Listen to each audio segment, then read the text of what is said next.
Bible study is live at noon Central, so that's there for you. I know a lot of you, that's part of your week, and Rick will have that today at noon Central as part of your day. Also, don't forget, just programming notes on Friday. Greg's got a best of, and then on Monday, it's a Rick and Bubba replay for your Labor Day, as the show has a 4-day Labor Day weekend, and that's standard, the Friday before these weekends, Labor Day, Memorial Day, all that kind of stuff.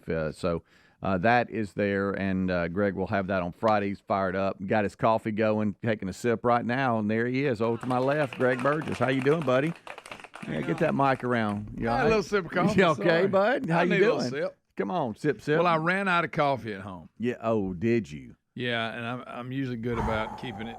And I didn't tell Lisa that I was nearly out. She'll order me a big bulk, Mm-hmm. So I didn't have any. So I had to struggle. How'd that feel coming in? I didn't like it. So I had to get me some right now. Yeah. So laugh at that. Get a little sip. Yeah, I got a little sippy. How about when you get out of a routine that you're used to? It's a little, we all adjust and get through it, but it's just different. It is. So coming on in with no coffee. I didn't like it. See, I usually have a big thermos and I put 2 pods in. Mm-hmm. Just fill that baby up. Gets me to about Riverside. Mm-hmm. And then I'll come here, and then after the kickoff hour, I'll get me another cup. Right. Well, today I had to get one before. Let me ask you a question, this is minus. Hey, I'm home for the afternoon or whatever. What is your most peaceful time of the day? Ooh, where you're just like, hey, I enjoy this. Mm-hmm. Is it? Let me ask you. I'll even ask this here while you think about it. This time of year, yeah, or just know every day. It doesn't matter what time of year it is. Okay. Do you enjoy? I know after I get home and I got a shower and I've got time between now and going to bed. Okay. Late evening, okay. Late afternoon. I didn't know because sometimes I find. Well, let me just. I know you have an hour and a 20-minute drive. Whatever, 15 an hour and a half. Yeah, I get plenty of time by myself. Right. So. And I didn't know. I'm not saying that you are glad you have the drive. Mm-hmm. But sometimes in the mornings when I'm coming to work, it's just there's nobody out. It's just kind of peaceful. I'm not saying I'm loving it because I'm probably pretty sleepy every morning. That's the only point. If you wasn't sleepy that tight, nobody's up stirring yet. Yeah, I was just going to ask you if you ever just kind of enjoy just, hey, Yeah, I'm in the truck and here I come. There's no traffic out. I do. Again, a race time of day and no sleep. You know what I'm saying? Get you a good podcast. Yeah, or just something, just kind of chilling, or your favorite tunes, or sometimes I'm listening to, different news channels and stuff, just doing show prep, getting my mind settled for the day. Yeah. Sometimes it's just prayer time, just.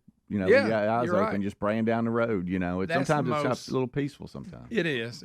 You're right. And hopefully we provide that for you, the audience. Some of you right now are riding. Maybe we're part of your peaceful time of the day. Or maybe we're waking you up. Or maybe we're frustrating. So irritating that you at least use us for that. I was going to say maybe we're frustrating you right now, and I'm sorry. But anyway, here we go. I can see that. Yeah, I was just wondering.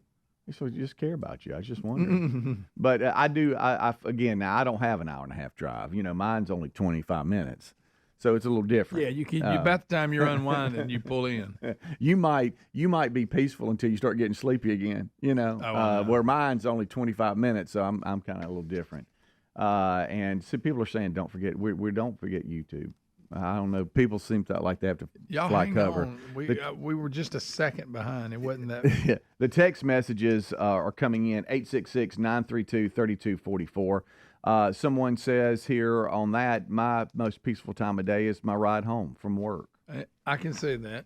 That depends on the traffic. See, early morning you don't have to deal with that. Yeah.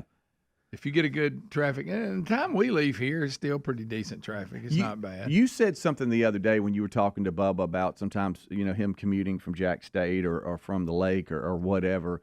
You said you've been doing it so long, it's just muscle memory and it doesn't seem that long because it's just part of your day. It really does. What I would love to know from those long haulers out there, because, this show is #1 with truckers, is how do you get your mind wrapped around, hey, I got to go to Miami and come back, and how do you break that up? Especially, like you say, if your route is the same. Yes. And you do the same thing every every day. Yeah. Same thing. Yeah, that'd be. Because we've talked to them, I go there and back. Hey, I live in Chattanooga, and I go to Miami and come back, and then I do that twice a week Yeah. or something, you know, and it's like, that's what you do. Same road, Same road. thing. Yeah. You know, you got your exits, you know where you're going to stop, where you might shower, where you're going to sleep. And I guess you just break it up, right? And I'll also do this mostly in the afternoons, not in the morning. I'll have like 3 ways to go home, maybe 4. And they're all about the same. Yeah. Neither one of them's much difference. And I'll just change it up. Say, I'm going to go back road today. Or I'm going to go, you know, and I'll change my route up. Okay. How about I was when we were driving down to Pensacola Beach not too long ago, I get my mind going. I'm like, hey, buddy, this is a 3.5, 4 hour drive. This is not bad compared to what people do. So just calm down. You're getting to the beach. That's one thing this has done, driving all these. Now when I go somewhere, it's nothing. A 3-hour trip's nothing. It is nothing.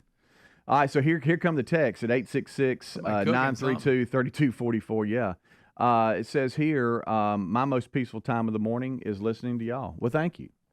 You know, a lot of people don't compare us to peaceful. Yeah. You don't get that a lot. No, but I mean, maybe it's just part of your routine. But no, that's good. Not that anyone is asking. Here comes another one. But I have an hour and 45-minute commute, and every day I have my coffee and Rick and Bubba.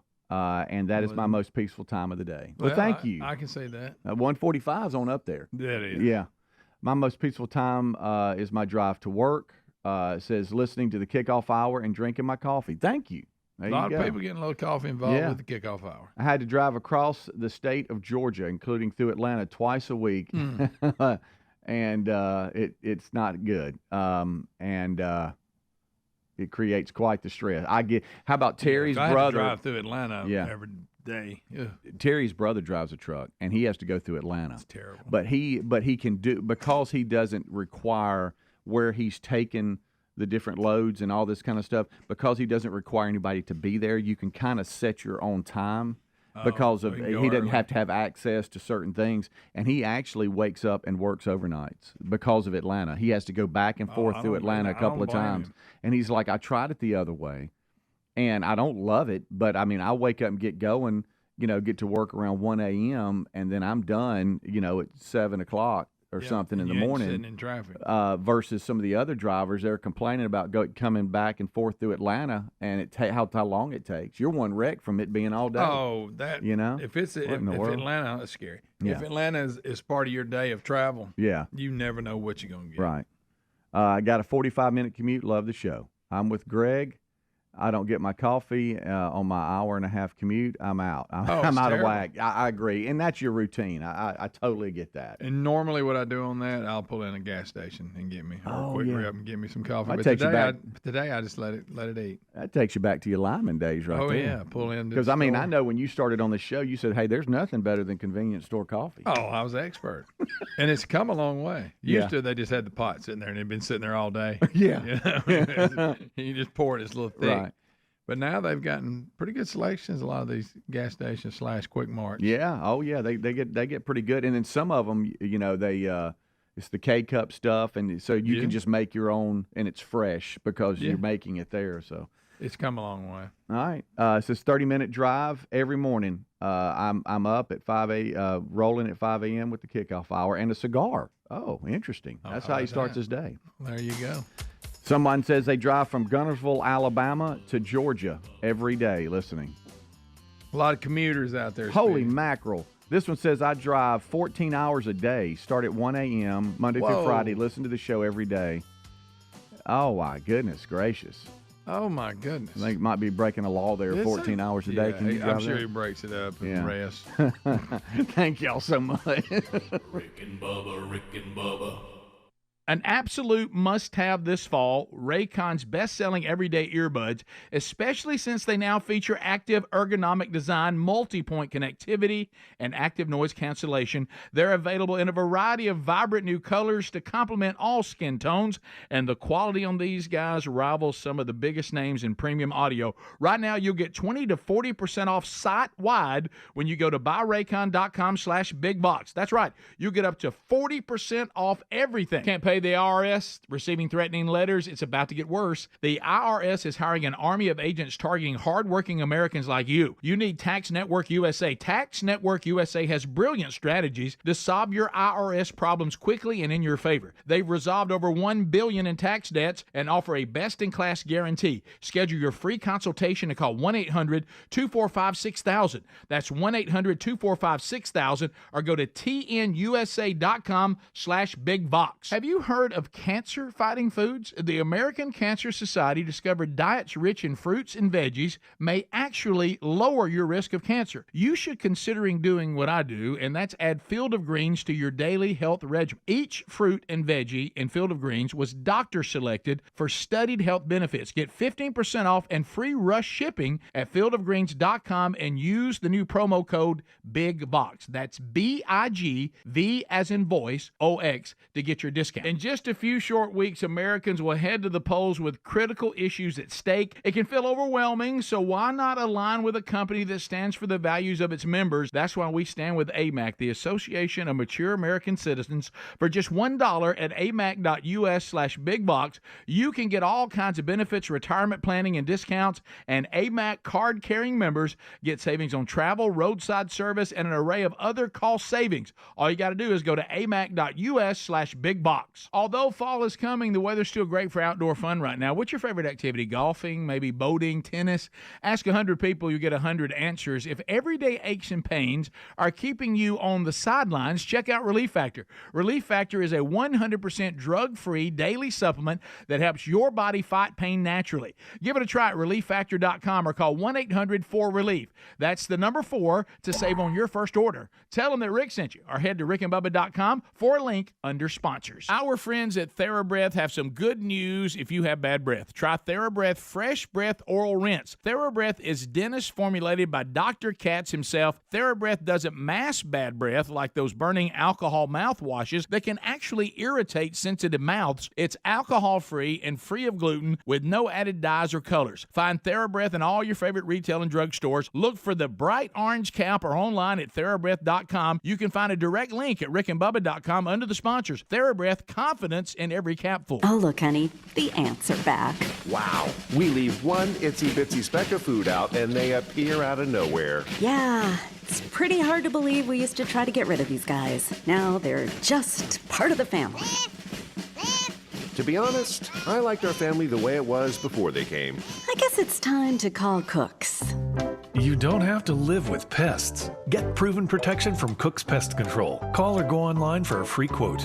Cook's Pest Control. Helix Sleep mattresses are terrific, and the Helix lineup has 20 unique mattresses. How will you know which one is right for you? Take the Helix Sleep Quiz and find out in less than 2 minutes. Once you pick your mattress, Helix knows there's no better way to test it than by sleeping on it, so they offer a 100-day free trial. Don't want to take my word for it? Well, they've got over 12,000 5-star reviews. Head to helixsleep.com/bigbox to save 20% on your mattress order plus a free gift, or go to rickandbubba.com under the sponsors. Can't pay the IRS? Receiving threatening letters? It's about to get worse. The IRS is hiring an army of agents targeting hardworking Americans like you. You need Tax Network USA. Tax Network USA has brilliant strategies to solve your IRS problems quickly and in your favor. They've resolved over $1 billion in tax debts and offer a best-in-class guarantee. Schedule your free consultation to call 1-800-245-6000. That's 1-800-245-6000 or go to tnusa.com/bigbox. All right, picture this. A stranger with a crowbar pries open a window, a fire breaks out in the kitchen. In moments like these, every second counts. That's why you need Simply Safe Home Security. With Simply Safe 24/7 monitoring agents act within 5 seconds of receiving your alarm,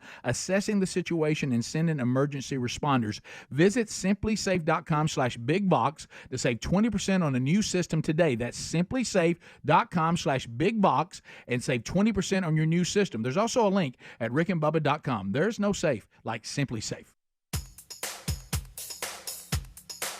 Rick and Bubba's in Ohio. Rick and Bubba. Pass the gravy, please. Rick and Bubba. Ooh, it brings me to my knees. Rick and Bubba. I can't start another Rick and Bubba. day without a All right, it's 21 minutes past the hour. Thank you so much for tuning in to the Rick and Bubba Show. Boy, we're loving the text, 866-932-3244. Do you know what this is, Greg? Do you remember when we did the Sports Change? Oh yeah. And we wanted to see how you listened. Yeah, and that's what we asked. Hey man, send us a picture of how you listen. And the photos that came in were like people on lawnmowers. Oh yeah, high rises looking out over the city. Yeah. Some international, just showing us where they were, and that was kind of cool. What we're doing right now through these text messages, it's kind of the same thing because I just asked Greg what the most peaceful time of day is for him, and then we started talking about his commute and different things, which has led to all of you letting us know kind of how you get going and what your peaceful time of the day is, and we appreciate that. But reading those, it's kind of, wow, so folks are really out moving hard. This guy here drives from Pascagoula, Mississippi, or Pensacola, I should say, to Panama City 3 days a week. That's a ride. And there was a Pascagoula, Mississippi up there. He drives from Pascagoula to New Orleans. What? Down the coastline. And we got some flatbedders here. We got all kinds of folks. But thank y'all so much. It means a lot. Y'all would be with us each and every day. See, we act like we're the only people that have to function this early. There's a lot of folks out there working early. Do you know sometimes when I'm feeling sorry for myself, or it's like I can't get going, I kind of say, "Hey, buddy, there's a lot of folks out there that's moving hard and been moving. Get your butt Look up." at that right there. Oh yeah, Cool I love shot. it. Oh, that is a cool shot. Not real safe, but yeah. Yeah. No, well, he might have a cam up. Yeah, he probably does. He's obviously abiding. So these truckers, I don't see how you do it. So I have a guy that is a good friend of mine, and he's in kind of quality control for a trucking company. Mm-hmm. And the way they monitor these drivers, they've always got a camera on them. They got, buddy, let me tell you lawsuits something. out there, people, when you see them advertising on television. Yeah. And so you got to have, I imagine it, you need to stay on you. Dot all the I's and cross all the T's because people are looking for a reason to sue you if there's an accident, even if it's not your fault. Yeah, matter of fact, what you're talking about, it has saved their company a lot where a driver, there was a wreck and they'll claim these certain things. Well, because they're always recording, they go to the footage and it has saved them from a lot of lawsuits. Go, no, actually, this is what happened. And they're like, oh, wow, okay. Alex Murdock. Oh, Murdock. Am I saying that right? It's spelled Murdock, but they say Murdock. Okay. All right. And his name is spelled Alex, and they say Alec. It's just the most bizarre. I do remember that. When I watched the documentary, they said his name 3 different ways. Okay. So Alec Murdock. So Alec Murdock or Alex Murdock, however you want to say it. Same guy. Apparently, they're saying the jurors are unmasked in a new documentary as they reveal doubts over the guilty verdict in the murder trial. Well, it says 2 of the jurors in the Alex Murdock blockbuster murder trial are speaking out for the first time to share their thoughts of the guilty verdict. And the infamous egg juror, I guess it's Myra Crosby. Yeah, she supposedly was like tampering with the jury. Okay. And Mandy Pierce, juror Z, revealed the trial in the fall of the House. Oh, well, that's a different. I'm sorry. Fall of the House of Murdock, a new documentary airing on Fox Nation today. The documentary, fronted by Fox News and anchor Martha McCallum, includes claims of jury tampering and external pressure to reach a guilty plea, throwing out the doubt of the final verdict, which could lead to this thing. Could it retrial? Could it? I mean, I don't see them overturning. I see them giving him another trial. That's what I think. Because I've heard the jury. There's some lady that was Becky Hill, wasn't it a court clerk? A court clerk. Yeah. That she was like, what? And they're telling them, basically trying to persuade the jury that he's guilty. Juror Z, I should say, who's Mandy Pierce. She says, and she's the only juror with this claim, but her guilty verdict, she says, was swayed by county clerk Becky Hill. Well, see, you can't do that. No. She So- said that her initial doubts stemmed from the lack of a murder weapon. And as the trial wore on, she became concerned that they had it in their minds he was guilty, and don't try to look to anybody else. Just let's find him guilty. It just seems like there was an agenda to find him guilty. Well, So anyway, that's in this new I don't have Fox Nation, but they always say there's a lot of cool stuff on there. I know some of you do. But that's where you'll find this. I knew that. Did they file an appeal, his lawyers, for a retrial based on the jury tampering? I think they did. You probably are right. I'm reading on here. But this is just seems like it's the trial that never ends because now he's something else. He's serving 2 life sentences for the deaths of his wife and son on the family estate in 2021. He's maintained his innocence. He's 56, and it says here his lawyers have since accused Hill of telling the jurors, and that's Becky Hill, the clerk, not to be fooled by him in a bid to secure his conviction so she could make money from a book in the case. That's what his lawyers are saying. My goodness. She denies any wrongdoing and has since left her job as an investigation is still underway. He may end up with another trial. It could. Boy, I tell you, I locked in when y'all told me about that, and I finally said, okay, today's the day I'm watching it. And that is bizarre. If you hadn't seen it, was it Netflix? Is that what it was? I can't remember what platform it was on. Different ones have done different, but you're right. It was there. I just, like I said, if he did when I watched him, what it showed, then he's one of these people that has no conscience. No. Psychopath that actually has no soul. Yeah, and a texter here. You can't do that. Yeah, a texter said OJ maintained his innocence as well, and that's a great point. I mean, they're obviously going to maintain innocence, but But now now it looks like they're unmasking some of the jurors with an actual sit-down interview in this documentary. You know who's happy about it? Netflix. They get to do another documentary. Yeah, well, actually, well, they'll get another they'll one. Wait till after this trial to answer the one they did earlier. Oh, look now. Fall of the House of Murdock, or Murdaugh, however you want to say it. A new documentary airing on Fox Nation today. And Martha McCallum is going to be the anchor who is hosting this and sitting down with these jurors. But Juror Z says that she was influenced by Becky. Okay. That does open the door for the lawyers for Alec to go. If the judge rules on that, it'd be hard not to give him another trial. I mean, it may end up the exact same verdict, but I mean, a lot of times they'll get a retrial. Mm-hmm. All right, so there's your quick update. And we have a couple of more too today. And I don't know if any of you were affected by this AT&T outage, but apparently there's a massive outage nationwide from AT&T. So if you have woke up today and your phone says SOS, don't freak out. It is because of the nationwide AT&T outage. It's prompted users across the U.S. to call even 911. Okay. They probably don't need to do that, but to tell them of the widespread failures. But the outage seemed to have begun yesterday afternoon. I don't think 911 can fix it. That's just me. No, boy. Yes, we're sending out a technician right now. Stay on the phone until he gets there.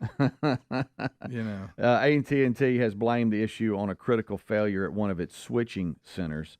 But anyway, that's an issue. If you're dealing with that, that's what's up. Because this happened. When did this happen? Remember, we were all like, "What the heck's going on with our phones?" Yeah, and we got affected here. Yeah, we did briefly. Yeah, that's one of the first things we asked is, "Hey, our communication with Denver on the upload. Do we have any issues?" How are we doing? We're good though. All right, we'll take a break. We'll be right back.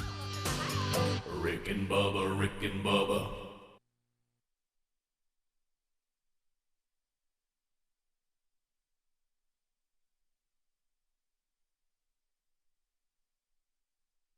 In just a few short weeks, Americans will head to the polls with critical issues at stake. It can feel overwhelming, so why not align with a company that stands for the values of its members? That's why we stand with AMAC, the Association of Mature American Citizens. For just $1 at amac.us/bigbox, you can get all kinds of benefits, retirement planning, and discounts, and AMAC card-carrying members get savings on travel, roadside service, and an array of other cost savings. All you got to do is go to amac.us/bigbox. Our friends at TheraBreath have some good news if you have bad breath. Try TheraBreath Fresh Breath Oral Rinse. TheraBreath is dentist formulated by Dr. Katz himself. TheraBreath doesn't mask bad breath like those burning alcohol mouthwashes that can actually irritate sensitive mouths. It's alcohol-free and free of gluten with no added dyes or colors. Find TheraBreath in all your favorite retail and drug stores. Look for the bright orange cap or online at TheraBreath.com. You can find a direct link at rickandbubba.com under the sponsors. TheraBreath, confidence in every capful. Whether it's back to school season or just the end of the summer, now's the time to be getting back into a routine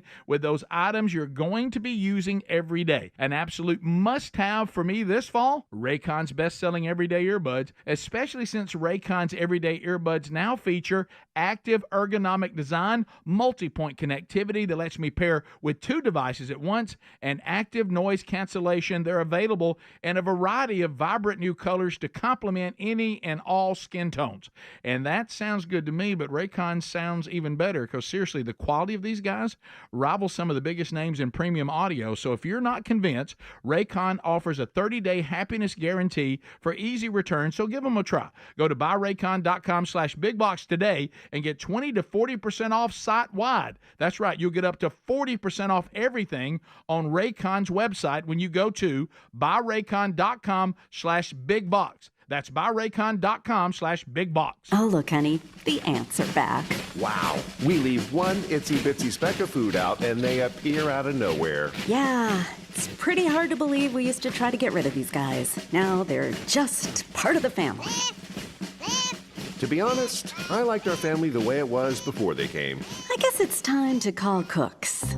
You don't have to live with pests. Get proven protection from Cook's Pest Control. Call or go online for a free quote. Cook's Pest Control. You asked, and the folks at MyPillow have listened. They're finally bringing you their most requested offer. Get the queen-size premium MyPillow for only $19.98. MyPillows are made with a patented adjustable feel that will work for your needs regardless of sleep position. They help keep your neck aligned. That's not all. Get their 6-piece kitchen towel set and famous MyPillow bed sheets for as low as $25. Go to mypillow.com/bigbox. That's BIGV as in voice OX. Use the code BIGBOX at rickandbubba.com. All right, so picture this. A stranger with a crowbar pries open a window. A fire breaks out in the kitchen. Deadly carbon monoxide leaks into your home at 2 a.m. In moments like these, every second counts. And that's why you need Simply Safe Home Security at simplysafe.com/bigvox. They have 24/7 monitoring agents who act within 5 seconds of receiving your alarm, quickly assessing the situation, sending emergency responders to your door. With exclusive live guard technology, agents can even see and speak to the intruders in your home, warning that the police are on the way. With no long-term contracts or cancellation fees, Simply Safe earns your trust every day by keeping you safe and satisfied, but never locked in. So no wonder Simply Safe has become best home security system by U.S. News and World Report for 5 years running. Join countless listeners who found peace of mind with Simply Safe. Visit simplysafe.com/bigbox. Save 20% today. There's no safe like Simply Safe. Have you heard of cancer-fighting foods? The American Cancer Society discovered diets rich in fruits and veggies may actually lower, you heard me right, lower your risk of cancer. Hopefully you hear this and run to the store for 5 servings of fruits and veggies every day. Probably not. Maybe you should consider doing what I do. That's add Field of Greens to your daily health regimen. Each fruit and veggie in Field of Greens was doctor selected for studied health benefits. There's a heart health group, lungs, kidneys, and metabolism groups, even healthy weight. What your body needs is in each scoop of that delicious Field of Greens. And will Field of Greens prevent, treat, or cure cancer? Well, of course not. But it's so powerful, it promises at your next checkup, your doctor will notice your improved health, or you get your money back. My doctor loves me doing this. So if you'd like to get 15% off and free rush shipping, go to fieldofgreens.com, use the new promo code BIGVOX. That's B-I-G and then V as in voice, O-X to get your discount. Or go to rickandbubba.com. Rick and Bubba's in Ohio. Rick and Bubba. Pass the gravy, please. Rick and Bubba. Ooh, it brings me to my knees. Rick and Bubba. 25 minutes until top of the hour. 866-WE-BE-BIG. That's what you can call. That comes out to be 866-932-3244, and you can text that. And boy, y'all are active today. Here come the text. I love this one. My peaceful time. It shows an iPad, or it looks to be an iPad on a desk with the 30-year, 3 decades of Radio Gold mug, 30 years, sitting there with some coffee, cup of Joe or something. How about it? And watching the show. It says my most peaceful time of the day right there. Thank you so much. Appreciate that. Keep them coming. A lot of you are corresponding. Y'all be safe out there. Hey, look, this portion of the program is sponsored by 24/7 burglar busting protection for your home or small business. SimplySafe.com/BigVox. That's BIGVOX. Feeling secure in your own place shouldn't be a luxury. It should be something that's just given. I mean, you should feel safe. You should. That's why Simply Safe is dedicated to providing advanced protection and peace of mind to all families, and where you have a system that can protect you. So when you're not there, or even when you are there, you can sleep peacefully or know that, hey, your house is secure, your business is secure when you're not there. Right now, you can save big on this award-winning security system. I'm talking about 50% off. What? 50% off. That might get some of you moving. That's half. Plus, get a free indoor security camera, too, when you order today with exclusive LiveGuard technology, okay? This is how advanced this technology is getting. Simply Safe's 24/7 burglar busting monitoring agents can act within 5 seconds of receiving your alarm and even speak to intruders, warning them that police are on the way. We see you. We know you're there. You better get on out of there. What if you're an what you're intruder doing. and all of a sudden a voice starts coming yelling, hey, what are you doing? Put that down. Yeah. Finna get arrested, pal. That probably would make you stop. With no long-term contracts either or hidden fees, this level of security will even earn your trust every day by keeping you safe, satisfied, and never locked into a long-term contract. That's why it's been named Best Home Security Systems by U.S. News and World Report. So join countless listeners and viewers of this show who have found peace of mind at simplysafe.com/BigVox, B-I-G-V as in voice OX. That's going to unlock this 50% off savings on a new system, plus get a free indoor security camera. That's simplysafe.com/BigVox or rickandbubba.com under the sponsors button. I'm going to tell you, these indoor cameras, too, when we were at the beach, when it calls, because what about the dogs? Good night. What about the dogs? Check on them. Sometimes when they were there hanging out, we could just check on them, make There sure. they are. My There's gosh, one peace taking of a mind, dump. honey. I told you they're fine. Yeah. Good night. There's a pile on the floor, but that's fine. We'll get it when we get home. Yeah. He'll still be there. Got a lot of windshield emails yesterday because of the story that I told that Terry got a new windshield, and then within about 8 weeks it got hit again. Hope you enjoyed that new windshield. Yeah. Look at they this. enjoyed it. Yeah. Someone installed a TV. It says here, what does it say? My husband installed a TV in our bedroom a few years ago as a birthday gift. So now they're watching. Shows a picture of them watching the show. It's a little high. Yeah. No, it's not. Well, they're down, Greg. That's what you got. Well, thank you for sending that. Sorry about no, Greg. I'm just saying. But that's what you love about Greg too, right? You can mount them too high. Yeah. Well, but I just think it's just the way the angle. My daughter and them. It's just right above. above. I like it. Oh, really? Yeah. Huh. I know you were TV sensitive. Above the fireplace. Yeah, sometimes that's too high. Okay. For me. All right. I mean, you're not a bad person if you do it. It's just not how I like to do it. Okay. That's what you got out of that? That's It the looked first a little thing? high. That's actually above a door. Never seen that. Well, it looked like me. It was kind of in the bathroom or something leading into the closet area or in the bedroom. Just a little something while you're getting ready. Oh, look, check that out. There's Greg. No, there's Greg. Hey, Greg. How you doing, Greg? That's what you got. So let's go to Scotty McCreery. He's at a concert. We've had Scotty on the show live. You remember, we've had a lot of celebrities over the years come in. He drew about as good a crowd because a lot of times when people heard, they would get outside. That's when we were in the studio where you could see in the studio from the outside. Yeah. He had a large crowd show up. He did. Well, he was performing and abruptly stopped the show. Whoa. Think about this. He stopped the show after seeing a man hit a woman in the crowd. And drew attention to it. It was during a set at the Colorado State Fair on Saturday. The singer, who's 30 now, by the way, stopped his set to call out a man who he was able to see from his view up on stage. And there's a video that's been posted online of him stopping and saying that's unacceptable and told him to get the heck out of there and all this kind of stuff. But he said, hey. That's what he said? Hey, right here. Hey, that's a lady you just hit, sir. So get this straight. Mm-hmm. So this Gooden is at a point where he's slapping. I don't know what. Anyway, but they're at a concert in a crowd with people. I mean, what an idiot! For sure. This guy must have no control. Yeah, I'm trying to see if it has any cussing. Scotty McCreery called him. Okay. What if you get cold in front of everybody? So here, oh boy, that's not good. Of course, don't hit a woman. No, either. You should be cold. Hey, right here. Hey, that's a lady you hit, sir. Oh, you're being Scotty? Absolutely not. You just hit a lady. Police, security. Is she okay? Get the heck out of here. That's pretty good, Scotty. Okay. Could you sound a little more like him? I don't remember what he sounded like. He had a deeper voice. Yeah. Yeah, he did. Yeah. I like how you're role playing. Okay. Let me see if this says. Stop. Yeah, stop right there. Okay. What are you doing? Oh boy. Please don't cuss. Please. No, he won't cuss. Okay, good. Oh, I just don't know what they're going to say. Now the audience may. Yeah. Okay, now the spotlight is on the guy. Wow. And here comes authorities. Well, good for him. Oh yeah. Oh, I see a. Get him.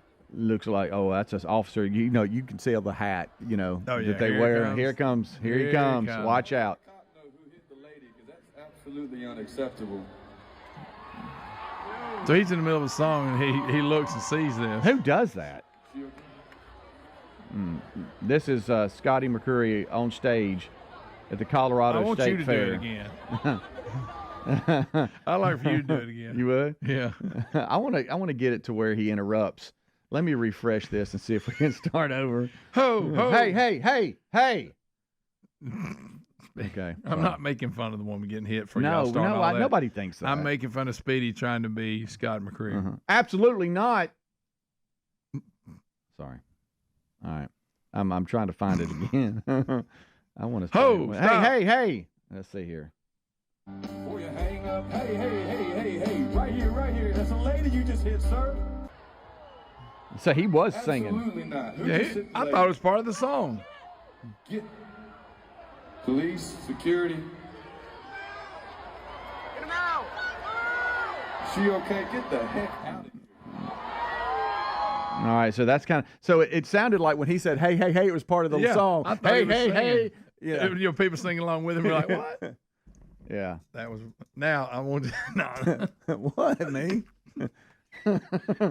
You did what?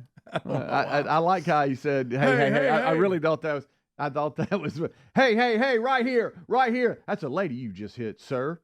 Absolutely not. You just hit the lady. Police, security, is she okay?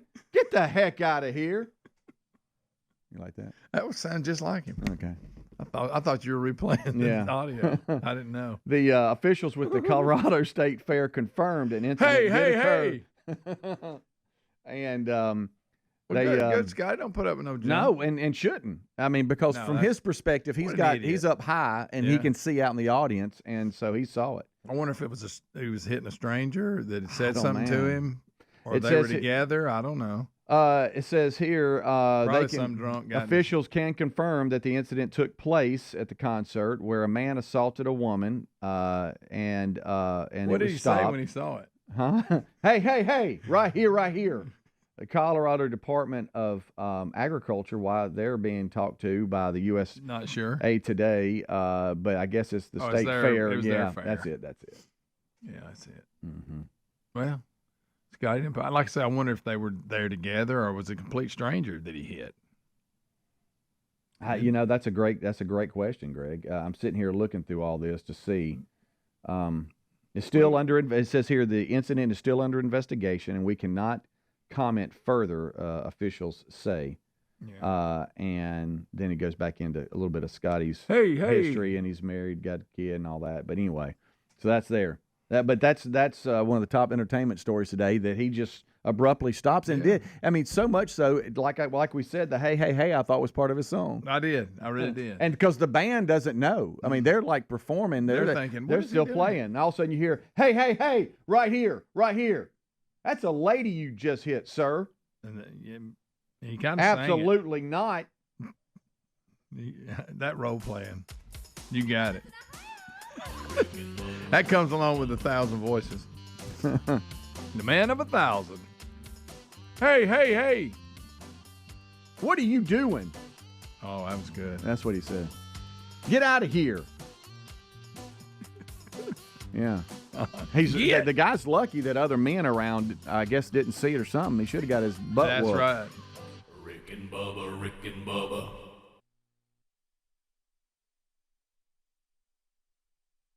It's common knowledge that after age 30, our metabolism changes. We have less energy and gain weight easier. There's a way to feel better, not in years or months, but sometimes in just days. I'm Chuck Norris. I tried everything. Working with a team of health experts, we came up with Morning Kick. Morning Kick is a revolutionary new formula that combines all my favorite supplements into one daily drink. Morning Kick has probiotics to help you lose weight, prebiotics for digestion, superfoods for muscles and joints, and powerful anti-aging supplements. It'll help you feel youthful, energized, and helps manage stress. I look and feel better than I have in years. Go to roundhouseprovisions.com, use code EXTRA or text EXTRA to 511-511 and claim 40% off.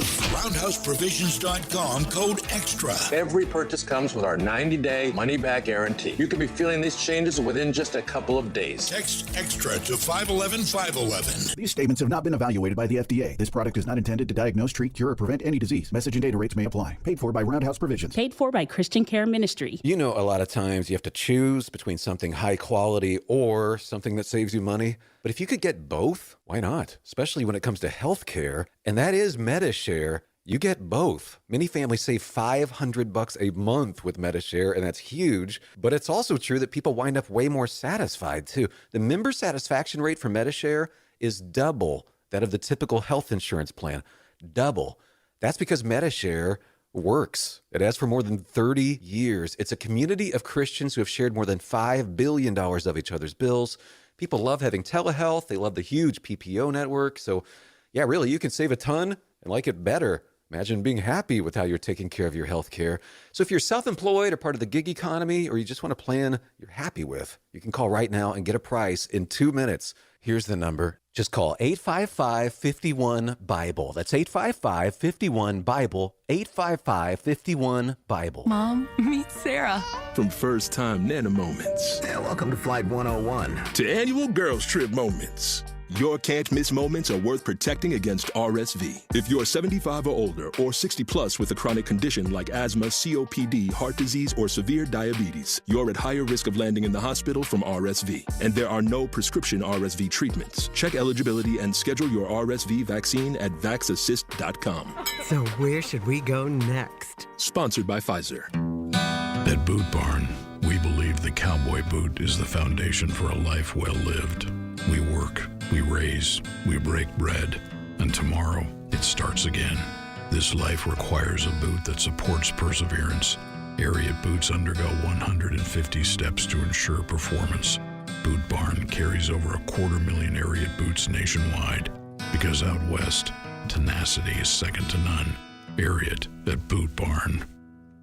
Fall's almost here, but weather is still beautiful. Still time to enjoy the outdoors. Everyone's got a favorite outdoor activity. Maybe it's golf, bike riding, boating, bird watching, long walks. Ask 100 people, you get 100 answers. But if everyday aches and pains are keeping you on the sidelines, I have an answer: Relief Factor. Relief Factor is a daily 100% drug-free supplement developed by doctors that's been incredibly effective, even life-changing for so many people. It doesn't just mask pain, it helps your body fight pain naturally. Relief Factor uses a unique formula of natural ingredients that work together to help reduce or eliminate pain. In about 3 weeks, you'll know it's working because you feel the difference, whether it's the neck, the back, joint, muscle pain. Relief Factor can help. Give it a try and visit ReliefFactor.com or call 1-800-4RELIEF and save on your first order. That's 1-800-4, or go to ReliefFactor.com. Tell them Rick sent you, or visit RickandBubba.com. Here's less missing out and more living life with Relief Factor. Whether it's back to school season or just the end of the summer, now's the time to be getting back into a routine with those items you're going to be using every day. An absolute must-have for me this fall: Raycon's best-selling everyday earbuds, especially since Raycon's everyday earbuds now feature active ergonomic design, multi-point connectivity that lets me pair with 2 devices at once, and active noise cancellation. They're available in a variety of vibrant new colors to complement any and all skin tones. And that sounds good to me, but Raycon sounds even better because, seriously, the quality of these guys rivals some of the biggest names in premium audio. So if you're not convinced, Raycon offers a 30-day happiness guarantee for easy return, so give them a try. Go to buyraycon.com/bigbox today and get 20 to 40% off site-wide. That's right. You'll get up to 40% off everything on Raycon's website when you go to buyraycon.com/bigbox. That's buyraycon.com/bigbox. Rick and Bubba's in Ohio. Rick and Bubba. Pass the gravy, please. Rick and Bubba. Ooh, it brings me to my knees. Rick and Bubba. I can't start another Rick and Bubba day without him, brother. All right, we're rolling back 9 minutes until top of the hour. 866 We Be Big is our number. I am Speedy. There is Greg. We're your host here for the kickoff hour. And we're going through a lot of the stories of the day that we just haven't gotten to, and some are out there. I will say this just in passing. I know we're all excited. The Georgia Tech Florida State game was this past weekend. Others in action in different markets. Cranking off this week. Yeah. UNA and SEMO. We're in Montgomery. All kinds of stuff. But this week is officially week 1. Oh, yeah. And we're excited to have Dr. Lou back with us to kick off another football season. It's tradition. That's going to be fun. You know, it's tradition. It's tradition. But don't think, it's just Saturday. But because Labor Day weekend, they extend games all the way into Labor Day. So there's a lot there for you. But Thursday night games. Oh, yeah. Yeah, but there's a big college football story out today. And it doesn't have anything to do with the games coming up. It has to do with the fact that college football's spring transfer period is officially in danger of being eliminated after the NCAA's FBS and FCS oversight committees have recommended that the sport move to a single off-season notification of transfer window. I think that makes sense. Yeah, they're saying under the proposal, the 30-day transfer window in December would be the lone opportunity for FBS and FCS players to enter the name in the transfer portal and seek a new school. For the past 2 years, the portal has also opened for a 15-day window in April, and they're just saying, hey, that's just too much. I agree. Look, you got your opportunity. Everybody does their moves. Now you're done. Now you're locked, at least till this time next year. Yeah. At least as a coach, you can plan. Because if you got a second one, you go, well, I made it. They stayed after this one, but who knows? The next one comes around, they may leave. That's right. It's just tough, man. That makes perfect sense. It's really hard. I mean, if you think about it, I mean, I'm not going to complain, because coaches have a tough time. But when it comes to rosters, they do. Yeah. I mean, they get paid well. I get that. But I'm just saying, look ahead and know who they got. Yes, they have to. And Division I Council is going to meet in October again to determine whether it will adopt the proposal, which will reduce the total number of days when an athlete can transfer from 45 to just 30. And if approved, the change would take effect for the 2024-25 school year. Well, see, they're trying to get a handle on this. Now they need to come up with some rules on NIL too, and get this thing a little more manageable. Right now, it's just out of hand. It really is. It really is. This year alone, more than 900 FBS scholarship players entered the portal in the month of April. Wow. Good night. And I get it. If you want to leave, the argument always is, well, if a coach decides he wants to leave, then, he can leave anytime he wants to. Yeah. Why shouldn't players be able to? That's a decent argument. Total, you ready for this? In the 2023-24 portal cycle, a record number, 2,700 FBS scholarships transferred. Wow. So those are actually now, is that the total number? Because some people go in the portal and nobody picks. True. That's true. That just says that. That's just the ones that actually moved from one to another. They said there was a record-breaking number of transactions yet again with more than 2,700 FBS scholarship transfers. So there was a pretty high percentage I think I saw that don't get picked. Yeah. A lot of them step out and go and nobody picks them. And they realize, hey, this was a mistake. Yeah. And then they end up and look, because a lot of them just save face, they don't want to go back to where they just said I'm leaving. Yeah. So then they go somewhere they didn't really want to go, and then you get over there and you're like, was this really worth it? Well, what did I do this for? And the portal has hurt these players. You got the players that are good, really good high school players who will be really good at FCS level. Mm-hmm. Well, now the FCS schools are just coming to the portal from people who were in the FBS that are moving down. Right. So as far as kids come out of high school that would be good FCS talent, a lot of times there's nowhere to go. No, there really isn't. And that's a shame because they could have a really good, career and enjoy themselves playing college football, but just on the FCS level. Yeah, but whenever you get to April and everything, when you're having spring games, you got all this stuff going on, it would be tough if I had a spring game, spring practice, and get through that, or it's about that time or whatever, and then all of a sudden somebody leaves and goes to another school. Oh, yeah. Or I've worked my butt off on the depth chart to get to a certain point, and I think I've gotten through April, and then all of a sudden here comes somebody, on my position. It's just a different time, I know, but coaches have to have an idea what the roster is. Good night. I think that's a good step there if they'll do it. So. All right, so as we move on, this story here is something that I would probably do, and there's a lot out there. I have a child here too, a story here about a child that was playing hooky from school, and everybody thought he was missing, and a helicopter crew for a TV news station spotted him on the rooftop playing hooky. That sounds like something that you can't have nothing. So let me ask you this. Would you rather go to school or sit on top of a building all day? I know. That ain't very enjoyable. I know it seemed like a good idea at the time. I don't want to go to school. I'm going to skip. This has test written all over it. Did you ever get caught skipping school? No. I don't think I did. I couldn't because both of my parents worked at the school. When I was thinking of this story, I thought of you and I thought of Rick. Buddy, y'all couldn't do any. I mean, you had a coach and someone that worked in the front office and teacher and all this. There was no way you could skip. If the best chance you had was to go to school, make through all the checks, and then leave. Yeah. And then it was hard to get back. Right. But as far as just not showing up. Yeah. Like one time we were waiting on the bus, and my friend Bull and another friend of mine, they decided they weren't going to go to school that day, so they took off running and went in the woods.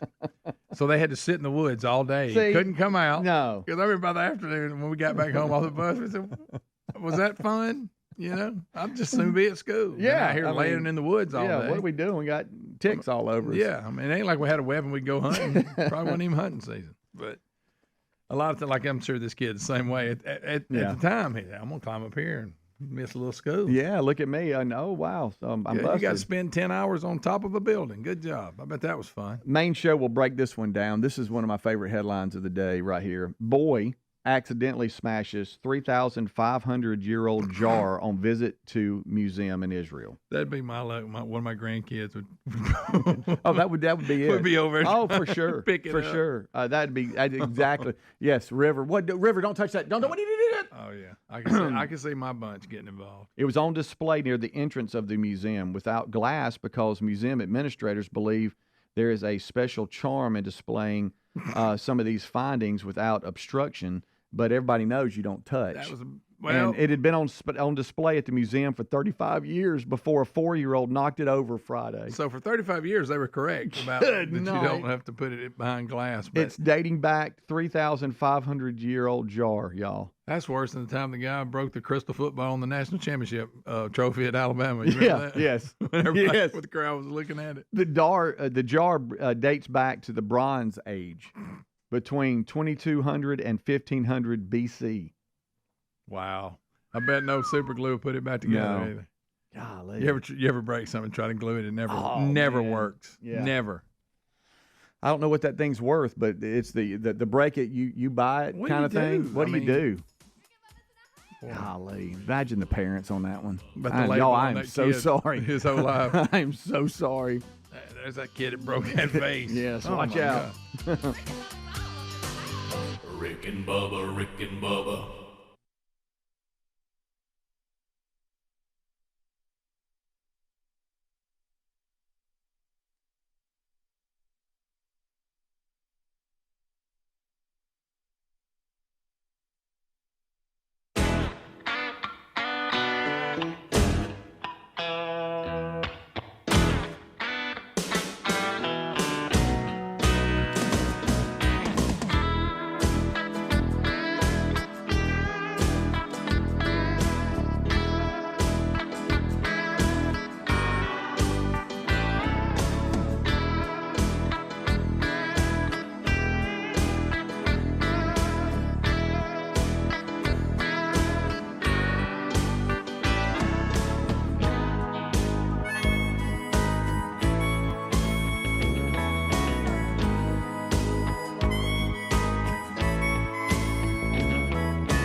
This is the Rick and Bubba Show. Watch more at blazetv.com/Rick and Bubba.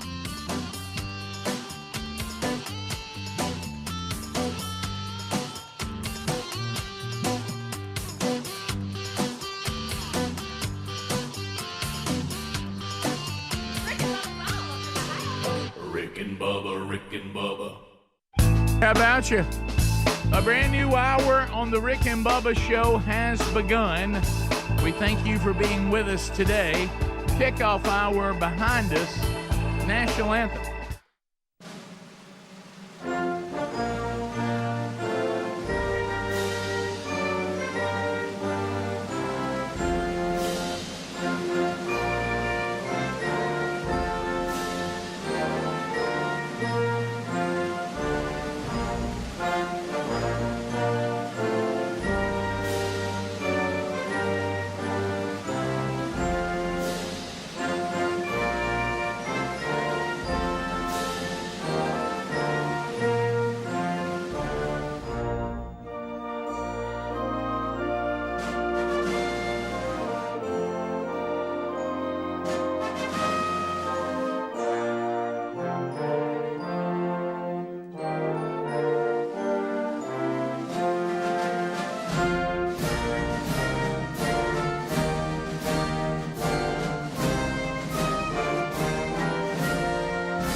Seven and a half minutes past the hour. Coming to you from the Big Boy Studio out on the bleeding edge of technology. It is a brand new hour. Thank you for being here. Speedy and Greg have knocked out the kickoff hour. Thank you, fellas. They're here. Eddie Van Adler joins the gang for the YouTube experience. Hello, tubers. Whether you're watching us live or you're watching the daily archive, best of hour available to Blaze TV subscribers. Maybe you're catching us live on America's boldest radio stations, the Rick and Bubba Radio Network.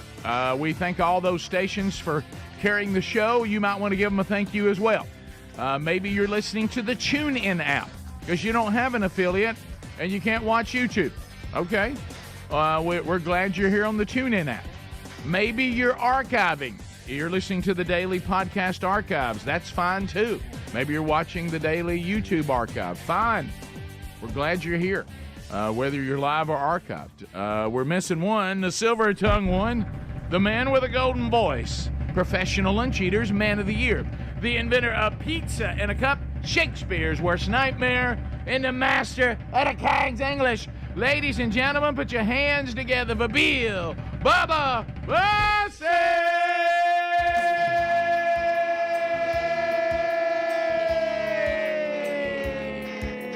Howdy, Bubba. How about it, Rick Burgess? Friends, neighbors, associates everywhere. Howdy.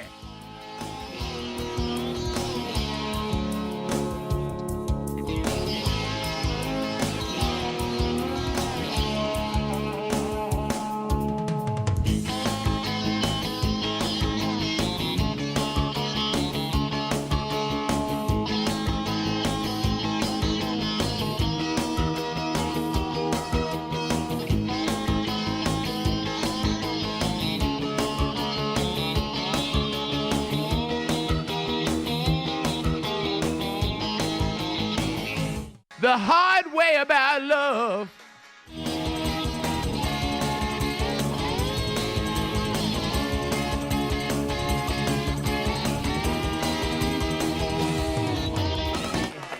I don't know what it is about us. We always learn the hard way, Bub. Yep. Always do. Always do. Welcome back, Bubba. You look refreshed and rested. Thank you. I've had my usual 3 or 4 hours. That'll way to work. Have you seen that commercial? You know, because now, like I said earlier in the week, I think, if you watch TV at all and they go to commercial break, it's just one drug after another. Yeah, you got that. It's and all then drugs. The lawyers suing the drugs that were out last year. It's either drugs or lawyers. And why do they think they have to do dances? Every drug commercial, somebody, all of them. I think they want to look happy. Greg. Well, they just dance. Well, I think a lot of them don't need to be dancing. I think, Greg, they're trying to act like it's no big deal. Take another pill. Yeah. And it's funny though to watch them continuing to dance with those looks on their faces as they run down the possible side effects. I know it. Yeah, they're talking about. You could get massive diarrhea. You know, and if you have a mental incident, contact somebody. You know, and you're like, what? A mental breakdown. What is that? But have you seen the one where the guy's announcing to the neighborhood that his wife got 8 hours sleep? Yeah. Yes, now that's funny. Yes, yeah. I forget her name. That is funny. Becky got 8 hours. What? I don't think it's 8 Becky, hours? but whatever the name is. Should have been. Goes to the neighbors. What? 8 hours is usually just not in the schedule. I don't recall the last time I slept for 8 hours. I really don't. No, I don't either. I don't know when that would have been. I can't tell you. This weekend, I did sleep one day, kind of late. Oh, I'll get 8 from Friday to Saturday. Yeah, I'm getting where I can't even do that. I can't pull that I'll off. get 8. I could get 10 if I really wanted to. My max is my body might let me lay there for 7, maybe. Oh, I'm not. If I don't have anywhere to go. I'm usually 6, 6.5. I try to get as close to 7 as possible, but that's just, special occasions. Sleep's overrated. Oh, I know. Yeah, I mean, who cares? Who needs it? It's just the beginning of all of our health. It really is. Yeah. So we'll wrap up what's happened since the last time we were together. Who knows? I saw you going over some of this. I see AT&T's got some other problem today. Didn't we? I mean, are we having deja vu? Didn't we just have this? It seemed like a month regular. ago. Yeah. Well, this one seems to be more focused on something not all that important. 911. People were calling 911 to claim. Who's having more trouble lately? By the way, y'all don't call 911 to say you got a problem with your phone. Yeah, if your phone has something on it you don't understand, 911's not the call to make. 911 is bleeding or burning. Right. Now, I will say this. Now, if you've had some side effects of some of these drugs, maybe. Right. But or dance. Yeah, just dance. Or just keep dancing. So, we were talking about it. Some of these big, historic, legendary blue chip companies like AT&T and Boeing. I mean, they've had a time of it lately, haven't they? Well, I wish they would, and we've talked. And I wish they'd get it together. Well, we talked about this a little bit in the break, and we've talked about it on the show, but to just kind of hit that again. So you're a giant company, which means every woke demand known to the current state of mankind comes to your doorstep. You must endorse this. You must celebrate that. You must make sure this is going on. You must have this score where we want it. You must be here when it comes to the climate. You have to do this and that and all this. And I think that they're so concentrated that they spend so much time concentrating on appeasing the latest mob that they've forgotten that they need to do a good job. And their companies are falling apart.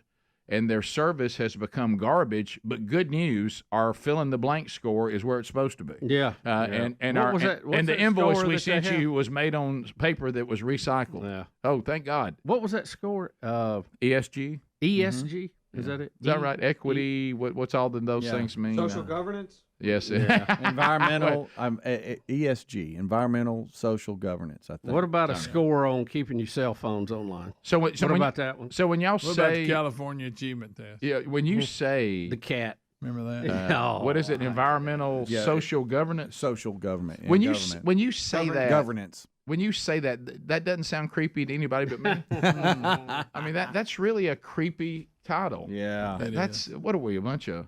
Here's what I'd like. I'd like for you big companies that let me know how you feel about everything. How about do a good job? How about quit having subpar performance? And how about go and model your response to your clients the way that Chick-fil-A handles everything? Something. Come on, y'all.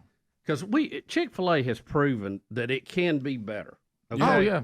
And there's a lot of companies that I think should maybe model after that, and I think they've just said, whatever. Until Kathy's children mess that up too. Well, I know, and that's out there. Don't worry. Sure. It usually happens. Right. But at one time, it was. Right. So we have an SOS on your iPhone that if you're AT&T and you want to know why. So anyway, we'll come back. 15 minutes past the hour. More Rick and Bubba coming up right after this. Rick and Bubba, Rick and Bubba. In just a few short weeks, America.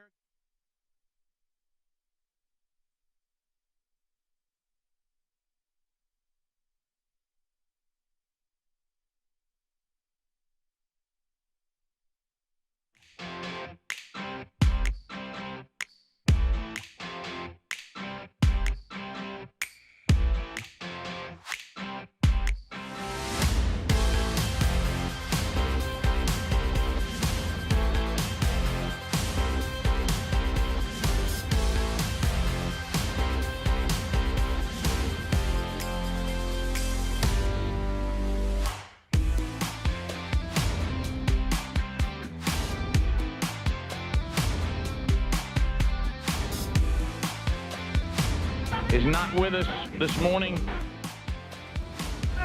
Top of the hour, the Rick and Bubba Show. We're back, 877 We Be Big. Thank you for being with us. Welcome all of you now viewing on Turner South. Bubba's sick, is not with us this morning.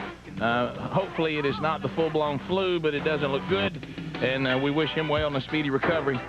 Time for the top.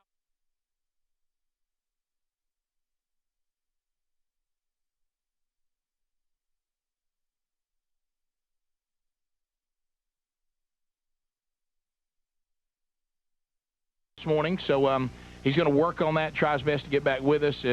Hopefully he doesn't have this horrible flu that is sweeping the country, but it doesn't look good. Cassio and Megan, his new lady, had dinner with the Bussies last night. We'll try to talk to Cassio about that when he rolls in here later. Earlier this morning on radio, it was brought to our attention that a radio show out of Cullman, Alabama, that the husband and wife team that we've known for years and thought we had developed a friendship here with, and we've kind of been at odds, then friends, and then You've had your feelings hurt, Rick. Just say it. Well, it hurts my feelings. I thought me and Rusty were, we were tied. I didn't know that Rusty hated us, but he does. And called me a prostitute on their show yesterday for some sponsor we endorse that he doesn't like. He heard you doing a live endorsement spot and then commented. Well, it's hurtful, is what it is. Well, you know what? That might be a compliment to your live spots. Yeah, it may be, and probably you could buy 4 of theirs for what one of ours costs, but I won't get in because that's we're prideful. Not gonna do all that. Listen, that's prideful, and it's wrong for me to go that way. But anyway, so it's called the Rusty and D, and they. So what we've done is gone Rick and Bubba old school on them since Bubba's not here. And it used to be that if you came after us, we'd shut your phones down where you couldn't take calls without it being somebody from Rick and Bubba. Now understand this: you need to tell the call screener, and he's a rookie. This shouldn't be very tough. Right. Is just tell him, they've been talking about this Canadian woman who called American. I can't say this on the show. No, you can't. But anyway, when the cameras were cut off, people kept the cameras rolling in Ottawa, and Carolyn Parrish was speaking to reporters and about the deal with Iraq, and she said, DAMN Americans. Mm-hmm. I hate those blank, and she used the B word for what should be an illegitimate child. Right. Okay, and she called us that. What I love is she's told, when everybody asked her about that, she said, that was a private conversation, but that's not how I really feel. Now that's where you really show how you feel. Yeah. when you don't know the cameras are on. She's a liberal. What's MP stand for in Canada? Is she? I don't think she. Well, that does stand for that, Karen. You're right, but she's the something. I think she's the deputy prime minister. No. Why would it be MP? What does that mean? MPs should know better. Now that's. I don't know either. The Prime Minister's office at Paris does not speak for the government of Canada. Now they need to be careful what they say when they call in too, because if you say let me talk to a R&D, like any good call screener's not going to put you on when you say let me. Karen, we're talking. I know you're dealing with you're dealing with a national syndicated show. We're talking about. You're right. They are just a Coleman station. Yeah. So anyway, so is that what that stands for in Canada too? Well, but she doesn't. Carolyn Parrish. She doesn't look like an MP, Rick. If you looked at her right there, does she look like a military policeman? No, she doesn't. And I'm not trying to talk about. She does have she's a little butch looking though. Yeah. But she kind of looks like maybe your aunt. Yeah, the aunt that you were scared of. Right. Not my personal aunt. No, that lives out of town and you only see her once a year. Right. And you hear stories about her all year. Right. So that's what they're talking about. And see, this is where I wish we had Rusty. He would know what MP meant in Canada. That's because true. he's so That's smart. true. Because he's incredibly intelligent. He's an intelligent man. Heck, he's like a doctor or something, I think.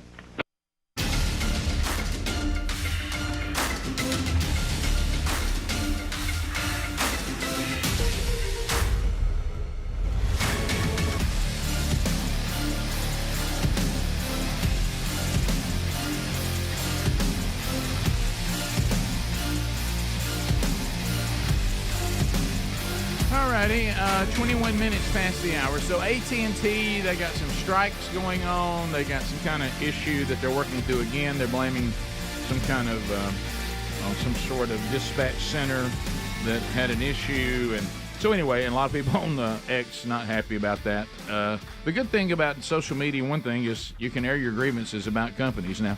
All right, so as we work our way back, moving on to other topics. So it's like Festivus. It is. For the rest of us, we air our grievances, and then, of course, feats of strength.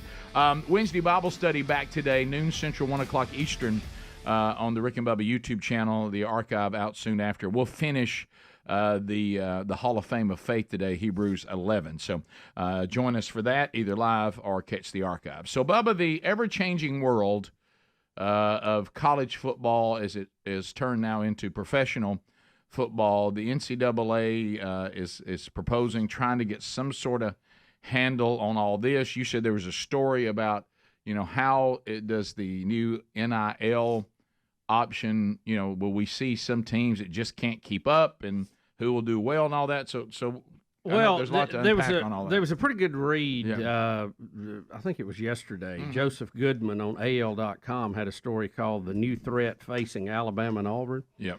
But he talks about the NIL and the fact that Texas had so many players that they transferred in this year that they have scored a combined 38 touchdowns already. And as Sarkisian's trying to beef up his red zone offense. Sure.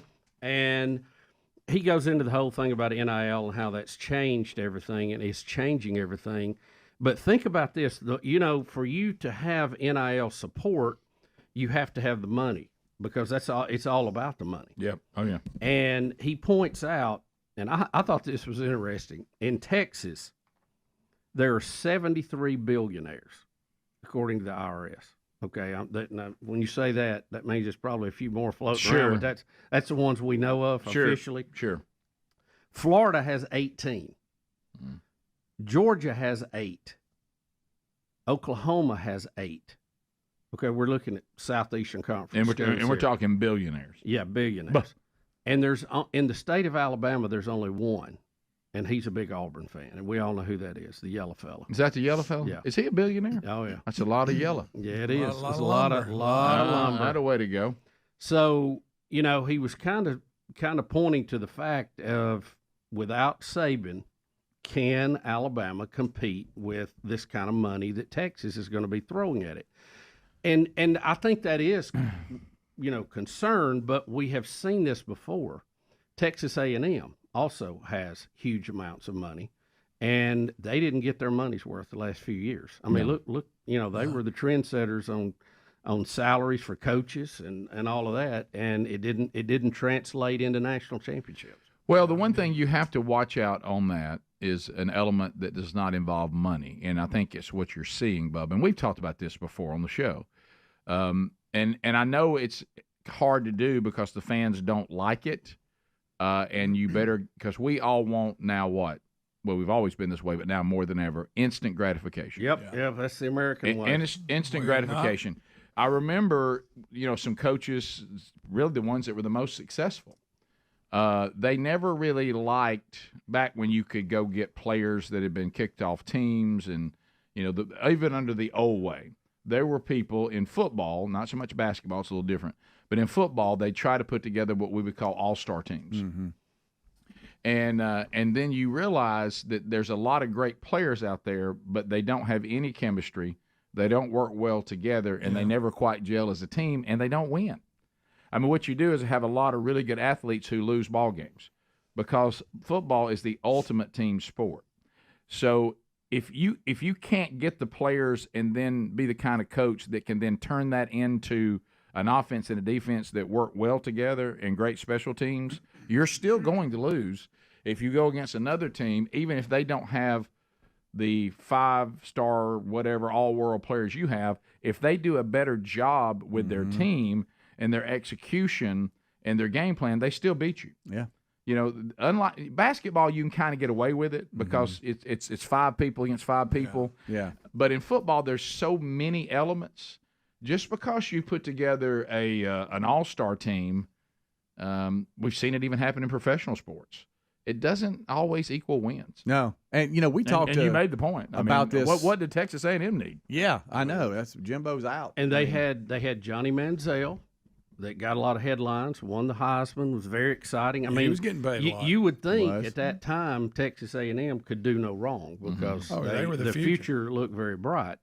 Didn't pan out. You know, in basketball too. You're talking about these all-star teams. The L.A. Lakers are pretty much an all-star team, and they have not really performed to the level that the sum of that has not equaled the parts, I would say. Also, now they did win it the COVID year, but that same core group has not produced since. No, and you also got to watch out for how you spend your money. Somebody goes, all right, man. So we got some incredible receivers. We got a couple of decent running backs. Got a great quarterback. We sure do. Now, do we have any money left for an offensive line? No, we're out of money. I'm sorry. Okay. Well, now we're to mine. So now we have a real good quarterback who is running for his life. Right. I forget what we were talking about. If it was a documentary we saw, or I can't remember, where Feinbaum was talking about how much money Texas is bringing in, and he even said they could pay. By the end of the day, they could get enough cash up to buy Alabama, Auburn, Florida. And some of you don't realize that. Now, Bubba, with those numbers, kind of brings it home. But about how many billionaires are actually in Texas and how much money they truly do have. And, that doesn't mean they're all going to donate to Texas or Texas A&M, but it does give you a comparison of what's out there. You know, how many fish are in the pond. You may not get them in the boat, but you got a lot more fish to catch in Texas. Yeah. So the NCAA is also proposing eliminating football's spring transfer window.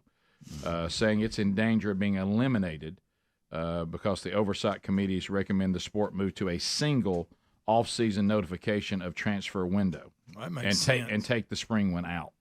I think that'd be a good thing. That would help organize it a little bit because it's chaos right now. Yeah. I got to hang on through 2 opportunities right now. We eliminate one of them, that would help me. The biggest problem with the NCAA, they don't know what they can do. They've been gutted so hard on this. And if they'd have been a little more responsive a little earlier, probably never would have got to this, but they were very headstrong about it, and they paid a terrible price at the Supreme Court. So they're afraid to pass anything now and make any rule without the Congress going ahead and setting it up to begin with. And several people are trying to do that. Coach Tuberville, one of them, but some of the Dems are blocking it, and for whatever reason. But it's just out of control. The free market has to settle this eventually, but we got to have the boundaries to play in. Yeah, this thing has gotten out of the pen, and everybody's running, trying to get everybody corralled back into the fence, and then say, all right, now let's start over. But right now, it is a mess. Yep. Anything goes right now. Right. Yep. It really is college football free agency, unlimited free agency. Yeah. I mean, the pros have a lot more limits than this. I mean, it is anything goes. Bottom of the hour, more Rick and Bubba coming up right after this. Rick and Bubba, Rick and Bubba.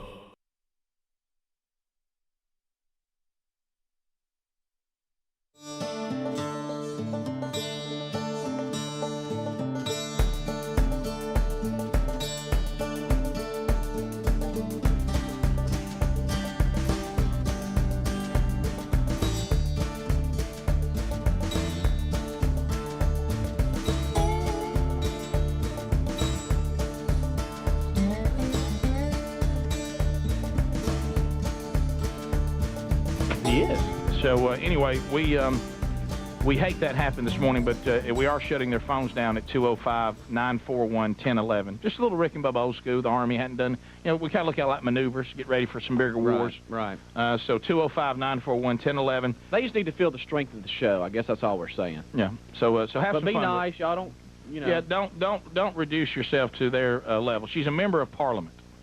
There you go. The Canadians. It's so funny because you hear this, and really what they don't understand, at any time, if we felt like it, we could annex all of Canada as the northern United States, if we wanted to. Yeah. And without us, what could they? I love her spin on it, though. I'll have to give it to her. Here's what I love. Now, what I say on camera is how I really feel. What I'm telling my friend over in the corner is not my true feelings. She made comments in the heat of the moment, she says, in private. Right, but that's not how she really feels. No. Of American people. Look, Carolyn, if you hate us and just, no, here's what's so funny, just Rick. call it. Rick. Just call it. No. Not only did she say that, she said, my comments do not reflect my personal opinion of American people.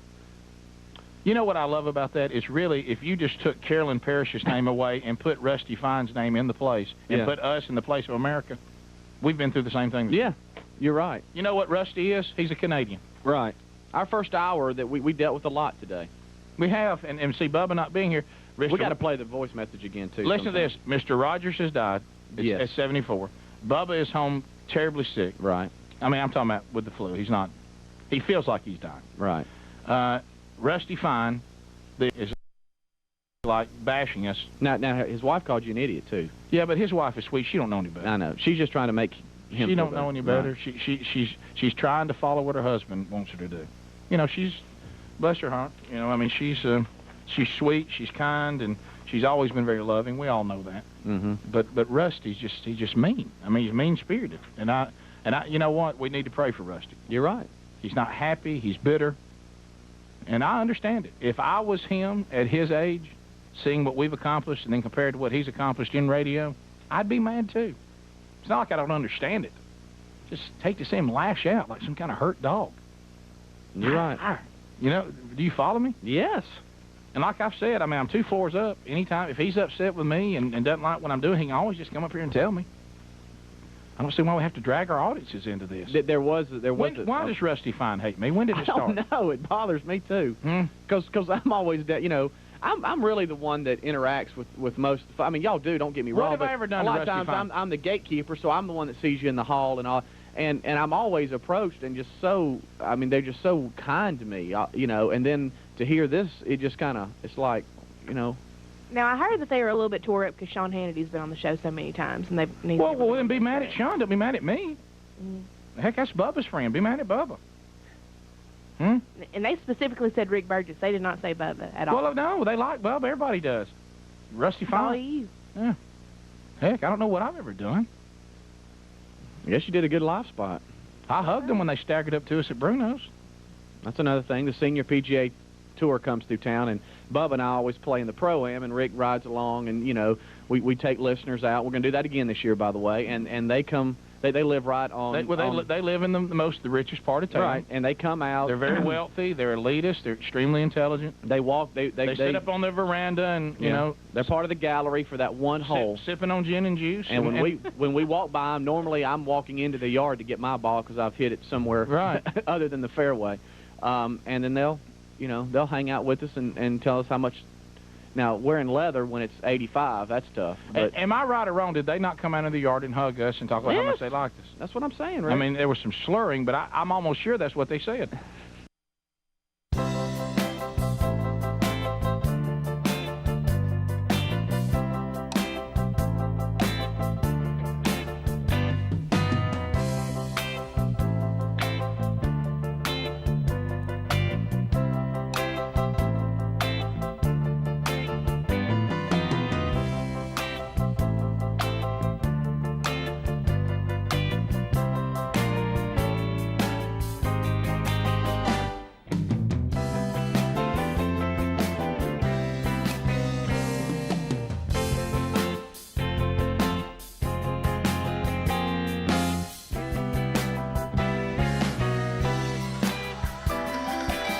"35 minutes now past the hour.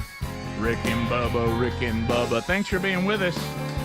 All right, so the kickoff hour today, they talked a lot about your favorite time of day, and hey, some of you when you're up and rolling, what's your game plan?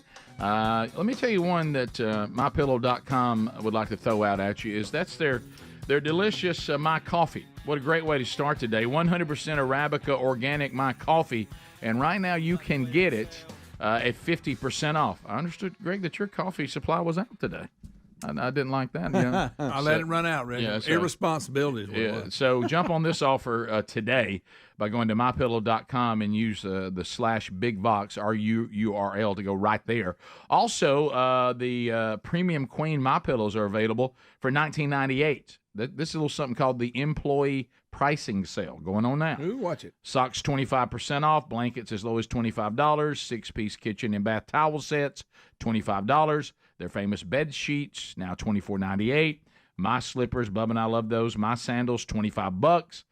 So go take care of it right now. And if your order exceeds $75, you get free shipping. MyPillow.com /BigVox or RickandBubba.com under the sponsors table. All right. It has been, Bubba, would you say, one of the most discussed conspiracy theories of all time?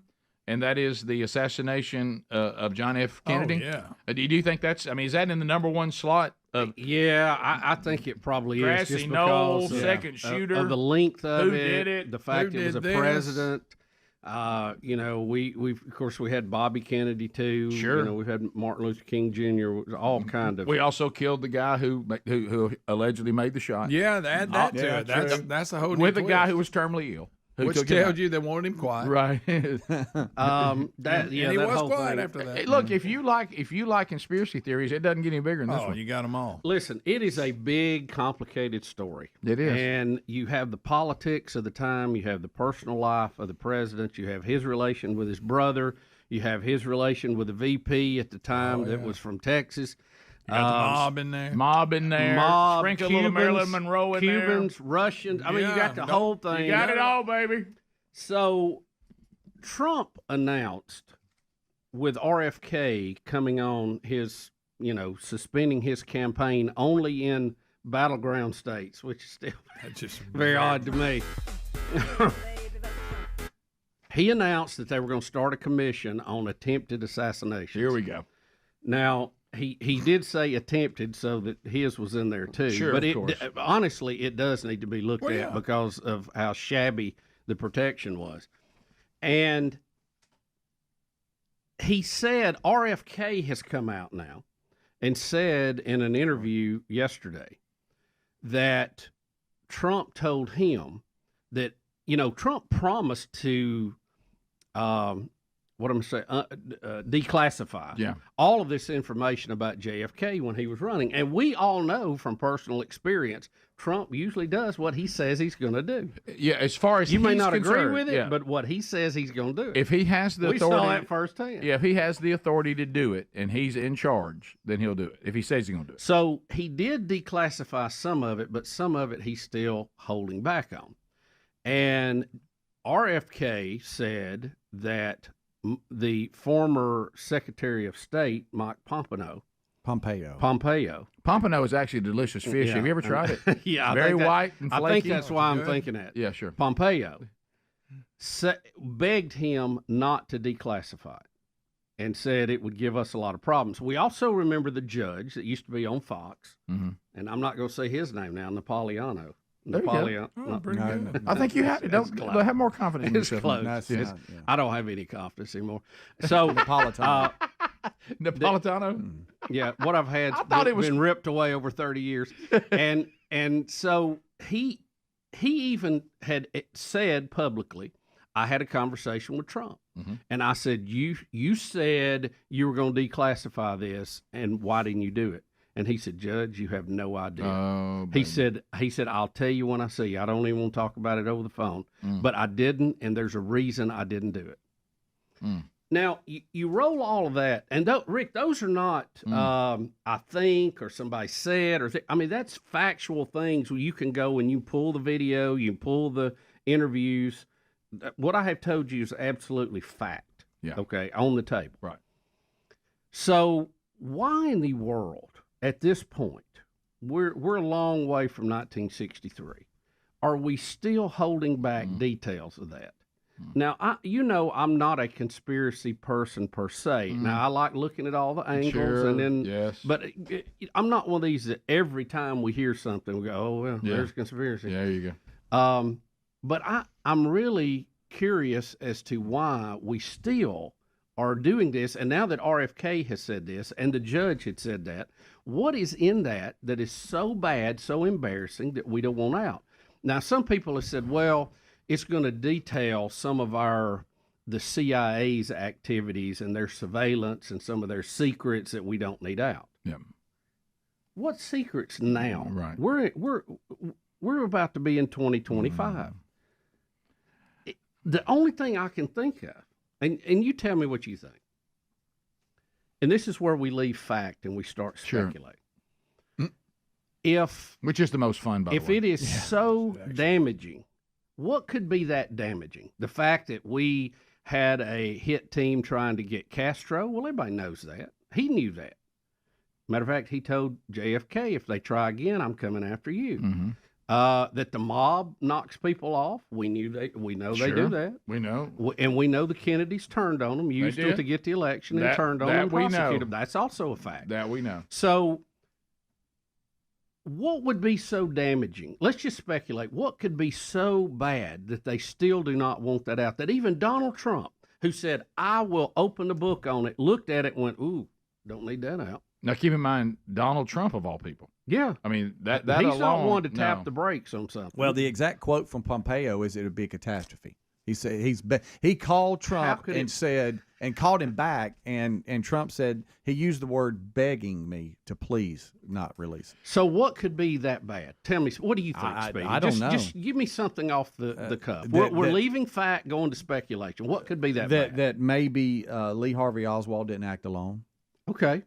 I'll give you that as a possibility. Yeah, well, what else? You and I discussed in the break, Bubba, you know what it is because you laid out, and everybody, I hope, was listening. There's no big, catastrophic event if we find out the mob killed the two Kennedys. There's no catastrophic event if we find out the Cubans hired somebody to kill them. None of that is catastrophic. Or there was another gunman in the grassy knoll. None of that or is down the hill or whatever. The only thing that you could use the word catastrophe with is if it's crystal clear that our own government killed one of our own presidents. Yeah, that would be. And when I say not acting alone, I mean that the government had something to do with getting, you can't pile on. getting a crazy man to act out. Or they were involved from top to bottom, including even maybe being there in case he couldn't pull it off. True. Thomas Crooks. The guy that shot Trump or shot at him. What did you do? You bringing him in? Oh, I thought I got my assassination attempts. Right. Well, well, you can tell our government's so bad now they can't even find a good shooter. If the government did that would make literally everybody, every elected official unsafe. Correct. Because if they had that ability and would cross that line. But you go back then, well, why did they do it? Or who did it? And what was their motivation to do it? Again, Kennedy had a lot of enemies, okay? And I'm not talking about the family, the brothers of Marilyn Monroe. No. The Bay of Pigs, we talked about that. You remember the mayor of Dallas. Remember, the mayor of Dallas was on the CIA payroll and was involved in the Bay of Pigs, and after that was very unceremoniously let go. The parade route was through Dallas. Here he goes. Now, who was involved with that? The vice president. It was his staff working with the city of Dallas that set up the parade. You talking about Dirty Johnson? Johnson, who was about to be dropped as the VP, and knew he was about to be dropped as the VP for Bobby, was not happy about it. You got him in Dallas, all this. I mean, again, we're in speculation column. And then he becomes president, which you think would be the motive for this, and then doesn't run for re-election.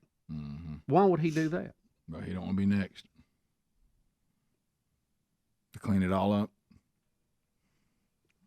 I mean, I'm just saying that these people they acted because of a situation. What was that situation? Well, the only thing that meets the criteria of what Pompeo has said, is that it's something that Americans would go, our government did that? Because y'all already said clearly, we don't care. I mean, we would go, okay, the mob did this, the Cubans did that, crazy man did that. That's not catastrophic. None of us are going to lose our minds over that. The only thing that would have this kind of response would be the American people will lose trust in their government if you let this out. Right? I mean, nothing else really makes sense. To the point they may not pay taxes anymore, to the point they may revolt. I mean, what is catastrophic? What does that mean? What does Pompeo know? And what does Trump know? The Trump assassination attempt was only 45 days ago, by the way. Okay. And what has RFK said all along who shot his uncle? The CIA. Yeah, we're back. Rick and Bubba. Rusty hugged me. Our bodies touched. He hugged me. I held him up for a minute, straightened him up, and they headed back to the veranda. Did that happen? So what is this? I don't know. See, in this deal, he should be mad at the advertiser if he didn't like that advertiser. He should be mad at Sean Hannity if he's mad about that. Why is he mad? What have I done to Rusty Fine? Say. I don't know, but see, it started when we... And I hate that he's dragging Dee into it, because Dee likes me, and she knows she does. When we first came to Birmingham, before we were really ever syndicated, I think we had one station. We were with their same company, and we were literally next door to them. And things would always come up missing or misplaced, and we always gave them the benefit of the doubt. No, people need to know. Don't dig that back up. That's behind us. That's and forgiven. we tried so hard to bridge that gap, and I thought we did. I thought we did. And then we left the company and came over here, and then they stayed over there, and then we kept hearing rumors, and then now they're in the same building, but the tower that they're on is in Coleman, Alabama, which is 45 minutes north of Birmingham. And we see them a lot, and they're always so nice. And then we hear them say things on the air. Well, you know what it is? It's hurtful. And the thing that he's dragging Dee into it, that's what bothers me, because Dee likes me. Punked you out, too, Dee. You know, Dee'll go thug quick. Oh, I'm talking about Dee Fine. I'm talking about Dee, what he said about Dee. Don Juan DeMarco, our guy? Did they talk about R.D.? Did they really? Well, that's just wrong. He's just a young man. Try to make his way. You don't think it's a... No. Okay. Well, I'm looking under every rock. Because when somebody starts acting dark, you got to look up over in the corner in the shadows and turn some rocks up. No, it's not because of that way. I'm looking. Not because of that. I'm just looking. Look, hey, whenever that... Can I tell you something real quick about Dee? Whenever that left eyebrow goes up, watch out. They talked about me. No, I hugged Dee in the hallway. I mean, a couple of days ago. I know. And I thought there was some love there. You know what? I've gone back to Lion King where Pumbaa, or whoever it is, who's the boar? Which one's the boar? You talking to me? Yeah. That's Pumbaa. Pumbaa. Timon and Pumbaa. Yeah. You talking to me? Let me tell you this. I want y'all to know this, because I want you to be careful. And today was an example. If either one of the Fines that do this show hug you in these halls, you might want to watch for the knife going in your back. Hey, how y'all doing? You talking about Gladiator to us? That's fine. Thought we was tight. But they got to live with What's the number again, Rick? 205-941-1011. Star 1011 if you're on what? Star 101 if you're with Singular Wireless, and it's a local call, and they're located. Well, it's hurtful. I got to move on. There's other things to talk about. Yeah, let's go. Come on now. I mean, we're trying to act like Dan Rather didn't interview Saddam Hussein on TV last night. Sure. All right, we'll get back. 877 We Be Big's our number. Good morning.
It is 9 minutes to the top of the hour. Thank you for being with us today. We'll get to some of your phone calls coming up before the show is over today, of course. The text option, you're wide open on that. We're seeing all your comments about what we just said. So we'll see how this goes. Speedy did bring up a good point, and it is under the, I mean, you can't even have a revealing. What'll happen is they'll finally decide to let us know. Doggone it, they'll let RFK Jr. read it. Yeah, and then we won't be able to hear what he actually said. I won't be able to sit through it, and I'll have to say, y'all tell me what he said. You know what? I like the idea somebody gave me, and I really do think if it's something really important and he's going to do it, I will go closed caption. That way I can just read it. Yeah. Right. That'd be the way to do it. I think that's a good idea, by the way. Speaking of Trump, he has reached an agreement on an ABC debate with Kamala. And, of course, he went to the Truth Network. I forget that's still around, by the way. He says he will debate her on September the 10th on ABC. He did talk about some of the rules in his statement on Truth Network. He did not specifically mention what is being done about the microphone muting, but he hinted that he got his way and that the microphones will be muted. It'll be the first time that these two have ever debated. Have you read some of the stuff he said in his release, Bubba? He says, I've reached an agreement with the radical left Democrats for a debate with Comrade Kamala Harris. That's what he put on Truth Social. Oh, boy. He went on to say that she would not agree to a Fox News debate on September 4. Sad. He said the network and his campaign are keeping that date open in case she flip-flops and changes her mind.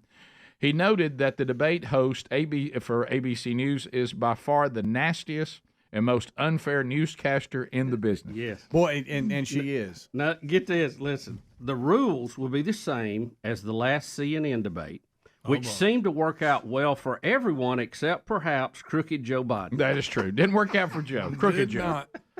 So, and he said he's also maybe looking at a October debate if they can get the Harris campaign to do this. I do believe, and it's funny watching Trump in some only Trump way, which goes back to the thing we were talking about not letting us know what's in those files, is in a very Trump way. Trump he benefited from something he didn't want to do. We all thought it would actually work out for him. It did. Yes, it did. And now he's realized that worked, but now he has decided that he likes it this way better too, even though that was not the case before. But I'm telling you, this is good news for all of us who want Trump to win, because a muted mic is better for Trump. And because it lets the person he's debating, if they seem incoherent, like in Biden's case, and now they seem incompetent in Harris's case, let them dig their own hole. Don't let him talk over them. Don't, and whatever, and then that works out better. Now again, it does. We're seeing Donald Trump at his best. He seems fearless. Okay. Here he goes again. You're not gonna let this go, are you? He does not want what's in that file out, and he's trying to find a way to let it out without it being him that does it. Yep. But if he stood up the microphone and said, "Hey everybody, today I'm fixing to tell you something you wondered about. I've looked at the files." For how long? Since 63, whatever that is. My math is not good enough without a calculator. Understood. Long time. And I'm going to tell you who shot JFK and why. And this is what's in the files, and I'm declassifying it right now. Here it is. It'd be the most famous clip of video we've ever had, right next to the Zapruder film. And it would go down, which Trump would love. That's his motive. That's the way he operates. He likes being that guy. Yep. And he is still so scared he won't tell us. I don't know if it's that. I don't know if it's that he's scared, because they just tried to assassinate him, and they failed. You don't think that would scare you? That they almost got you? And now you're reading that they shot and killed Kennedy because they didn't like him? No, you wouldn't think that they're going to come shoot and kill you too? The reason why I'm saying that he's not scared is because he still wouldn't be pushing RFK Jr., investigating it and releasing all the documents post-assassination attempt. If he was scared, he would go, okay, that's it, I'm not doing it, because they just tried to kill me. But the fact that they just did and were unsuccessful, and he's still pushing it, that means that he's not, being scared is not it. Well, then why is he not releasing it? Because he could have released it. He said, Yeah, right. Before, Yeah, I know. But that was before the assassination. Yeah, he had 4 years. He could have released it. Yeah. And he's told multiple people it's just too bad. What's in it? Yeah. Yeah, it's obviously not good. And it could be that he's scared, but it just doesn't seem that way. I don't know. I don't know. Scared? Well, let's all say that we all agree on this, so we don't know. We're speculating, as Bubba said, which is always fun. And we're off the. And there's nothing wrong with speculation as long as you acknowledge you're speculating. I was taught that by one of the best Bible teachers I've ever had. If you want to speculate, fine, just acknowledge you're speculating. And that applies to everything. But I think all of us are in agreement this is very out of character for Trump. Yeah, it doesn't go with the standard operating procedure. We all agree with that. Think about this. When he, as many other Americans, feel that the election was not on the up and up last time, if he goes up there on January, January the 11th, when is they had all the big dust up in D.C.? January 6th. Yeah.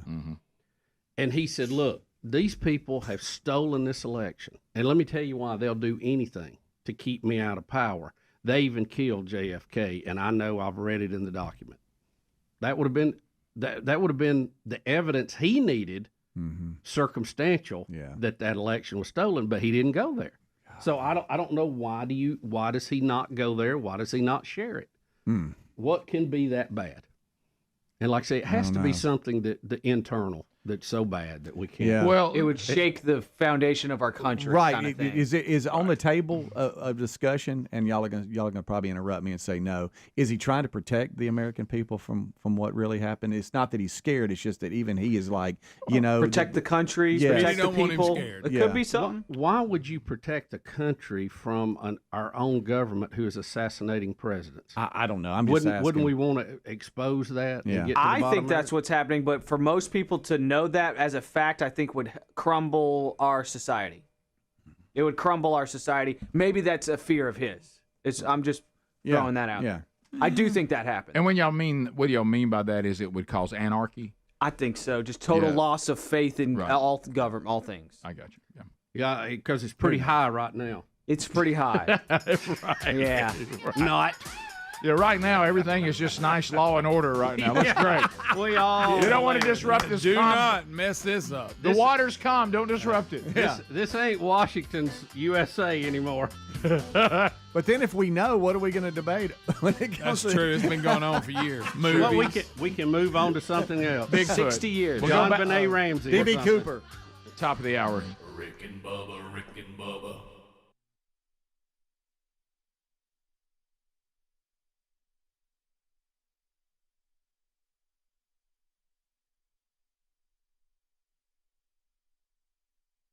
We're back 20 minutes past the hour of the Rick and Bubba show. We have no Bubba today. He is sick and away. It sounded awful too, y'all. Under attack from a local radio show. Here's the thing, and I, because I've been in these battles with other shows many times. We've been doing this, a number of years. Yeah.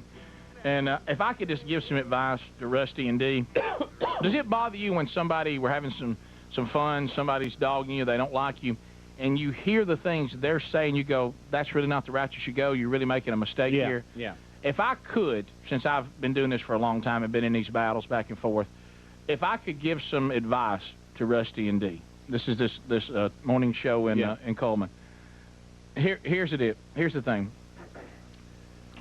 What they should be doing, because they're on the air now saying that our ratings are in the toilet, which is laughable in the area that where we're number one, and they've been to a new station, so you really can't rank them yet. But I think the closest they've ever been to us is something like number 11 or something like that. 18 or something. What they should be doing, and this is a clear mistake, and Rusty is so smart, he should know this, okay? Because he's a brilliant man. Mm-hmm.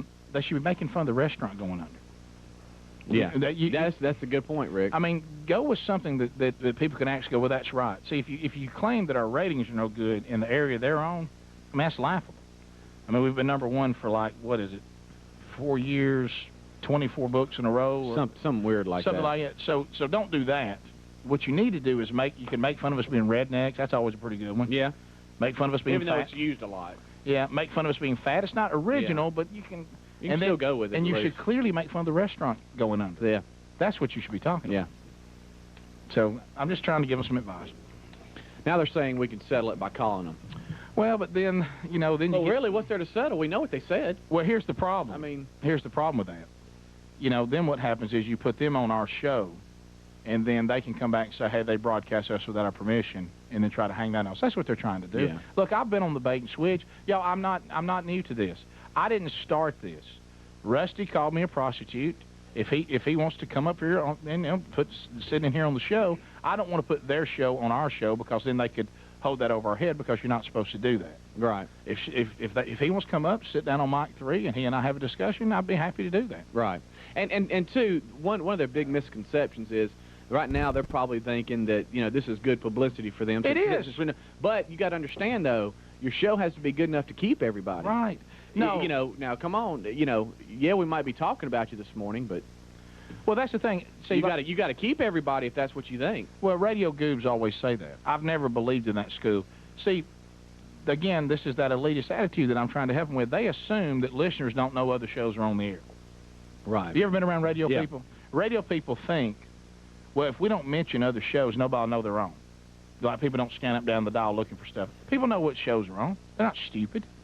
And they know their show's on if they live in an area where they can pick it up out of Coleman, and they know that we're on. They know that John Boy and Billy's on. They know that, you name it. Bob and Sherry, whatever in your area shows are on. You know what all shows are on. Right. You're not stupid. So and you go to the ones that you like the best. You go the one you like the best. So just because that maybe some people are hearing about their show that may not have known, they still have to be a good enough show to keep them. And no offense, but I don't think that's going to happen. Right. I don't live in fear that Rusty and Dee are going to steal listeners from me. No. That's never been something that's kept me up at night and made me toss and turn. Frank Giardina, we have the latest ratings since they said our ratings were in the toilet. Let's see. The last ratings that came out, we were number 1. Okay. With a 16.3 in the area that they're in, which that would be the Birmingham Metro. Is Coleman in Birmingham Metro? Well, do they even get in these ratings?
That's right, baby.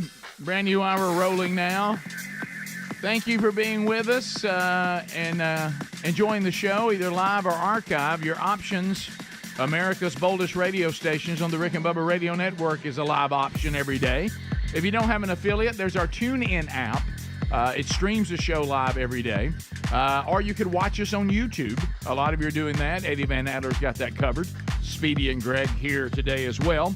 On the archive option, there's a YouTube archive every day. There's a best of hour for Blaze TV subscribers.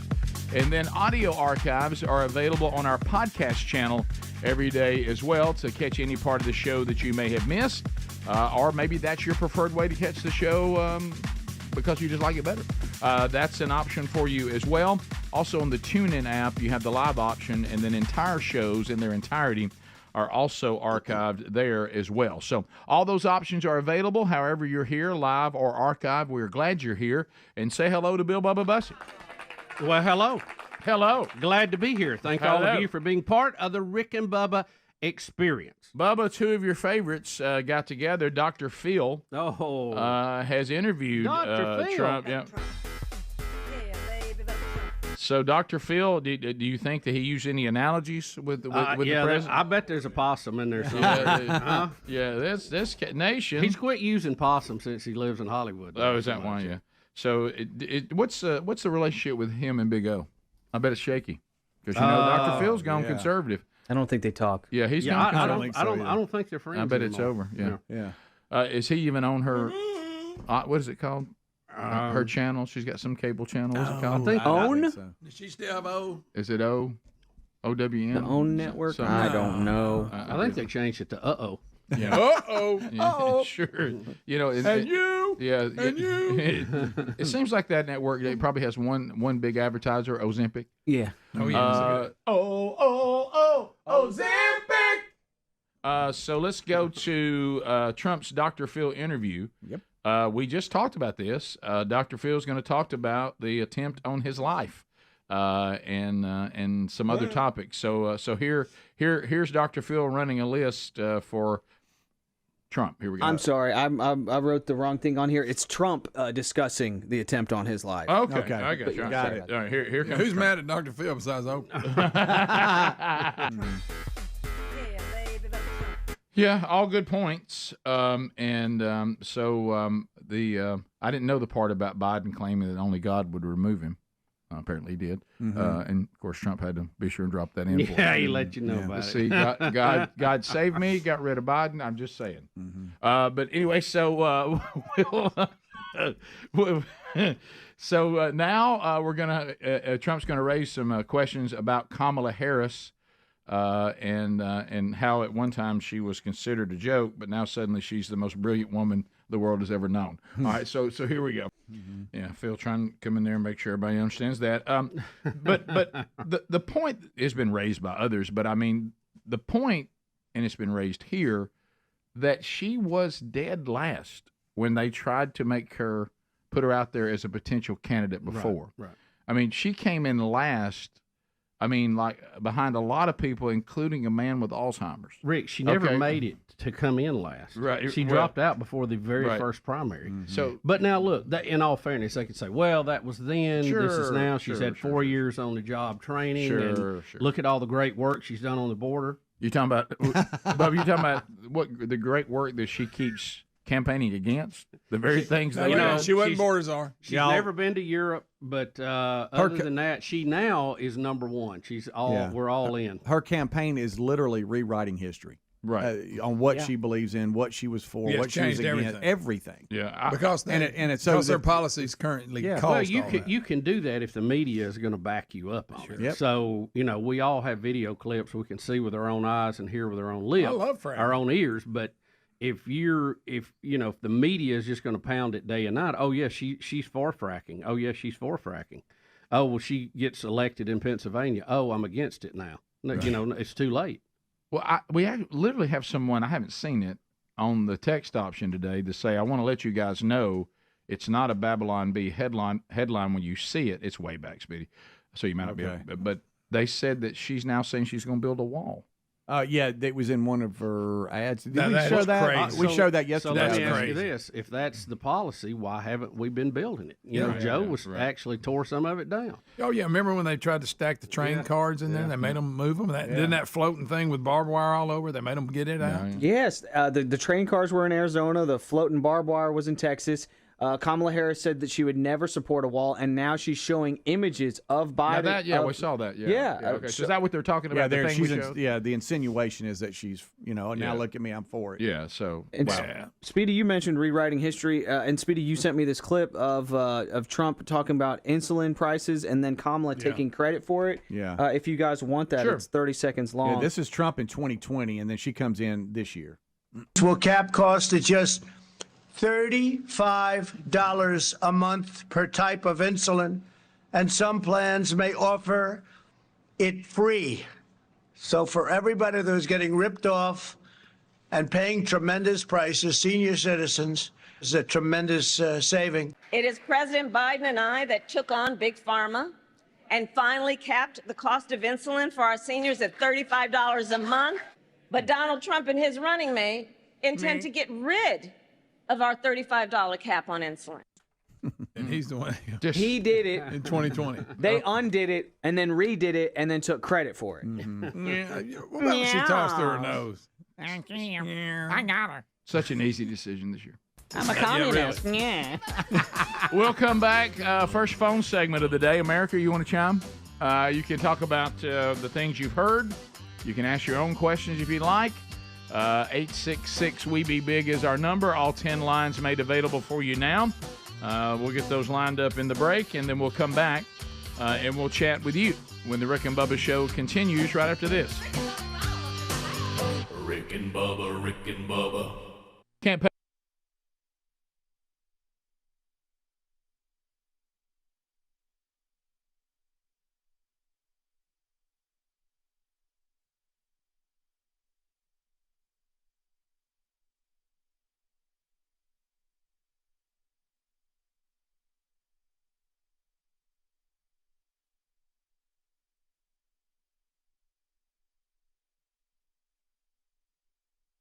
And if you go to, do you have Coleman ratings? Now here's the thing. You're wrong on this, Frank. They're not even. This is it. Okay, we were number one with a 16.3. They were 1, 2, 3, 4, 5, 6, 7, 8, 9, 10, 11, 12. Number 13. Actually tied for 12. Let me be clear. Tied for 12th with a 3.1. So that's the facts. Yeah. And two, you can go to, and I'll do it now, www.radio-locator.com, and then it'll give you a bunch of different things, and then punch in the zip code of 35209, and then all of the stations will come up, and you'll see that WYDE is a Coleman, Alabama station. And there's nothing wrong with that. I have family in Coleman. And we've had some callers calling in saying that they don't. Ladies and gentlemen, here's Hobie.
This is the Rick and Bubba Show. Watch more at blazetv.com/Rick and Bubba.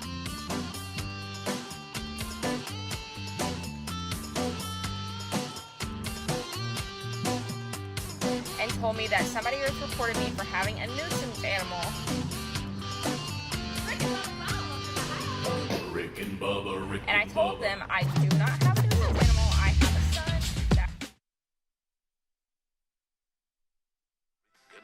Greg's taking phone calls, and you can join us at 866-WE-BE-BIG. We'd love to chat with you. Babylon Bee, I sent it out to the team yesterday. One of my favorite headlines in a long time yesterday, just having fun. They've got a guy about our age sitting there with his salt and pepper beard like he likes it. Man unsure if he's becoming more virtuous with age or just now too tired to sin. Yeah. Wait, that's good. Hey, whatever it takes. Right. To the phones we go. We'll start with Hunter out of Dothan, News Talk 103.9. Hunter, go ahead. Good morning, guys. Hey, buddy.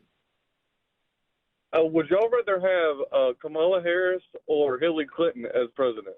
I think I might take Kamala because I think that maybe I mean she could do a lot of damage, no doubt. But it seems like that she's so inept that really we're just going to continue having someone behind the scenes doing something. Hillary, I don't know. Sir, can I answer your question by asking you a question? Did you see the movie War Games? Oh, gosh, yeah. No, sir. Oh, you haven't seen War Games? Yeah. That one of the great classics of our time. He's too young, but we didn't know. You learn in that movie the only way to win the game is not to play. Right. Yeah, let's just not put ourselves in that situation. Yeah, I can't even imagine a scenario that bad. People are saying on the text option, yes, it is true what you guys are saying. It's an easy choice, but never underestimate how dumb our society has become. I understand that. That's a valid point. Fetterman did get elected in Pennsylvania, and I don't need to forget that. But that was Pennsylvania, so that was, Rick, you had a guy that had a stroke, bless his heart. Mm-hmm. God love him. Could not even do interviews, had things typed out in front of him so he could read it, recovering, which to me, if your health's in that bad a case, maybe you need to take care of your health and not worry about politics. But they did that, and his party was openly supporting doing away with oil, fracking, all this stuff that his state, their economy is based off of, a large part of it. We even threw Dr. Oz at him. And the people said, yeah, that's what we'll take. Over Dr. Oz. You would have thought we'd have got some daytime TV people on that one. I know. I thought, of all the people on TV that you go, well, they might run for office, I would think Dr. Oz would be the most palatable of most You would of them. think he has all this influence stuff we hear. He's got an influence. He's got all these people that love him. So I don't know. I mean, it's just bizarre. You look at the results in all these states, and it's clear it's not just conservative and liberal or Republican Democrat. It is urban and rural voting in opposite directions. Yeah. And the urban has just had more numbers. Right, and it's two ideologies against each other. It is. It really isn't two candidates. It just isn't. And that's why nothing is a done deal. So I acknowledge that point. To Tom in Pell City, listening on ZZK. Tom, go ahead.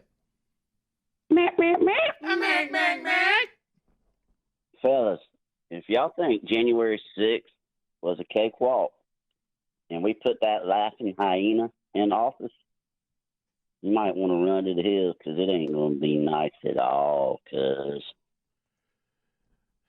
Thank you for playing to every stereotype that the left warns their supporters. Yes. And probably a call from the FBI. Right. Let's mark that tape. Sure. Yeah. Matthew, back down to Dothan, News Talk 103.9. Matthew standing by. Matthew, go ahead. Yeah, I like it how the left is saying that the economy is not that bad. Well, it's bad enough that they've already had to outsource Joe Biden's job to an Indian. Okay. Yeah. Hey, I do have a serious question. Email that to at Babylon B, sir. Yeah, I think you got a chance. I think I've seen it on some things, but it's still good. Hey, good delivery. Where's our president? Hey, does anybody know straight up? He's in Cali. Serious. A much-needed vacation. He I thought drove he went by the back White House, so he had to take another vacation. And I'm getting word that the FBI does want to speak to that last caller because they're hiring. You're awful. Hey. Well, everybody's just on a roll today. Hey. I think if they call, you're gonna have to talk to him. I don't have time today. Okay. You know I'm that gonna be gone. I'm sorry. You know that emoji people send you that has that look on the face where they're going like that. I think I just saw Big Boy do that. I've never seen his face do that before. You can turn his head a little bit too. Right. It was kind of like, well, that particular, we'll see. And then you look at what Greg Abbott's put out today. He's got another. It's not a done deal. How about Governor Greg Abbott is very concerned about what the left is doing in Texas, and he has put out something about election integrity that he is very concerned about. Some of the things that are going on in Texas. He said there's more than 1 million names of ineligible voters. Ineligible, meaning they are not legally able to vote in Texas. That we've had to purge from the state's voter rolls since the Senate bill won in 2021. He says the purge names includes individuals who have moved out of Texas, those who have passed away, non-citizens, among other criteria. He says election integrity is essential. Illegal voting in Texas cannot be tolerated, and we will continue to actively safeguard Texans' sacred right to vote while also aggressively protecting our elections from illegal voting. But the point he's making is we're finding a ton of it. That's serious business. To Louisiana, Charles standing by. Charles, Louisiana. Go ahead. Charles didn't make it. Scott, apparently everyone in Dothan calling today. Dothan, News Talk 1039. Scott, go ahead.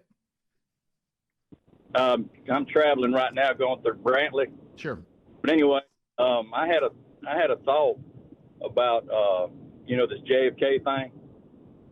If it's that bad, why don't Trump just go ahead and tell the court system, say, hey, if y'all don't drop all this crap against me, I'm finna let the people know about this. Yeah, I guess that could be one play. By the way, since you're rolling through Brantley, enjoy the ticket you'll get in the mail. Yeah. Mark? Well, that's kind of the point I'd made a minute ago. Yeah. Trump has been in a tight spot several times. Right. That if he'd wanted to play that card, it would have give him some maneuvering room. Right. And he won't do it. So that's not very Trump-like. Right. If he has that card in his pocket. Now, someone has said, are you noticing gas prices slowly dropping? Yes, but go and find out how that was accomplished, why they're dropping. This party knows that gas prices are an issue, so they've gone into our reserve to lower those prices, which means that would always work if we become, energy independent and use our own oil, and not only for ourselves, but also to make money, becoming an exporter. So when they need it, they do it and it works, but then they'll demonize the very thing that lowered them. Well, so you got to keep your eye on also supply and demand. Yeah. Labor Day weekend will be a little bit of a peak, but because school has already started, not as much as say 4th of July. Mm-hmm. So there's some of this that is seasonal anyway. Mm-hmm. But I don't know. Have they dropped? I didn't really notice it at the pump because I just feel like I give an arm and a leg every time I pull in there. But if you remember, that was one of the things that Kamala came out with. Oh yeah, we're gonna help Americans with their gas prices. Yeah, just before the election, they sure will. But remember how they do it works, and then they'll turn around and say not do it. Remember, you can't trust the left on how they run. You got to look back on how they actually govern. Bottom of the hour, more Rick and Bubba coming up right after this. Rick and Bubba, Rick and Bubba.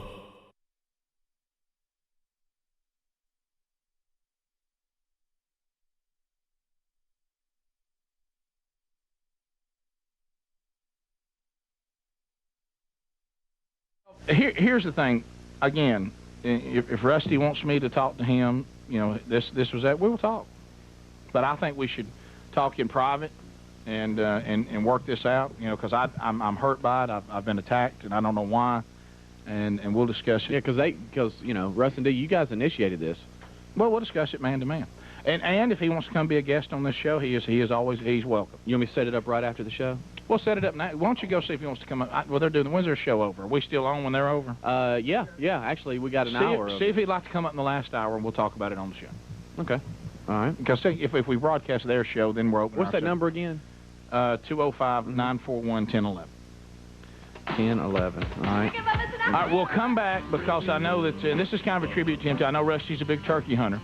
And we'll come back, and we've got some world champion turkey callers that will be with us here this morning. We'll also... Hey, this is Speedy. Can I speak to Rusty, please? We'll get back, and also still to come on the program, some other things that we will cover. I know we got some phone calls, too, but stick around. We'll come right back. Turkey callers in the studio.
Joining us from the Rick and Bubba News Department. Rox, how are you? I'm just great. How are you guys? Good. Iraq's foreign minister says the initial U.S. attacks have killed one Iraqi citizen and wounded others. He tells the news conference that the raids have targeted a customs office, an empty Iraqi TV building, and at least 2 civilian suburbs of Baghdad. And that may have had something to do with when they thought Saddam was in there, and we don't know whether we've gotten him or not, but they went to a residential area with the initial wave last night. Now, the troops have had a lot of practice, but today it's the real deal. As Iraqi missiles streaked toward Kuwait, U.S. forces were ordered to wear their protective suits and their gas masks, but they put them on, they get the all clear, they take them right back, and reporters are doing that as well today. And the 2 leading opponents of war in Iraq continue to voice opposition to the initial action, including Russia. The president there has demanded a quick end to the attack, and France's leader says he hopes U.S. troops can avoid a humanitarian catastrophe. So there's the update. I love the updates from the Iraqi sources. Those are always those are always impressive, especially when they speak in English and no one there can. But it's the right in English. That's of course baby milk factory. That's an old joke. But you'll be looking for elementary school baby milk factory signs in English to be popping up in front of buildings. That's all pretty standard stuff. Yeah. And every single bomb will hit a neighborhood. We all know that. Rick, last night's attack was an attack of opportunity. We had sources tell us that there appeared to be a gathering of Iraqi leaders. This was one of the options President Bush had before the start of the main offensive. That was that if we stumbled upon a target or a group that we thought was, worthwhile, we would go ahead and try to take them out. And that's what happened last night. About 40 cruise missiles, 2,000-pound bombs launched from stealth fighters.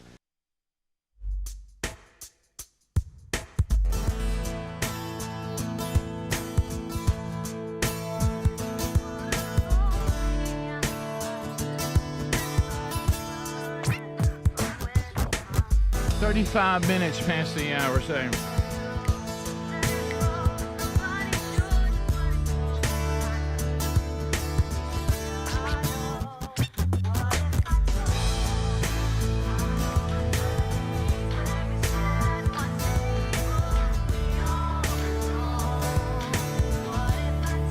We're back. So we mentioned this. We're talking about the government. Those of you that are listening, not watching on YouTube, we've been cranking out some of that new music from Active Congress. That's our new single that's an original. So taxnetworkusa.com/bigbox. You look, when the government sends folks after you, you better have an advocate. You better have somebody that's, whoa. Whoa, I represent this person. Let's talk about it. Tax Network USA, their lawyers are ready to help you. They know the agents you need to deal with, the ones you want to avoid. They know programs that are available. They've got one right now that you might qualify for that may take some penalties away from you. The government willing to waive $1 billion in penalties. You might qualify for that. Find out by contacting Tax Network USA by calling 1-800-245-6000. Free consultation, no obligation there. Or you can go to taxnetworkusa.com/bigvox, or just look at the link at rickandbubba.com under the sponsors. So, Bubba, a couple of stories. I don't fully understand this headline.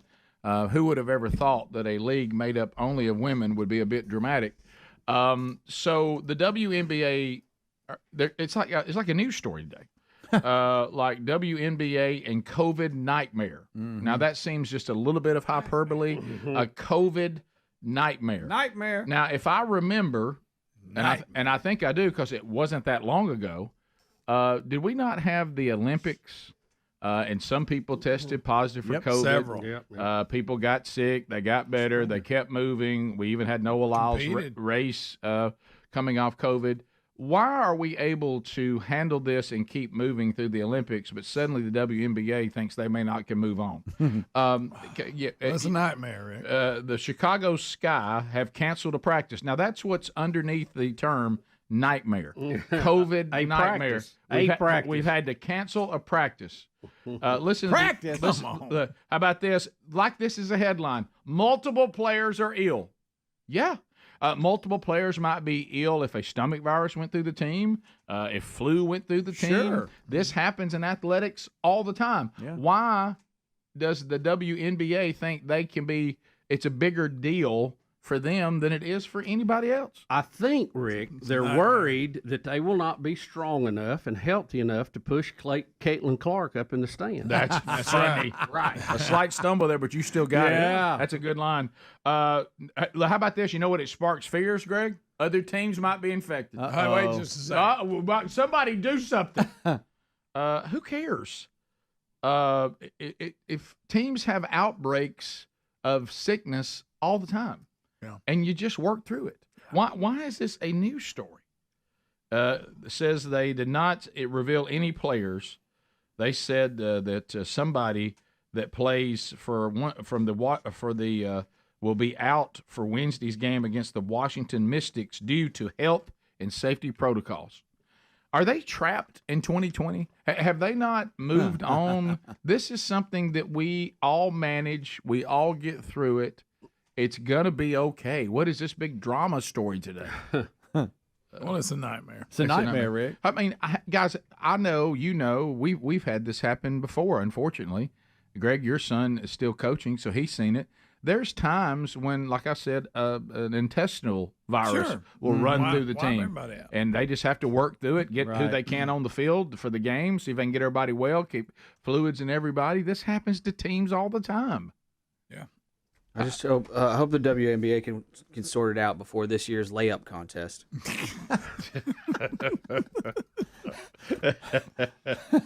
Did they play year round? I mean, why are they still playing? I don't know. Because I don't understand it. I don't care about it. I couldn't.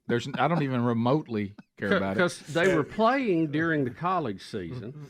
Caitlin Clark comes out, drafted, joins the team mid-year, right? It's May through October. May through October. No, Bubba, they weren't. She was drafted, then the season started. Then baseball, they draft the college guys in the middle of the year. Yeah, they show up. I never understood that. Remember when Bob Horner joined the Braves mid-year? I want to really talk about this for a minute. Let's talk about our society. Okay, this is a headline. It's a news story. Okay, Rick, does anybody know what nightmare means? but I want you to think about this. Unless your wife or relative coaches a team, unless your daughter is on a team, is there anybody else outside of that gives 2 cents on the fly? 2 cents. There you go. About this. Anybody. I'm talking about Rick. It's not a huge crowd. I'll say that. At the office today, are people coming and say, before you do anything else, let me update you on what's happening with the WNBA. There's a COVID outbreak, and we think one of the teams, some people are sick. And they had to cancel practice. Rick, practice. Not sure how it affects other teams. Right. How about this? How bad is it? They canceled practice. A few were sick. I know I probably should have said that straight out. I should have given you time to get ready for that news. What are we even doing? This is just absurd. Well. Did not realize that the WNBA, they play 40 games a year, and the NBA plays 82 games a year. What? And that seems sexist, frankly. Okay, thank you, buddy. Equal pay, baby. Yeah, yeah. Equal pay. But back to your point, the sprinter, what was his name? You said that had COVID. Noah Lyles. Lyles, there you go. When he lost, of course, then he won the track like him. Yeah. Well, he won the 200 and the 100 was his specialty. And then, do I have it backwards? He won the 100. The 200 was his specialty. Oh, yeah. Everybody assumed he would walk off. And then he loses that. Then it comes to find out he tested positive and he ran with COVID. Yeah. And that was why there were like he couldn't breathe. Other athletes that had it. Yeah, and had a history of asthma growing up and all that. So he was having a tough time. I just want to. Y'all's point, he still ran. And they didn't shut anything down. The Olympics, that's a big operation. Yeah. And they worked through it. And we can't get the Chicago Sky through a practice. I mean, what are we talking about? All right. Also out of entertainment, did you see this? Bubba, you mentioned it, the Scotty McCreery story today. Very odd. Very odd. He was playing at the Have you Colorado. Heard Speedy doing him? We got the audio of that, don't we? Well, we got Speedy can do it if y'all don't. You talk about the man of 1,000 voices? Of course he can do it. Stop it. All right. So he's doing his show at the Colorado State Fair, and he stops his set that he's doing because he sees a man from the stage hitting a woman. Right? Yes, that's correct. And when he goes to stop, he says, hey, hey, hey, tell me if y'all don't think it's part of the song. It took me a second to realize it is. And the bands, they don't know what's going on either. So, yeah, here it is. Your audio picks up a little bit earlier, I think. If you want to play that, what I have is right at the hey, hey, so it doesn't seem like it's as part of. Doesn't seem like it's as. Give me a second to pull up my side, but right, you go ahead. Here's mine real quick. Right here. There's a lady you just hit, sir. Absolutely not. Who just hit the lady? Raise her hand. Police, security. And he says, get the heck out of here. He says, get the heck out of here. He doesn't have a foul mouth. No, he's Scotty McCreery. Good boy. That's right. Correct. Yeah. Yeah, I think we're pretty close. We'll come to find out it was just an ugly guy and he thought he was hitting a woman. All right. That's Adler. I'm sorry, that's Adler. I'm sorry, that's a man bun. He's got a beard. I missed it. Well, you never know. Look, it's actually right here. Yeah. So. What was I thinking? Yeah, and then you could be the other end, Greg, where the person actually identifies as a woman. It's just a catfight. That's true. There's so many options nowadays. Hey. And then Scotty McCreery would be a bad guy because he didn't acknowledge the person's pronouns. That's right. He didn't call him by I got your pronouns wrong because I thought you hit a woman. Yeah, my bad. Of course, he had a rendition of it earlier, Rick. Well, before we got the audio, I was just reading. Did he do it? He was reading it from it. Hey. Did he act like he was Scotty McCreery in the story? Yeah. He's role playing. Hey. Yeah. Right here. Hey, that's a lady you hit, sir. Absolutely not. You just hit the lady. Police, security, is she okay? Get the heck out of here. Good job, Speedy. Wow. Well done. I thought McCreery was in the building. William Shatner. I'll tell you what, if your voice was a couple octaves lower, you had it. Hey. Get out of here. So we'll come back. My name's Rick Burgess. So apparently, I'm Scotty McCreery. I look like Howdy Doody. Thank you, Speedy, for I putting rub us my there. goatee when I say something funny. The police say they can confirm that it took place. Yeah. And they dealt with it. We'll be back 15 minutes to the top of the hour. More Rick and Bubba coming up right after this. Rick and Bubba, Rick and Bubba.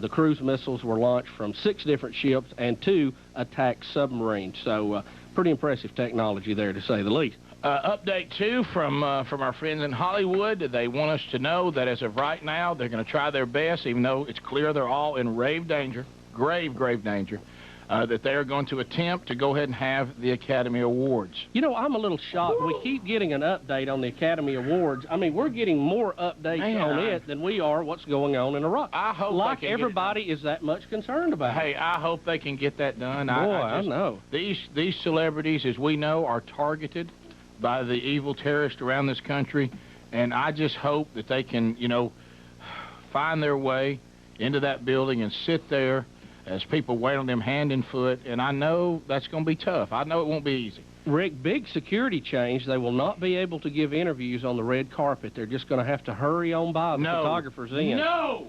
Yeah, I'm afraid so. And I thought our soldiers had it tough. Rick, also, and, we were talking about class earlier. The First Amendment, something we're very proud of, we defend.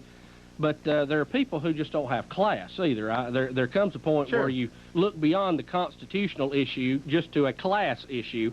And, I'm so glad to hear this because I am a big fan of his. Actor Will Smith, who was supposed to be a presenter, saying that he will skip the ceremony, saying it would be inappropriate in light of world events. Speaking of that, we do not know. We have not had any word because this all happened, overnight last night for those of us at home. I don't have any word on whether we are still a part of an event tonight at Vestavia High School, on whether they're going to continue to have their fundraiser tonight. It's a roast of our friends, 3 on the String, which would be a lot of fun, and they still have it. We'll make every effort to be there. But I don't know. I know some of you are wondering whether that event is on who have tickets to it. We have not heard, but it's still early, so I doubt they've even made that decision yet or are able to get that information to us. But we'll keep you posted. If anybody involved in that event knows whether it is still on or not tonight, let us know. Please let us know. Rick, also coming up, 8 o'clock Central Time, 9 o'clock Eastern, retired General Ken Strafer will join us. He is in Washington and going to give us the very latest information he can share with us. Folks have been standing by. Let's go to the phones. Who's been on the longest? Let's go with Greg in Clarksville, Tennessee. Hey, what's up, Craig? Greg. Did I answer the phone? Greg in Clarksville. Greg? Also, viewers are saying nice pink shirt. This is actually a peach shirt. I wore this shirt this morning. I'm actually going to be later in the program playing the role of a sissy war protester. It's a skit. Yeah, he's in costume. It's a skit we have planned. In a minute, Speedy, Bubba, and Dee will beat me up. Okay, let's go to the phones. Kyle in Mobile, Alabama. Kyle, how you doing? Pretty good. How you? Great. Welcome to the show, Kyle. Thanks. Hey, man, and I appreciate you guys. You do a great job. Thank you. Hey, this Dixie Chicks thing, this is it's just appalling.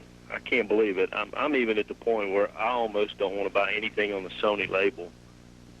Well, I wouldn't punish other acts for what one act has done, but that's your call. Whatever.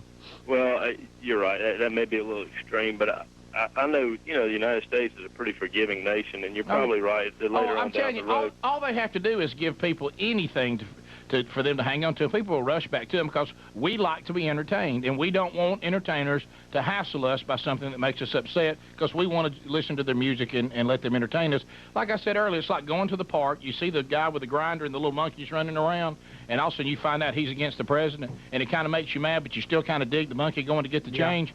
Because if just for one moment the guy would look and say, look, it ain't the monkey's fault, you'd be back in. Sure. So that's kind of, that's all I'm saying. Not for you. You're done with them? Well, yeah, I'm done with them, but I more so than that, I hope that people, you can forgive and forget the Dixie Chicks, and that may happen down the road, but I hope that down the road people don't forget the Jimmy Carters and the Tom Dashells. I hope they remember that, because like you guys said, it's a greater impact.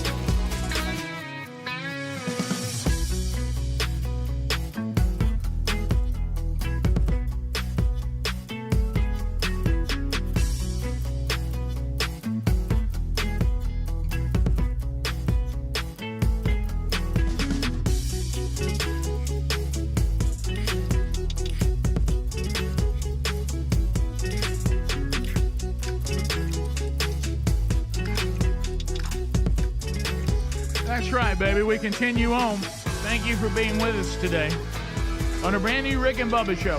Hey! Hey! All right, so Wednesday Bible study back today, noon Central, 1 o'clock Eastern, on the Rick and Bubba YouTube channel. We'll finish the Hall of Fame of Faith today, Hebrews 11. And then if you don't get it live, you can catch the archive later today on our YouTube channel or our podcast channel. A couple of things to be looking for. Tomorrow, Dr. Lou will come in. We'll officially kick off college football season week 1 with Dr. Lou tomorrow. This weekend, 4-day weekend, the real Greg Burgess hosts a Best of Rick and Bubba on Friday. And then everybody off on Labor Day, and Lord willing, all of us back on Tuesday. And when we get back, Bubba, we will be in September. Yep, September. So if you can believe that. So number 9. Yeah. So also some things looking ahead to September. I'm going to look forward on September the 8th. Bubba, going back, you got the opportunity to do this the other day when you said you drove up through all those places when you and I first started the show. They're in the Gadsden, Alabama, Marshall County, Etowah County area. Boaz. So I'm going to speak at the Alabama City Church of God there in Gadsden on September the 8th. And this is just to anybody come. It's not a man church event or anything like that. It's almost like a little revival type service, and we're going to have a blast. So if you want to join us, you can. Find those that detail at rickandbubba.com under upcoming events. So that'll be something that'll happen pretty quick when we get back. All right, so speaking of college football, here we go. I mean, we're off and running. If you're a Florida State fan, you got off and running last week. If you're a Georgia Tech fan, you felt pretty good. Florida State, it's just 1 week, and so somebody has sent us something. The graphic. College football fans, it's like they've been waiting. They can't believe it's here. Here we go. And so this is a meme that somebody's put together. It's 2 maps, Rick. Yeah, you have the maps. Trail of Tears, 1830 to 1850, and it shows where a lot of the Indians from North Alabama, North Georgia, Mississippi was relocated to Oklahoma. Yeah. And then it has the Trail of Tears 2024, and it has a path from Tallahassee to Ireland. That's terrible. That is terrible. That is There's Chief Osceola. That's It's awful, but it's awful funny. bad. So bad. So we're off and running. I'm gonna send that to some Georgia Tech fans right now. Well, and this is for Georgia Tech and Florida State, and then some other teams, some of the smaller schools. They got a chance to look at their team last we weekend. got Jack State kicking off Thursday night, but then tomorrow night. I mean, you're on the inside here. How's Rich Rod feel about the team? I mean, is there any indication what kind of team Jack State will put on the field? You have so much turnover now. I don't think anybody knows, but knowing him, I think he will have a good team. Now, Greg said he always puts a competitive team out. That Coastal Carolina, right? That's who they play. Yeah. That T.J. Finley is back. No. He's at Western Kentucky. Who does T.J. Finley? He's going to play against somebody. Alabama? Yeah, he's playing against them. How many teams has T.J. Finley been on? 4. 4 teams? Mm-hmm. Okay. So that'll be. He's with West Kentucky, the old Hilltoppers. But back to Jacksonville State, I mean, Coastal Carolina is usually a pretty good football. Yeah, real good. So that's not one of those typical opening weeks. I think Jack State lost to them up there last year. Really? Or lost to them last time they played. Okay. Yeah. All right. So that and then you've got all the. We'll get a look at what does Alabama look like post Saban. We get a look at what does Michigan look like when they've got the assistant coach back in charge, who was in charge for a big part of the season where they won the national championship.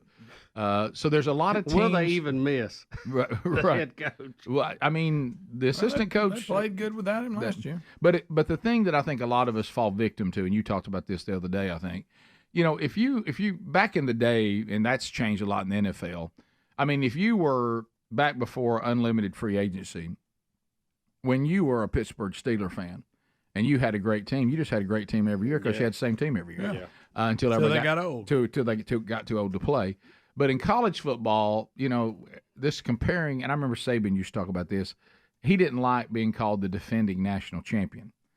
Are you going to defend your national championship? He's like, no, that national championship just stands alone. There's no defending it because some of those players aren't even here anymore. Same numbers on the field, but different kids and different results. So there are a lot of programs, though, that are highly touted that you're going to say we got new coaches and see how that era looks. Mm-hmm.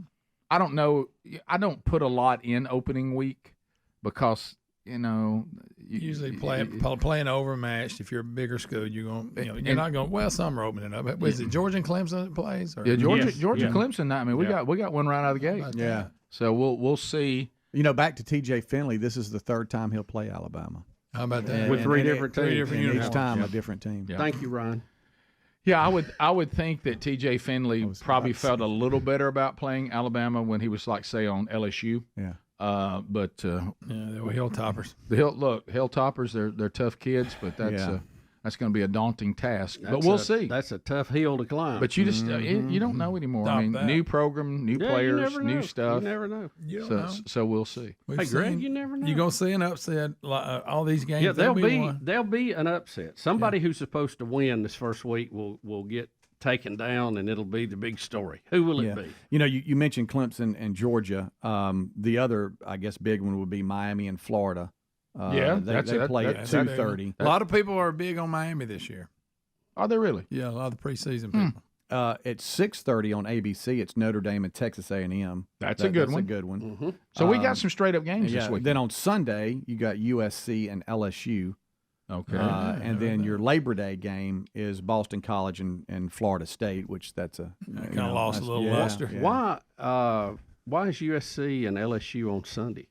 Because Labor Day. They're trying to milk it. It's Labor Day weekend. They do it on that. Yeah, trying the NFL hadn't started yet, huh? Because don't they have an agreement they won't play on Sunday? that doesn't start till the following week. Yeah. So there you go.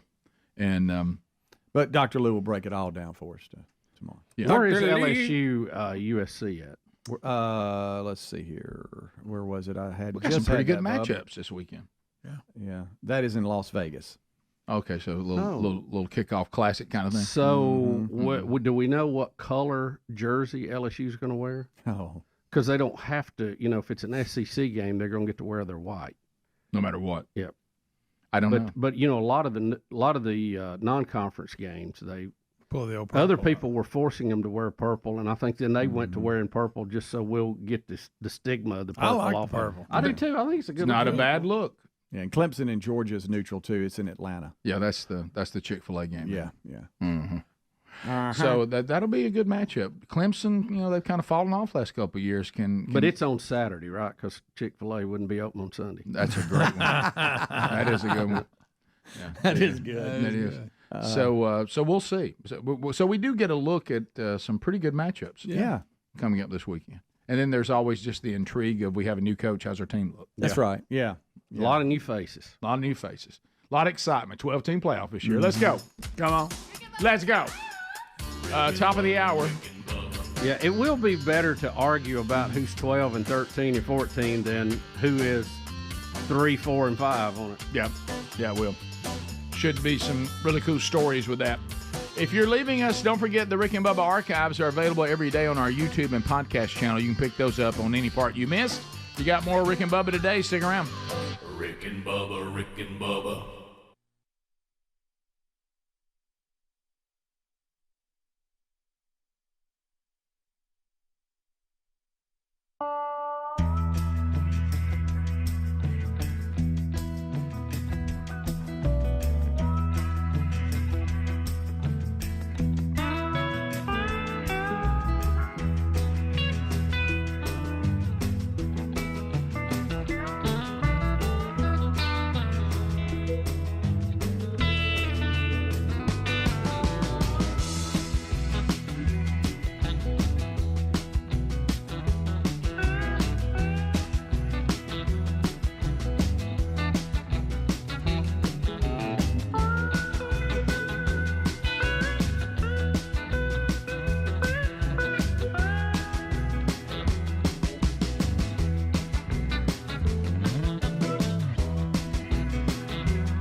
You know, we've even called on Habitat for Humanity to say, let's find another spokesperson. I mean, you know, maybe Franklin Graham or you know, Billy Graham's daughter would be some good choices. Sinbad.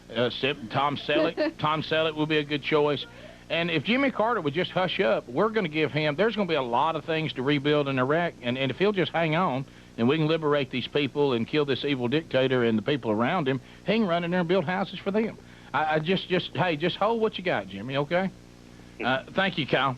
Thanks, guys. All right, let's go to Debbie in North Carolina, watching on Turner South. Debbie, how you doing? Hey, how are you? We're welcome, good. Debbie.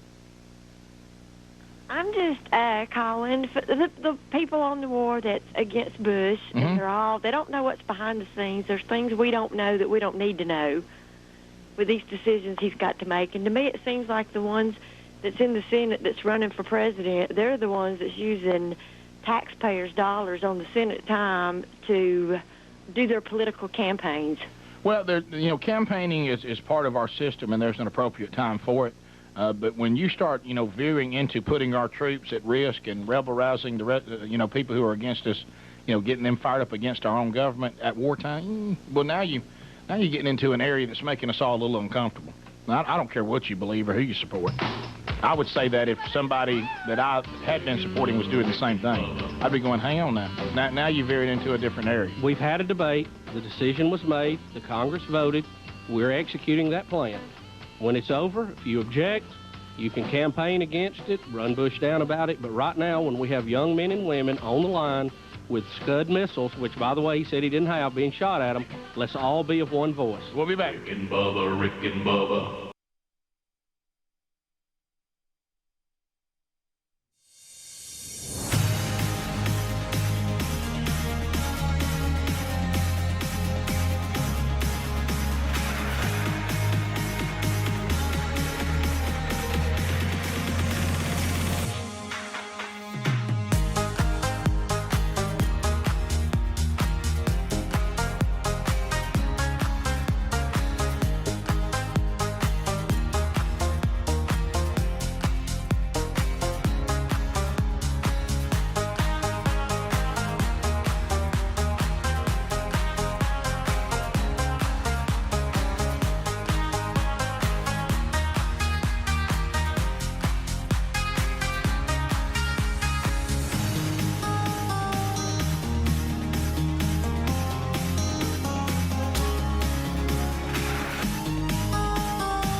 That's right. That's right. Big Boy Studio from Sweet Home, Alabama to the world. Thanks for being here. Speedy, the real Greg Burgess, and Adler all here and ready to go. Put your hands together and say hello to Bill Bubba Bussey. Glad to be here, Rick. Thank all of you for joining us. It is the little party we call Rick and Bubba. And welcome to the party. So a couple of things to look at to start the hour of America. Walking together through the promised land. So first of all, let's take a look at the state of America. We now are completely immersed in a fake world where even the most basic things that we once all agreed on are no longer a given. So we're not going up to the Northeast, Bubba. We're not going out to California. We're going to Texas. McKinney, Texas.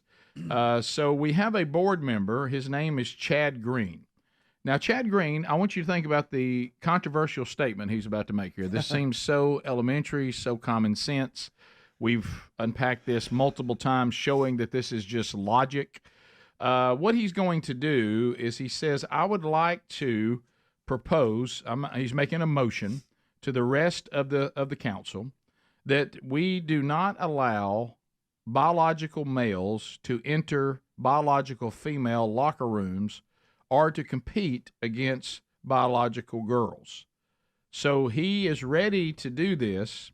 He is making the motion in McKinney, Texas, and he can't get anybody to go with it. Wow. So here we go.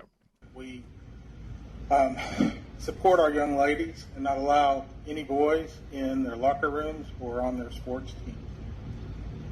Okay, so we have a motion on the floor, as Trustee Green has stated. Do we have a second? And do you want, just to clarify again, I know for Ms. Pierce, want to make sure the motion? That we support our young ladies and not allow boys, that's young men that have DNA that is boy DNA, not be allowed in the locker rooms or on the sports team competing against young ladies. So that's the motion. And do we have a second for that motion? So wow. Second. No second. We'll go ahead and let it die. All right, we're moving on to our last speaker. Wow. Bueller. How do you not? Wow. What does the ISD mean? What is that? Is that a school organization? Independent School District? Is that what that Maybe means? so. I don't know. But That's anyway, terrible. You would think in Texas that would not be an issue, but you see how Texas is changing. Bubba, they couldn't even get a second. Yeah, I know. Couldn't even get a second. Couldn't even bring it to a vote. Couldn't even bring it to a vote. Wow. Could not bring it to a vote. Realize what he just said. Night. I like his opening line, to protect our girls. Yeah. We'd like to do this. They can't get anybody, and there's women sitting there on the council, and there's also people that maybe, are they not dads or grandads of There's not girls? one? None of y'all want to stand up and keep biological males for coming into the locker room with your girls. Nobody will stand other than this one guy. That's it. That's how far things have drifted. Well, it was a little hard to follow the way he was stating it, and I don't know if they were just scared to support it or what. Well, I'm going to say, or they really feel that way. I don't know. Well, I think it's Guilted. They're both bad. That would be something. But see, this is what you have to understand. We hear this about what happened to our government schools. We hear what happens with the apostasy that's drifting into the church. We see what's happening to our country. If people will not have the courage to stand up and say, I got to tell you, I'm not in on this. I'm not going to have this. I'm going to stand on what is true. If people won't stand up, people say, well, I can't believe the state of our schools. Oh, I'll tell you how that happened in a lot of cases is that you couldn't get anybody that had a job there as a teacher or a principal to stand up and stand up against it. They just go along. So if you can't get anybody to stand, then these things just continue. So here's some good news. Ohio State, people started sending me this left and right, that there's been, and we've seen this happen at some other college campuses. And when you hear somebody say, hey, man, this big revival, broke out, and you hear it's in the Bible Belt, you kind of go, okay. I mean, that. But when you hear Ohio State, Ohio State had a revival break out. It's kind of like Rick. I don't want to make too much light of this, but you can see where losing to Michigan 3 times has brought people to their knees. Boy, that's good, Bubba. That's good. And do you think when you see their football coach, they're afraid that Satan himself is now their coach? Man, he looks like some kind of villain, doesn't he? Dude. But anyway, so Hunger Games. There's this huge revival that has broke out at Ohio State on the campus. People, like I say, sent me all kinds of videos of the praise and worship and the baptisms and the students that are coming to faith in Christ. And here's Ohio State football players handing out 10,000 Bibles and leading students to Christ. These Ohio State football players just did something on campus that I have never seen before. A free event put on by some of the Buckeyes' biggest stars collected thousands from the Ohio State community and grew even more throughout the night. It was all about sharing their faith in Jesus, which started with everybody coming together to worship, and the energy was amazing. Each of the players went up to share their stories of how their relationship with Jesus has changed their lives and how much God loves each and every person in the crowd. Courageous attendees took a leap of faith to come up front and pray a prayer to accept Jesus as their Lord and Savior, and it only gets better. Late into the night, with everyone taking notice, person after person made the decision to get baptized, which is a public profession of their faith, and lives are going to be changed forever. Pretty incredible. One of them being dunked in his Ohio State jersey. Of course. Of course. Wow. So very, very interesting. So that's something to celebrate. And, when you see all that happening, you go, well, I mean, do you think all this is this sincere? Is this emotion?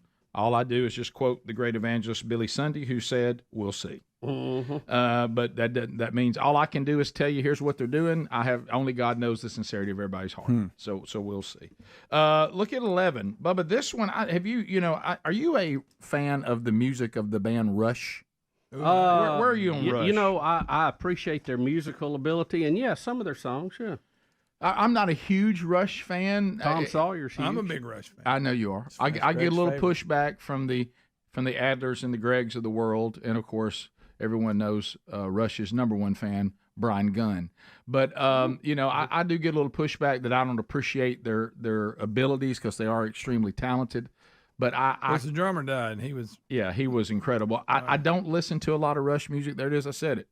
But anyway, Geddy Lee, you know how you think, well, this is, one of the most famous, members. He sings, he plays the bass. Great bass player. But what you may not have known is he is one of the most rabid baseball fans on the planet. I didn't know that. And, Bubba, look at his memorabilia inside his home. It is unbelievable. I saw this interview when it first happened, when Dan Rather interviewed him. Look at the amount of baseball memorabilia he has. I had no idea it was this extensive. Yeah, well, I got a little carried away. It's my nature. I'm a bit of an obsessive. Good. So, Now look at all the baseball. He's got a little these are touch all of John Hall of Lennon look Famers. to him, doesn't he? And I tried to do it for around period. Christy Matheson signed ball has to be fairly rare. It's pretty rare, yeah. I was lucky to get that one. I learned the hard way that, because I bought one many, many years ago for more money than I would admit, and it turned out to be a fake. Uh-oh. And of course, it just, when a collector buys something fake, they become obsessed with getting the real thing. So I didn't stop until I found it. These are all Yankees, 27 Yankees ball, and Babe Ruth, Mickey Mantle. I'm a big fan of Mickey Mantle's when he signed baseballs, and he was a little in his cups, as they say. Yeah. He would write nasty things. Well, what do you think? When he's been drinking of all time. Yeah, I mean, just incredible player. This is something a bit different. These are presidential signed baseballs. Mm-hmm. Now, why is a Canadian collecting American presidents? I don't know. It's I don't know. There's a lot of baseballs in that room. Wow. My goodness. What we go? Geddy Lee's this incredible baseball fan. I tell you what's I wild. think he's a big Blue Jays guy. Yeah. And I've heard about him going to games, but I had no idea that he had. Yeah. Speaking of baseball and the Blue Jays, we've got a story we need to do next segment. I don't know if y'all have heard about this Danny Jansen story. No. Yeah, we heard of it? We did it yesterday in the kickoff fight. I haven't heard it. It is so rare. His jerseys have been sent to the Hall of Fame. Okay, all right, we'll do that when we come back. If you missed that yesterday, I did. I didn't know about it. But anyway, and I also didn't know that when Mickey Mantle had been in the Granddaddy's cough syrup, he'd write nasty things on the baseball when he signed it. Yeah, we'll be back. Rick and Bubba, Rick and Bubba.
Turner South, who got the jump on this, sent me a birthday present yesterday, and Rick, I tell you, a classic. We had a conversation about rock polishers not too long ago. Yes. And how I always wanted one as a kid, just a passing comment. Now I have a rock polisher. Thank you, Turner South. Turner South, he sent you a rock polisher? Yes, they did. Well, gosh, that might even inspire me to bring back my rock show. I know, that's huge. You know, where I lined up pretty rocks on boards and made everybody come look at them. Now, I haven't started polishing rocks yet, but I got it put together, and I'm still reading. You got to put a little grit in there, and, you know. It's not an easy process, is it? It takes a little time. Will you polish one and bring it in? Yes, I will. We'll call it the polished rock. That would be huge. Thanks, guys. To the phones, 877 We Be Big. Margaret standing by in Crestview. Margaret, welcome to the Rick and Bubba Show, and good morning. Well, good morning. We be big in my family, too. Well, I'm glad to hear that. Anyway, the thing I wanted to say was that Natalie from the Dixie Chicks, if she had said something intelligent that we could have said, okay, well, you know, you have a point. But what she said was, I'm ashamed to be from Texas, the same state. That was just for sensationalism. No other reason. And let me just say that my son and his wife got orders to go to the Mideast. They're both in the Air Force. And they're going to go over and put their lives on the line and fight to give people like her and these other Hollywood idiots the right to say these sort of things. Let them go to Iraq and say it.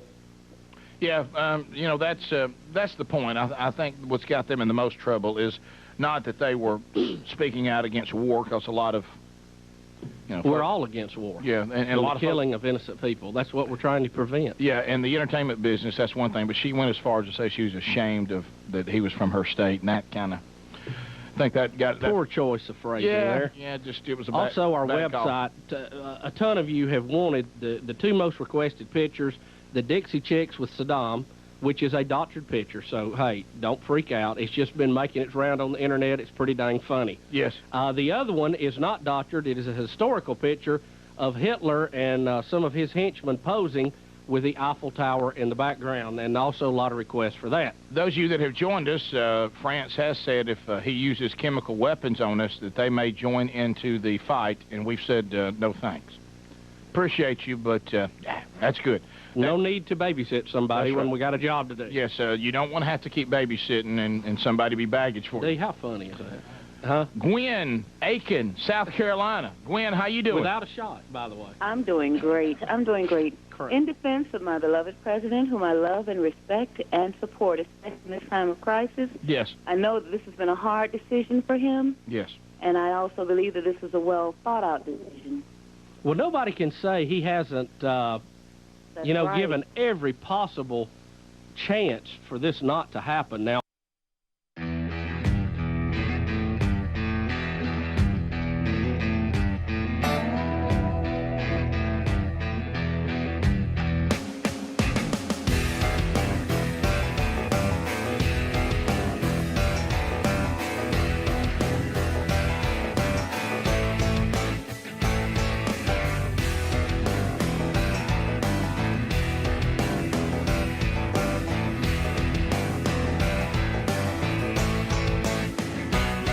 That's right. 22 minutes now past the hour. Thanks for being with us today. Greg, I know you like to read these biographies and autobiographies from rock legends. They said Geddy Lee's got a good one. I'll get it. People on the text saying that's a must read. All right, so Bubba, we mentioned Geddy Lee, his baseball obsession. That took us to Canada, which took us to Toronto, which took us to the story you said going. Yeah, Rick, I thought it was very interesting. According to Major League Baseball, the first time this has ever happened. Okay. We have a player. His name is Danny Jansen, and he played in a game, the Toronto Blue Jays against the Boston Red Sox, and he played for both teams. During the game? Well, it's got a little twist. It's got a slight twist here how this took place. We've always joked, and we've heard these stories about, somebody being traded and literally walking across the field to the other side. Yeah, sure. There was a 2-month delay in this game. It was a rain delay on June the 26th. At the time, Danny Jansen was the catcher for the Blue Jays. But he was traded to the Red Sox for 3 prospective players just a month later. So when the weather-delayed game was picked back up, in the top of the second inning, Jansen was playing against his old team in the exact same game he played in 2 months How earlier. about that? Yeah, they picked it up where so on the official scorecard, he first had one pitch at bat for Toronto, and then went 1 for 4 at the plate for Boston on the same scorecard of that game. It's just a 65-day spread between the two. 65-day delay. I knew baseball was a slow game, but my goodness.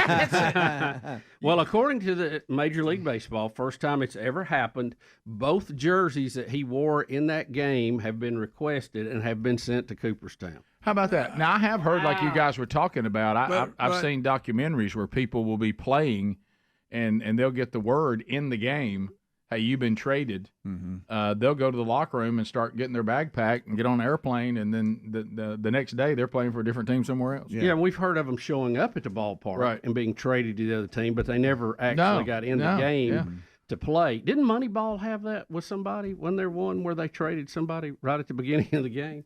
I don't remember. That's Ham's area. He always keeps up with that. Kendall Graveman, friend of the show, you remember he was with Seattle, and they were playing. I guess was it at Houston, the Astros? Yeah, he told us. And he got traded, and it was in the same series. And then he swapped dugout. Swapped dressing room. Wow. Yeah, but it was the same series, wasn't the same game. Yeah, right. That's but the one I really remember. not yeah. the same game. I'm sorry. I know on the scorecard it's the same game. But Don't do this. It was, think about it. When you heard it, what did you think? You didn't think that. I thought this. And we're gonna get jerseys and send them Cooperstown over that. It wasn't the same day, but technically it was in the same game. Yeah, but I will say that I think what. Even though it wouldn't make Hall of Fame because of the technicality and the scorecard that Speedy talked about. But this Kendall Graveman story, to me, if you're playing like game one of a 3-game series for one team, and then in game 2 you're playing for the other team, that's more significant. That's more. Yeah, that's you look across the other dugout and go, to me, I'm gonna move my stuff over here. Yeah. I was in the hotel. I had a roommate over there yesterday. Yeah, but this is one of those things we want to be sharp about. Yeah, but if you really look at it, it's not that big a deal. Right. Well, when we first saw the headline and did the, we were looking at it and we're like, yeah, I thought, okay, was there like a 2-hour rain delay? And he packed his stuff and walked over. That's what I thought. But then you look into it, but Bubba's right on the official scorecard. That's right. It does say how many Greg? days between the 65. That's good. Why are we even talking about this? Because it's first ever Hall of Fame. We're gonna ship jerseys and we're gonna do all that over that. Geddy Lee has already tried to buy the Toronto jersey. Yeah, he's got Geddy Lee loved it. Right. I'm just telling you. How about you got a home run ball signed by Babe Ruth? That's big. In the World Series. Mm-hmm. I had one signed by Catfish Hunter until my kids played baseball with it in the backyard. Messed it up. What about that when that big dog got in Sandlot? Yeah. Oh, yeah. That was a slobbery mess. But Babe Ruth's a biggie. Now, I'm going to show my ignorance here. I didn't know who he was talking about, this I didn't Christian. I didn't. Christy something. I know he had a girl's name. Apparently, it's some famous baseball player. Yeah, Did you ever heard of him? Really must have to be dig deep in baseball. I don't know enough about baseball. Oh, wow, yeah. He died in 1925. Who did? Okay. Christy Mathewson? Is that who it was? Yeah, I don't know who that is and what his significance is, and I'm sorry to Geddy Lee for that. I'm sorry, too. Yeah, we have no idea. Sorry. Geddy paid a lot of money for a fake.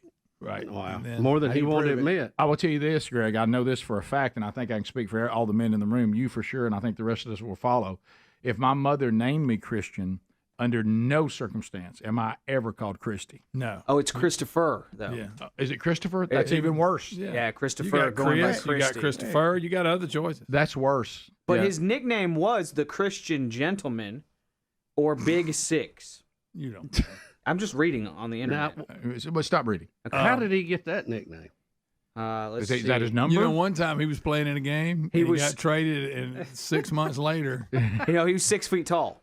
Really? Yeah, 6'1". He was 6'1". Oh, wow. Okay. So Big why? six. I mean, there's a So lot. that's about your height, Thaddeus. Yeah, tall guy. Right. Like me. So there you go. Greg also went on our journey to the restroom in the break to tell me that I can't wait to watch Adler's reaction. Greg actually thinks of the great rock trios, he thinks Triumph is better than Rush. No. They have more better songs. Okay. Let me rephrase that. Rush is kind of a prog thing. You know, I love their music, a lot of it. What do you mean by prog? Progressive rock? Yes. Okay. And Triumph was more of the pop hard rock thing. I just think they're depending on how you look at it. Both of them from Canada, crazy, both Greg. of them trios. I think you're crazy, Greg, is what I think. I thought Trump was a comedy dog.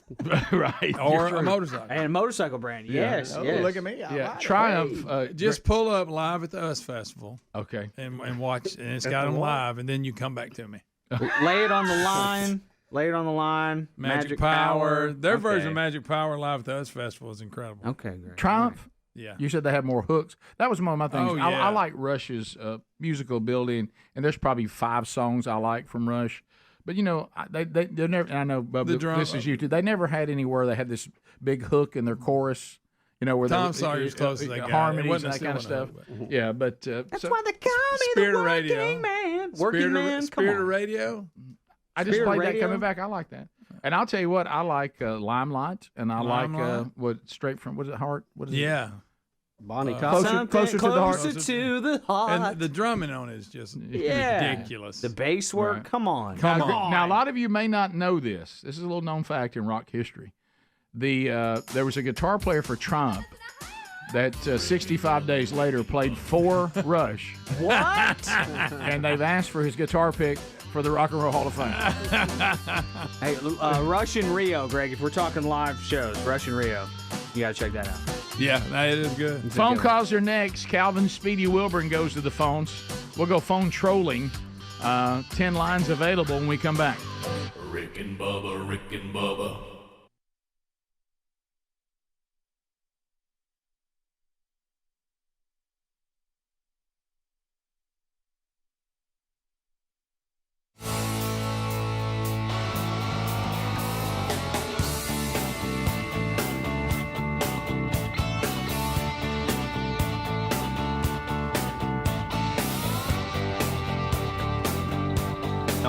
The people who keep screaming we're rushing to war, I would have an issue with that. That Saddam has had 12 years, and then numerous other chances, including an offer to if he will go into exile just a few days ago.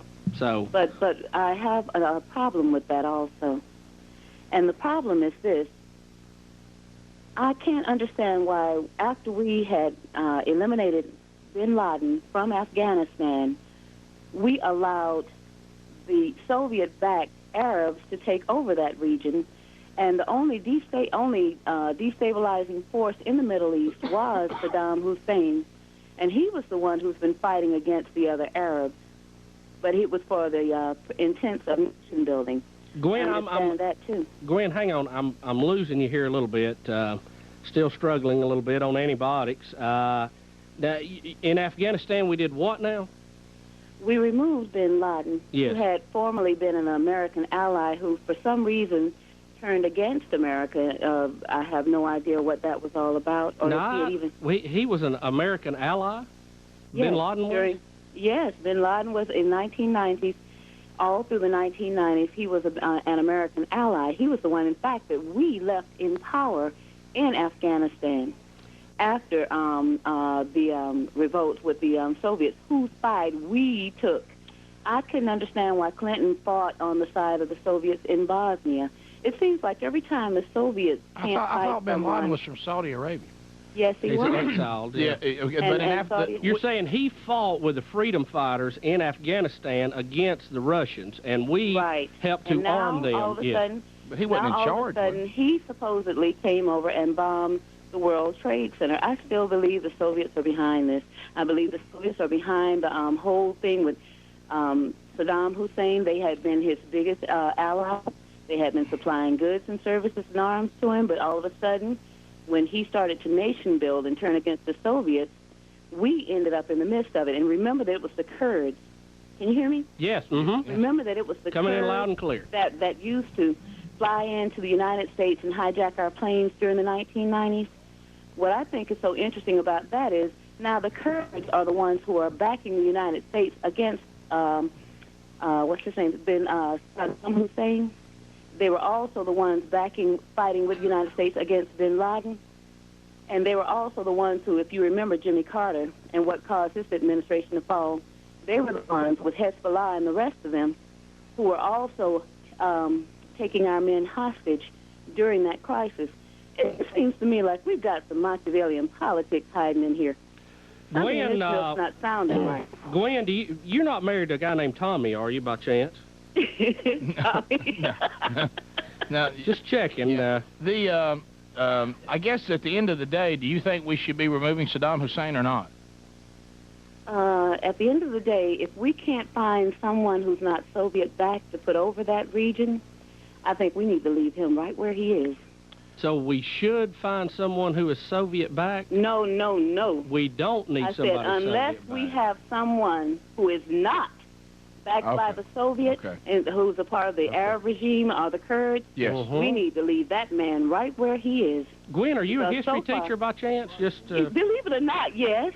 You are. You're teaching our children, huh?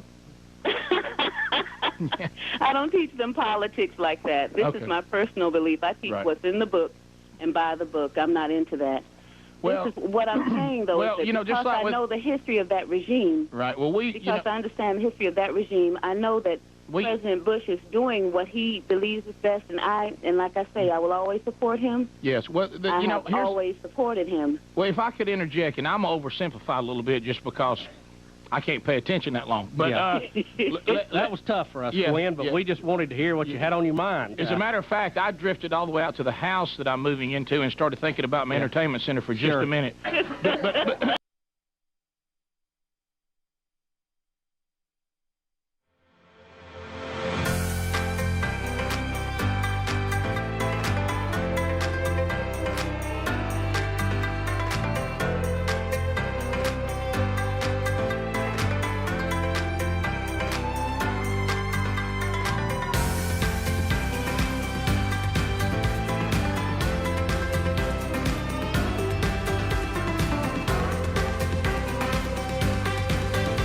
35 minutes now past the hour. Phone troll time, baby.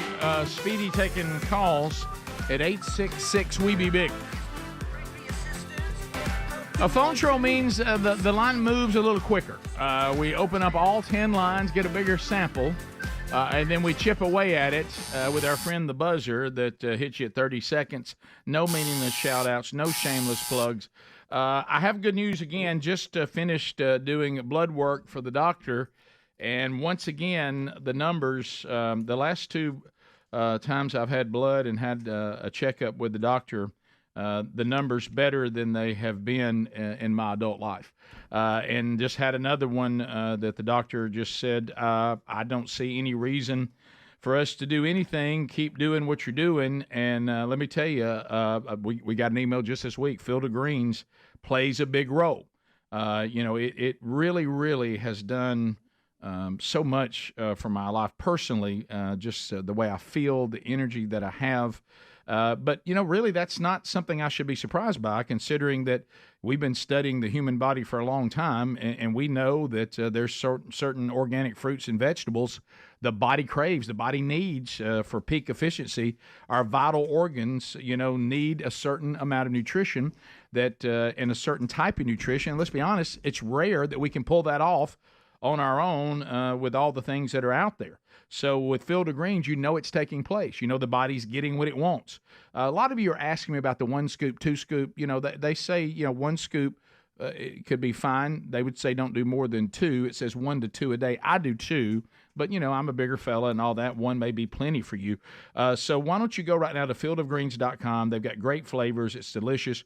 Use the promo code BIGVOX, B as in boy, IG, and then V as in voice, OX. We'll get you 15% off and free rush shipping.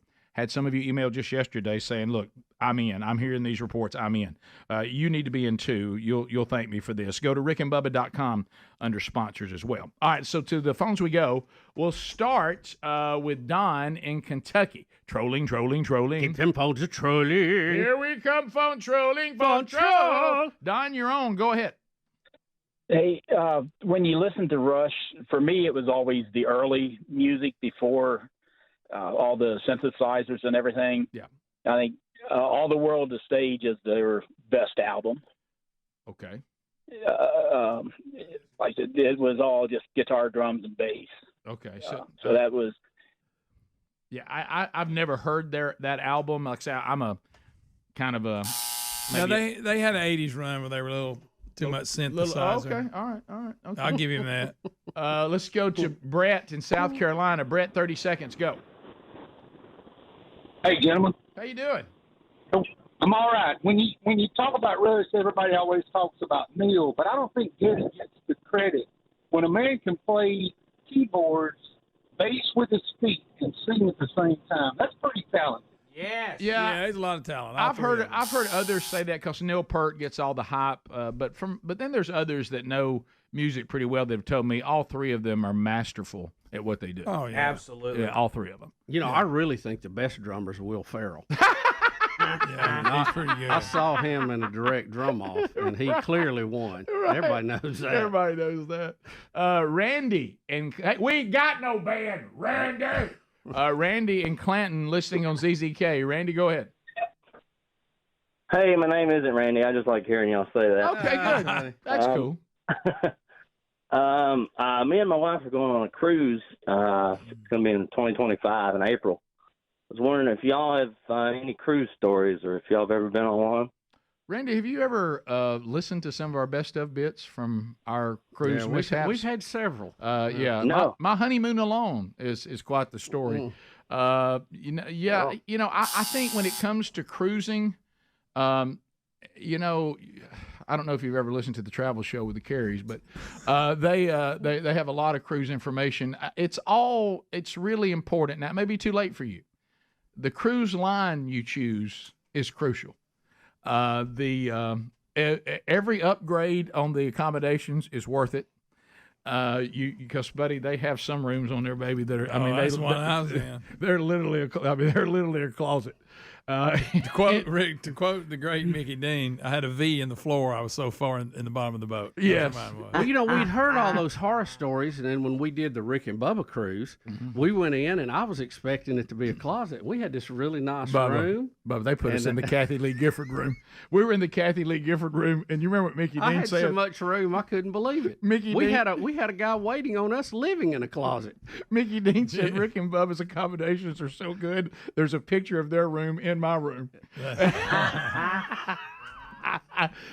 I thought, man, everybody's really over exaggerating. Right. A lot of people. This is pretty nice up here. A lot of people around me. A lot of people. If you got to be a people person. If you're not a people person, this is going to be a rough ride. But anywhere you can go and get an ice cream cone any time of the day or night. Yeah. You wake up at 2, go down, hit the old ice cream machine. That's number one. I'm personally kind of a 4-day max on a cruise. I'm not a big 7-day guy. You talking about a few fun days at sea? Right, but no, cruises can be great. Yeah, and of course ours went real well. The ones that we were on. Yeah, they did. A lot of fun. Yeah. Greg, a lot of people. Yeah. Ben in Birmingham, 1047 WZZK. Ben, go ahead. Hey guys, can you hear me all right? We're doing great. Yeah, I hope you're okay. I'm talking to you from inside a motorcycle helmet. I hope you can hear me all right. I can't. I'm so sorry. I can't. I'll take fries with that. Yeah, that was one of the worst phones I think I've ever heard. Yeah, I'm so sorry. But I had to sacrifice you for the good of the audience. Did he say he was calling from a motorcycle? I think that's what he said. I think you made that up. He said, "I'm calling from a motorcycle. Can you hear me?" I think that's what he said. Is that what he said? I thought that's what he said. How about this? Not a good idea. Who calls? Hey, take that headset back. Okay, and go up one. Let's go. You thought you were saving. Brian in Huntsville, 100.3 The River. Brian, go ahead. Greetings, gentlemen. And Roswell, New Mexico, 1947, allegedly a crash. Speaking of conspiracy theories, almost 9 months later, Al Gore was born. Wonder if he's half alien. You may have a point. Okay, buddy. All right. I know when you ran that one over out loud in your house, you're like, this is going to kill. Yeah. Somebody in the house really loved it, didn't they? Maybe last night it was fun. Today, happens to all of us. It does. Sir. Oh, it's happened to me. I've come in before thinking I was going to have the greatest bit we ever had, and all of a sudden I'll do it on there. I'm like, I didn't really go the way I thought it would. It's kind of like that Michael Jordan commercial where he tells you he's missed 9,000 shots. Right. Yeah. And I'm like, yep. Well, there was one of them. You know what you do? You keep shooting. Yep. Sure. Cameron, welcome to the program. Cameron, go ahead. Hey guys, good morning. Hey, buddy.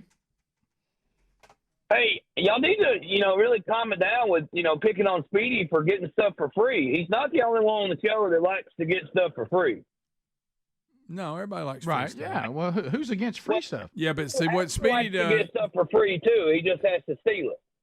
Well, what Speedy likes to get stuff for free. Adler likes it too. He just has to steal it. Hey, let me tell you something. We are kicking out a comedy tour today. Thanks, buddy. That's good. You set it up, but then we were responding, and you threw your punchline in while we were responding. Sorry about that. See, well, he's wrong on Speedy. Let's say they got something we all get something free. He gets 2. Like we'll all take 1, and then Speedy will go get 2. You're going to upset him. He's going to hear you, and there he goes. He took his glasses off. He took his glasses off. You're right. You know what I'm saying? Hey, well, is that an extra one? How's he going to give one to the Lenores if he doesn't have a spare? That's my point. He's helpless. He didn't know what to do in there.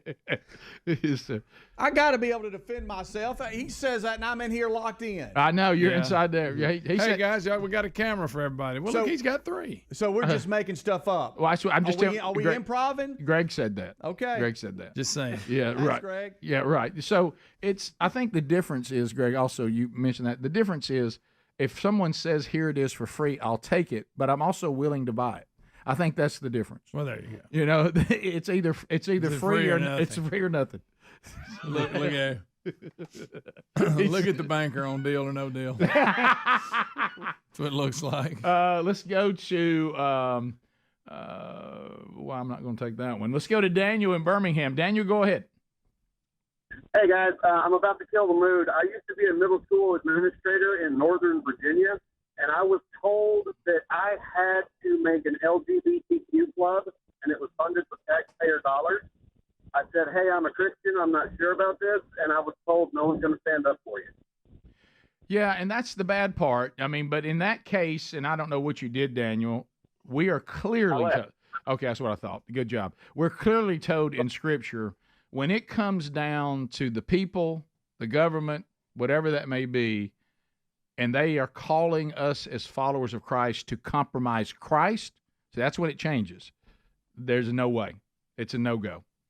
And now, if it doesn't have anything to do with that, then we're supposed to be good citizens and we pay our taxes, we do what the government says. But if you get put into a position by society or the government that says you will compromise Christ, you will compromise God's standard, or you will face a penalty of some sort, you do like you do, either leave or you get fired or you pay the price. But like we said, there comes a point where you have to say to society, I'm not even against you, I'm just for him. And I will not be compromising God for anything. The crowd is going to yell, give us Barabbas. Yes, they are. Yes, they are. No doubt about it. And you know, one of the things, and I talked about this recently, when you look in there were some people that were going to pick Jesus and got talked into picking Barabbas. It says that in Scripture. So be careful who you have around you, too. You can't bend to the mob, even if it's people you know. 14 minutes to the top. We'll be back. Rick and Bubba, Rick and Bubba.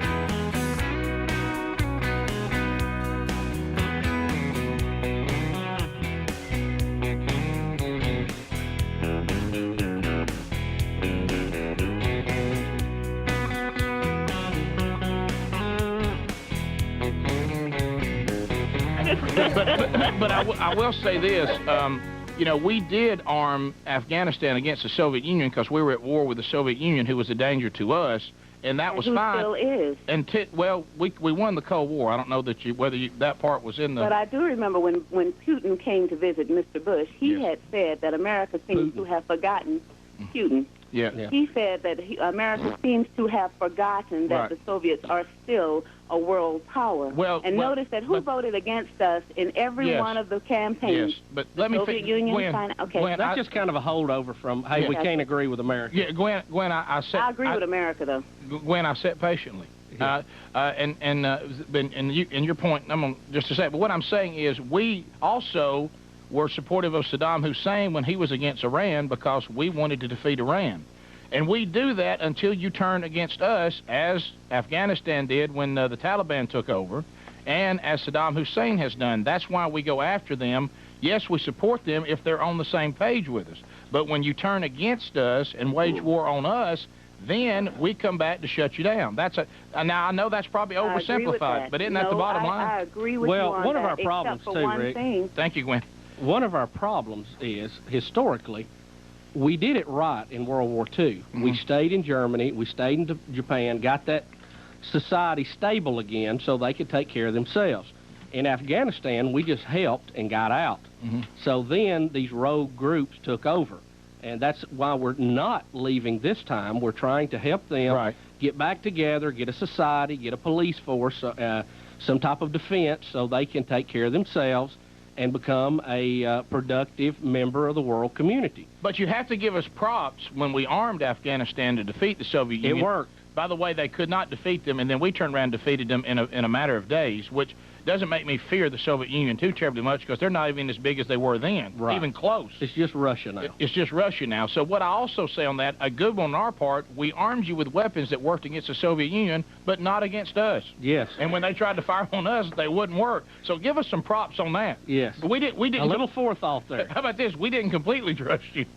And I don't recall that Osama bin Laden was in charge of Afghani forces against the Soviet Union. I don't recall that. He was probably in the mix. I don't think he was the head knocker. And how about this? Saddam Hussein it's not speculation.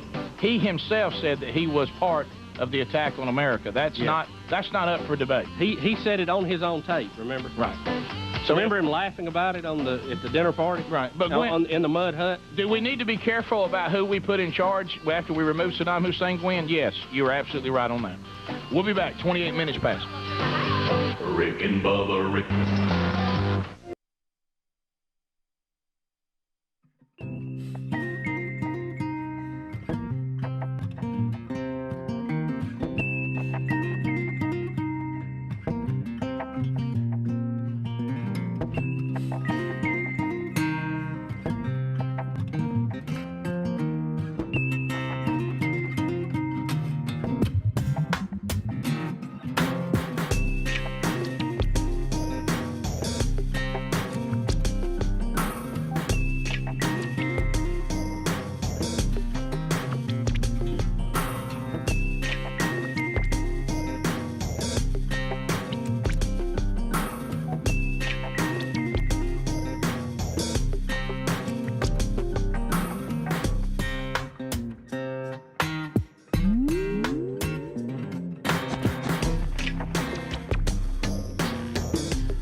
Thanks for being with us. We're back. All right, so we continue to update you on the stories of the day. We're working phone calls in. We're looking at the texts that you're sending in, all these various options. Wednesday Bible study back today, noon Central, 1 o'clock Eastern on the Rick and Bubba YouTube channel, archived soon after. All right, so we can't believe that CNN has still not fired this guy. Scott Jennings on CNN. Obviously, there was some thought process into going to trying to make CNN's reports a little more objective. They do have a token conservative now. Right, yeah. And he is pretty good at what he does. Yes.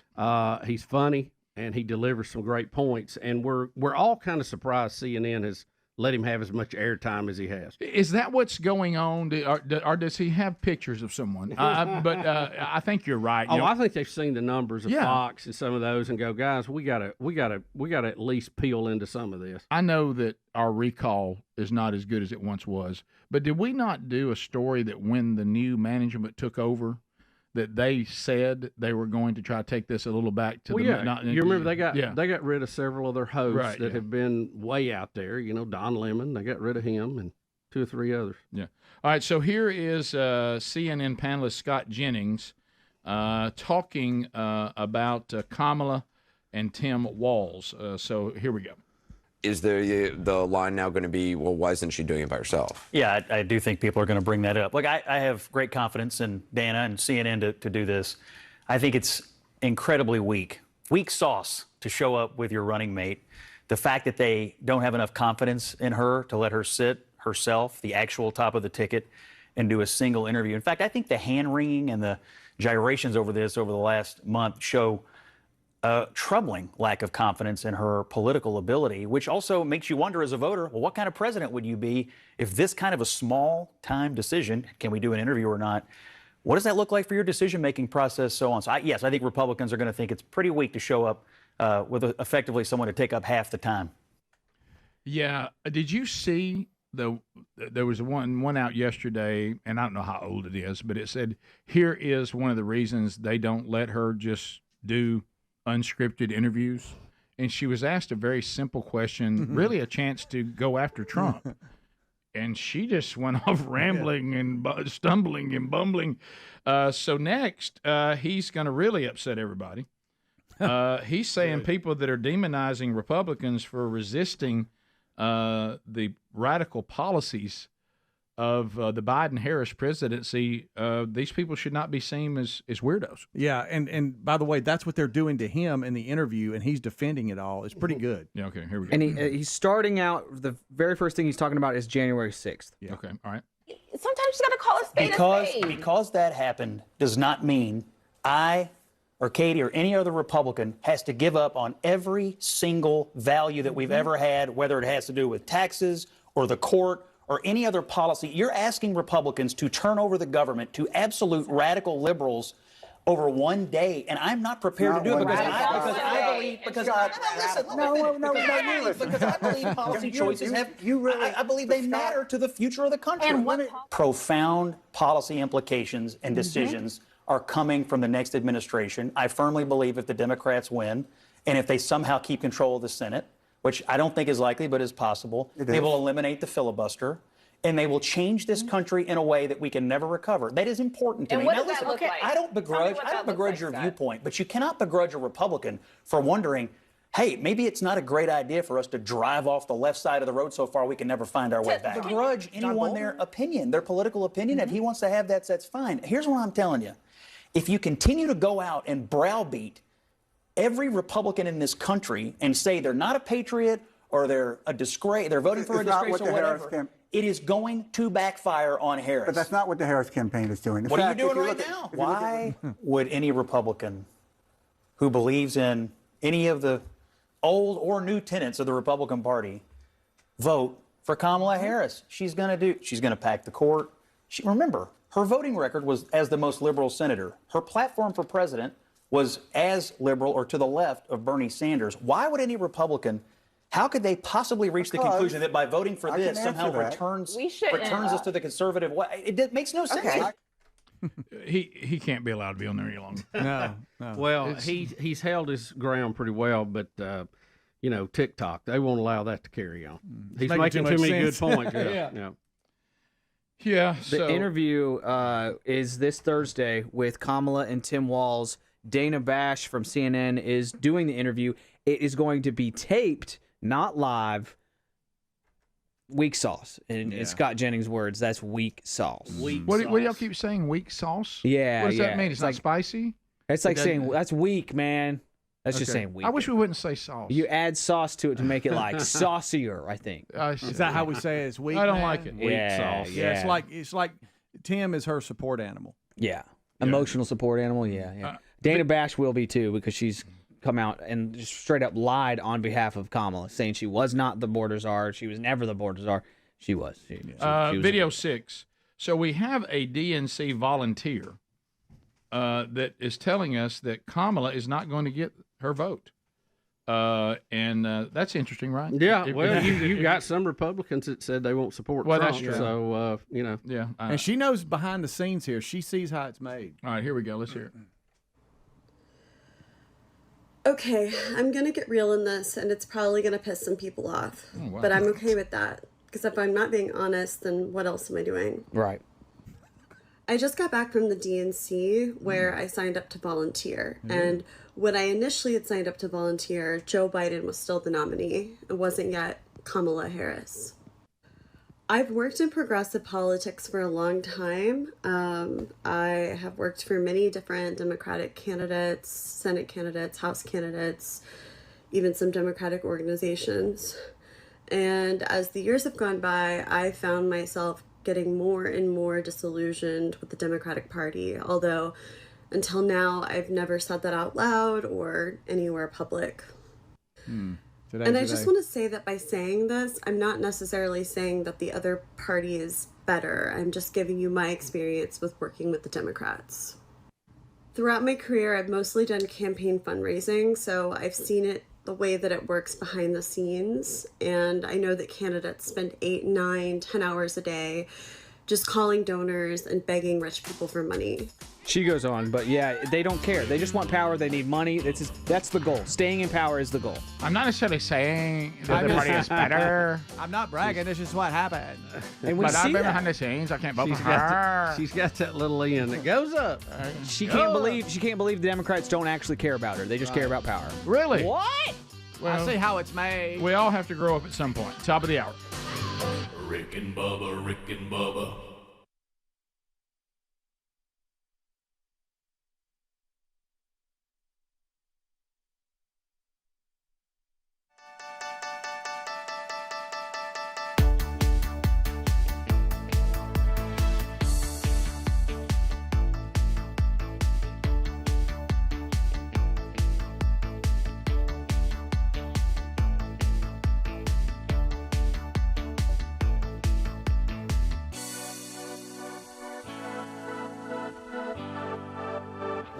We're working on, Bubba, do we have an update on this? We're working on live streaming the show again, too. Rick, we are. There's been several initiatives to try to get that back up, and we're just going to kind of jumpstart one here in the meantime until a more permanent situation can be. And we had hope it would be up today.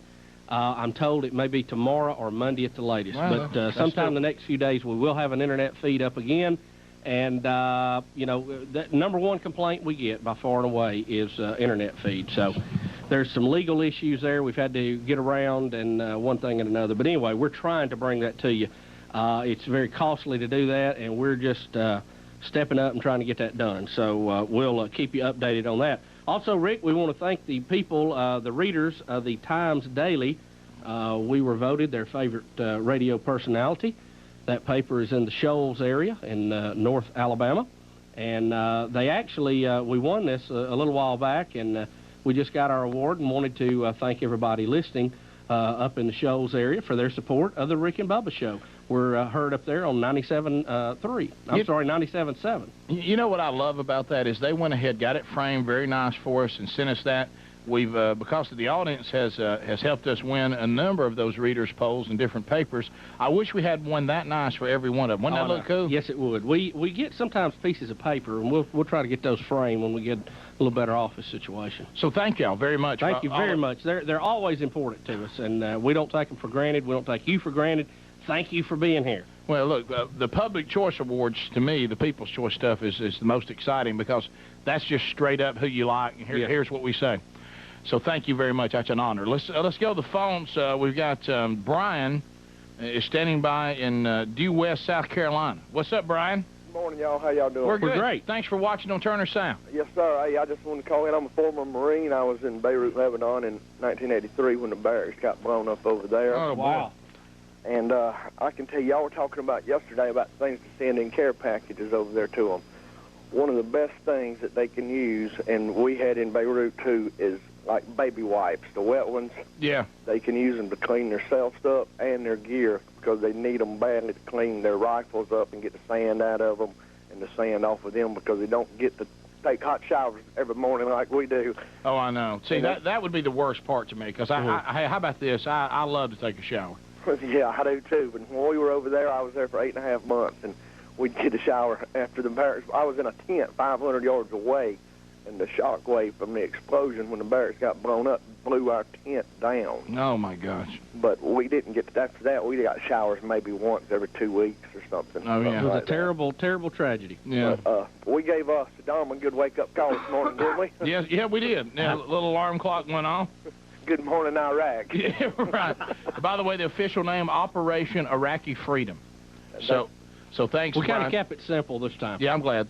Brian, thank you so much for what you've done for our country. We appreciate it. Good morning, y'all. Have a great show. I want y'all to get on the radio up here in South Carolina if you can. Well, we're working on it, and I think this thing with Turn to South is going to help that because it's exposing us to people who have never heard of the show before. So that'll give us a story to tell when we contact these stations. All right, y'all. Thank y'all. Y'all have a good day. Thank you, Brian. Bye-bye. Bye-bye. Roxanne joins us from the news department. It was a U.S. Special Forces helicopter that made a crash landing in southern Iraq today. Officials say the crews and the troops on board the chopper have been rescued. That's great news. The crash of the helicopter occurred before bombing and cruise missiles raids were launched on targets on the outskirts of Baghdad. Officials will not confirm where the hard landing took place, but they say the craft was destroyed to prevent it from falling into enemy hands. Well, there it was. So we don't know if it was shot down or just mechanical failure. We don't know that. So that they are all right and everybody on it was rescued. Everybody on it was rescued. And they talked to General Norman Schwarzkopf this morning. He says that he's surprised that the first skirmishes in the war were surgical airstrikes. He expected, something bigger like, when he went in. And he says what they're doing right now is a lot of bomb damage assessment, that they've got the daylight hours to be able to do that, and that's what they'll focus on before a second, maybe bigger wave. About an hour and a half away from sundown in lovely Baghdad. So thanks, Roxanne, for that update. I was noticing the things they sent us that you cannot send to the troops and these care packages, and they said every one of them has to be addressed to somebody. Right. You can't just do a real general, here it is for troops, give it to whoever needs it. I noticed no pork to be sent. Did you see I saw that. To me, though, there's no telling how many people you could get surrendered just by waving a pork chop. Yeah, I was wondering, all of these cruise missiles are pretty handy, but what about a herd of pigs? I think that would stir things up. Really. They think yeah. Pork is evil. Says you can't don't send any horror comics.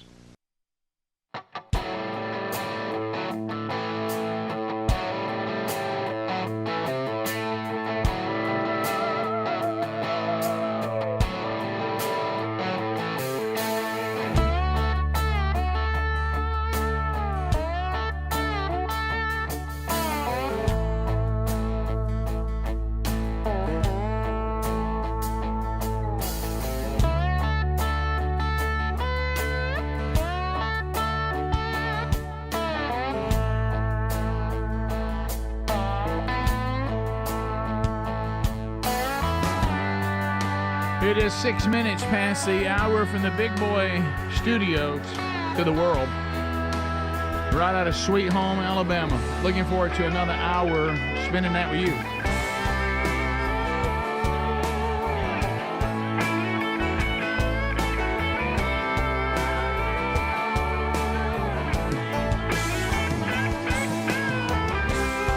So, Speedy, the real Greg Burgess, Adler, all here this hour. Say hello to Bill Bubba Bussey. Rick, glad to be here, and thanks all of you for joining. Yeah, have you heard that song yet, Greg? I saw you perk up a little bit. Who's that? That's Luke Combs. Oh, really? Ain't no love in Oklahoma. Everybody knows that, Greg. Hey, how about this? Hey, I like that. I like it. I like that right some there. of this song. I like that right there. The thing that gets me about Luke Combs, those of you that are watching on YouTube, that was the bed music we were playing, is he looks like all of us knew Luke Combs. Oh, we all went to school with him. We all went to school with Luke Little League ball Combs. We with played him. Little League ball with him. Some of us worked second with him. Sure. He looks like, no way you work first. Yeah, I know. When you see him walk on the stage, it's like there's been no effort to come across as a country music star. Yeah. None. It's just like the same way he looked probably the first day somebody said, you want to pick for us a little bit? Yeah. And he's really good. Yeah, been radically successful. Oh, yeah. Oh, my. He plays stadiums. He does. How about that? Like I know. You seen that song live? I saw a video of it live. It's good. It's good. Do you remember when Jason Crabb invited Lisa and I to be his guest at the Grand Ole Opry? Yes. And we got to sit on stage? Yes. That's the first time I ever saw Luke Combs. He had one hit at the time. Okay. When it rains, it pours. And he came out and performed. He was really good. Okay. All right. First time I felt like I was in the band because I was on the stage. The first time I saw Luke Combs ever And yet, Greg, and I think all of us know, the rest of y'all know him well enough that you'll get this. I promise you this. The first time I saw it, I thought it was my roommate from Troy, former nose guard Greg Stewart, and I thought Greg Stewart is doing karaoke, and it's hit. And he's doing really good. He's doing great. I mean, it's like they remind me of each other, the way they move around on stage. Right. Yes. They really remind me of each other. Yeah. Wasn't Greg Stewart's nickname Haystack? That is correct. Haystack. That is correct. Stacks with an S. Haystacks. Stacks. And he got that name because he spent most of his life off the field walking around in overalls and no shirt. So good. And there was a wrestler named Haystacks Calhoun. And he looked just like him. That's who he looked like. There's some future trivia for you. Right. And seeing Luke, that makes me want to grow a beard. Our waiter looked like Luke Combs at the barbecue restaurant yesterday. I mean, he's just did he just sing a for you? normal-looking dude. Yeah. I've never really understood that Amish-looking beard thing. You talking about LeBron neck kind of did it too. No, a lot I'm of not people for. have the whole goatee thing, but I mean, it's just here under my chin. Yeah, I don't think I would ever want to shave my mustache and then just have beard. No. I think his mustache is too thin to connect yeah. it, so he has to go with the neck beard. Yeah. Well, you This got is coming from you got to fertilize it. Yeah, it's coming from a person with a kind of a weak beard, so I know what I'm talking about. Yeah, mine's believe just, you me. I'd grew it out. Mine's just real red. I'm talking about red. Mm-hmm. Red. Nothing but red. Mine, You're red. like mine now, gray. Mm-hmm. Yeah, now it'd be gray red. They all got a lot of gray in it Gray, now. red. Red. I know that Greg and Speedy. You got a fast car? I don't know yet. Could have done without that. I know your daddy liked it. I know Luke Combs' daddy liked it, but I didn't like that he called himself a girl to checkout line. I know they wouldn't let He's him not a change girl cashier. He's just That not. really bothers you lyrically, doesn't it, buddy? Oh, it's hard. It's horrible. I mean, so, but Be someone. I know that Speedy and Greg. I don't know about you, Adler. Y'all really are into this. Is it Alec? Mm-hmm. Murdock. Murdock. Or Murdock. Murdock. It's spelled Murdock. Yeah. They half the time they call him. One calls him Murdock. One calls him Alex. One calls him Alec. Well, I'm looking at this name. That name is not Murdock. But that's how they say it. That's how they But say it's it. not. In the I know. documentary, But it's not. That's how they say it. Alec Murdock. Alex. And I've heard him Alex, and he's also been called Alec, but he Yeah. spells What? it A-L-E-X. Yep. Okay. That's That's a a lot of fact. strange thing about this fella. Oh, it's spelled Alex, though. I think so. It is. Well, look at it. It's It's a lot of spelled weirdness. Alex Murdahl. That's how it's spelled. Yeah, but when you watch that one, the long one that was on Netflix, they would refer to him as Alec Murdahl when they were interviewing people. I thought you said Murdoch. I meant Murdoch. I lied just then. It's Alec Murdoch. Yes. Whatever Anyway, this person's he may get name another is. trial. Whatever this person's name is. Y'all been obsessed with these documentaries and this the footage bizarre trial. Now That they're whole saying family's crazy. Yes, they my are. goodness. Now there's a juror saying that is bringing out information that may get him another trial. Well, they're his defense. They've filed an appeal based on jury tampering by the clerk. Yes, which right. People have come to her defense and said that she didn't, but yes, you're right. I think juror Z is the one that said that she was influenced by the clerk, and that was the allegation anyway. Well, Fox Nation has got to sit down with some of the jurors, and they've been unmasked, I guess, and that's going to, I guess, come out today. You talking about Murdoch? Yeah, it's a sit-down interview. Okay, so I hear y'all talking about juror Z. Yes. That's this story. Yes. But I see in the story a juror that's referred to as the infamous egg juror. Yeah, that's the other one. That's What another is that? one. What does the egg juror mean? What do you mean Well, egg? I brought it up in the kickoff. You're like, egg yeah. juror? I don't remember her. I hate these words. They like eggs? Egg juror? They eat eggs or something? Yeah, I don't know. There's another juror. Yeah, but I don't know why they I don't know. call They've it. all called been the egg? labeled. I have no Why idea. called the egg juror? I have no idea. Maybe she like eggs. Like if all of a sudden I came in and I said, yeah, my new nickname's Egg, you'd want to know why, wouldn't you? Smells like eggs? Yeah. Greg would probably say her head looks like an egg. Well, it may be, but I don't get that. I don't either. It doesn't explain it. All I know is the clerk is being accused of tampering with the jury, Yes. and his lawyers are trying to get another trial. Right. Boy, this is what a And they spell their name weird Well, wasn't from the the way they evidence say kind it. of overwhelming in this thing? Bubba, it was. It was. Yeah. I mean, he's a lawyer sitting in jail, doesn't have anything to do. He's Well, probably just sitting around trying to think up ways. You know, he a murder lied. weapon was never brought in. Yeah. A Murdaugh weapon? Yeah. and that was, I think, one of the I don't jurors remember. said something about that. Gen Z did. But I know Not he Gen claimed Z, that Gen he Z, wasn't. Jersey. At a certain time, he wasn't there. And then on his own phone, there was video that he actually That hurt. Was there. Yeah, that was Yeah. with the dog. Yeah. thing revealed that, hey, you were messing with the dog. You were messing with the dog. You were there. Yeah. They seem like a creepy bunch. Oh, they do. Don't forget about the kid had the boat wreck. Yeah, there was other deaths and injuries and stuff around the whole bunch. It's just the whole thing strange. Yeah, it got so weird I couldn't watch it. No, I was like, man, this is too That's evil. why I was going to them. They've kind of kept up with it. I didn't know how big a deal this is. Yeah, the story today, though, is that Fox Nation is doing a sit-down with 2 of the jurors, I believe, or maybe 3. You doing the egg juror and Z? Yeah. And so that's the story. We can't just call somebody the egg juror and not explain why. I know. Does it say in there? No, I didn't know. It says the infamous egg juror, like I'm supposed to know. Somebody on YouTube commented that the egg juror got kicked out and she wanted to get her eggs back that she brought for another juror. Yes, here it is right now. Here it is right now. She got kicked out of the trial. It says Myra Crosby. This was another thing in the story where it has a picture of her. Myra Crosby has revealed that she is the egg juror who is infamous because she asked Adler if she could pick up her eggs and purse when she was dismissed from the case. That's it. Well, if she dismissed from the case, she brought eggs for everybody and then wanted to take them home. I guess so. But if they dismissed her, I mean, she's kind of red rumped about it. And she's probably trying to throw a wrench in the whole. Well, I tell you what I hate is somebody goes to the trouble to bring us all deviled eggs and then won't leave them. Well, that's a fact. Indian brought juror. the eggs. Yeah, right. So also Kamala's in it. On the text option too, somebody's asking, "What does my shirt say?" This is a shirt from Brian Gill wrote a devotional that we put out on themanchurch.com called "Jesus Is," and this is around this cross you see are all the things that Jesus says He is in Scripture. You know, I'm the way, I'm the truth, I'm the life. So that's all around that. So that's what that is. All right, we'll come back. 15 minutes past the hour. We have more to cover. The Murdock. I'm not going to have a person's name, Alex. I'm calling them Alex. And if their name is spelled Murdahl, then that's what I'm calling them. Yeah, it's just like Harry Murdock. Right. Same That's thing. a great. I'm beginning to think this family's kind of weird. Really? Yeah, we'll be right back. Rick and Bubba, Rick and Bubba.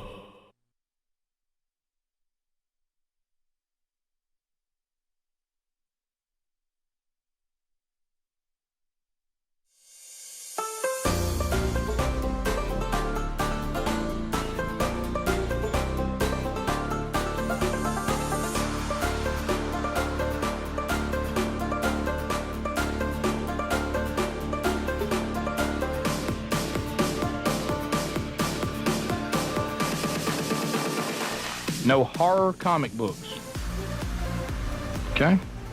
Well, I mean, no skimpy swimsuit editions of Sports Illustrated. No religious material. I saw that on the list, too. yeah. Here's what I don't like about it. No religious materials other than Islamic. Yeah. Well, they have rules against that there. What, even out in the middle of the desert, is you're the enemy? Yes. So I'm an enemy against you and I can't have my own religious materials? But I can have yours? Well, no, they're saying that's, the people who are hosting us, the Kuwaitis and the Saudis and all that, have set those rules up. We talked about it before, and the women have to keep their hair up, when they're off. Okay. All righty. Whatever. Oh, I know. Huh? I know. I think you'd be a little more thankful, but anyway. Yeah, this whole thing of thankfulness is just not real. Why we don't get a lot of thank yous, do we? No. That's all right. But we still do what we need to. We're there again, too. We've got our weapons again. I think this would be a good time to ask Kuwait for that money they promised us, too, about 12 years ago. Yeah, the balance, the budget money. Yeah. I mean, we've got the weapons again, and Iraq, of course, would destroy them first. This would be a good time to ask for that money again. Just good timing. You know what I mean? Go, hey, King. Hey there, royal family. Bring that checkbook. When y'all thought you all going to die and you promised us the check, why don't we pick it up this round? With interest. Yeah, we've bought a lot of oil from you since then. You probably got even more money. We'll take some. Thank you. Thank you very much. Or just say, hey, we're here again. Think we'll take this oil this time. Okay, because we all know this war's about oil. Yes. Hey, no blood for oil. Not in my name, Bubba. Precious. Even though we could take over Kuwaiti's oil like that. Yes. And could have taken over all of Baghdad's like that.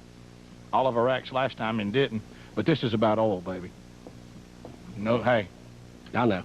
Incredible. How dare them put sand over our oil? you people. So sometimes some of you just If you just had some common sense in your protest, it would mean the world to me. Just something we can hang on to. Instead of, you're an idiot. And then what I love is we better not go take oil from anybody else, but we better not drill in Alaska either. Y'all make it tough on us. We'll be back. Rick and Bubba, Rick and... We're back. It is 13 minutes.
Thank you for being with us as the Rick and Bubba Show moves on. Somebody say, hey!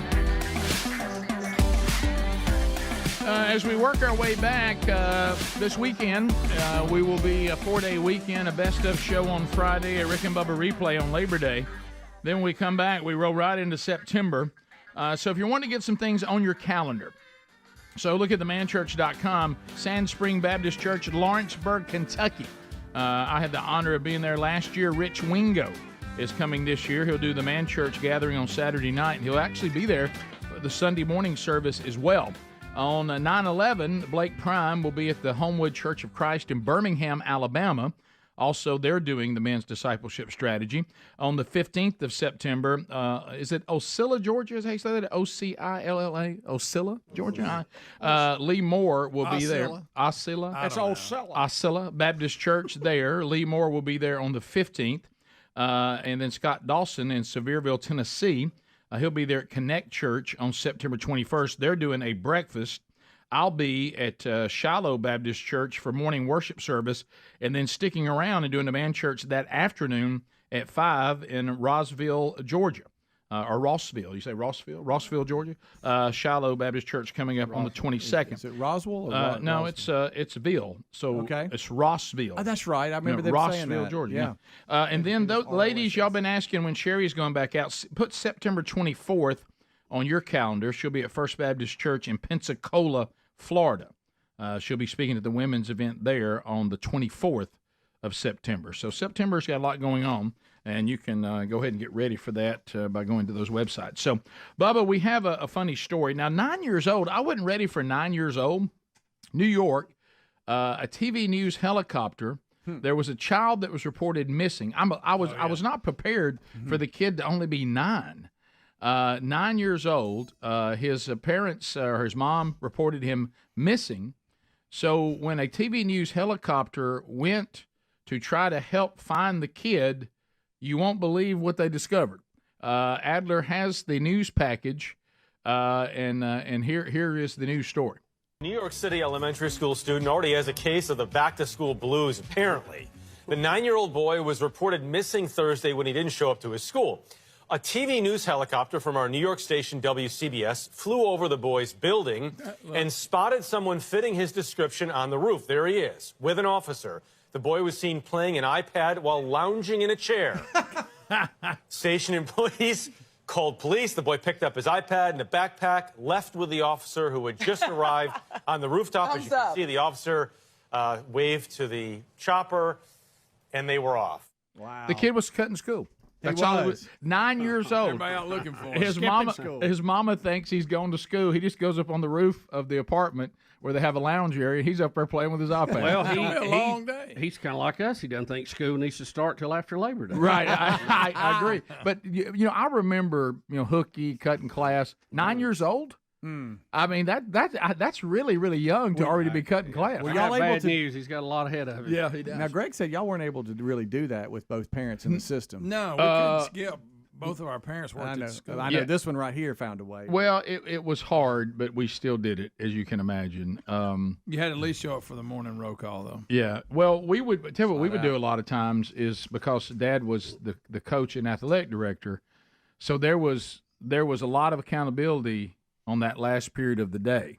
So what I would do sometimes with the guys that I hung with, we would cut midday, arrive, then midday we'd leave, and then come back in time for athletics.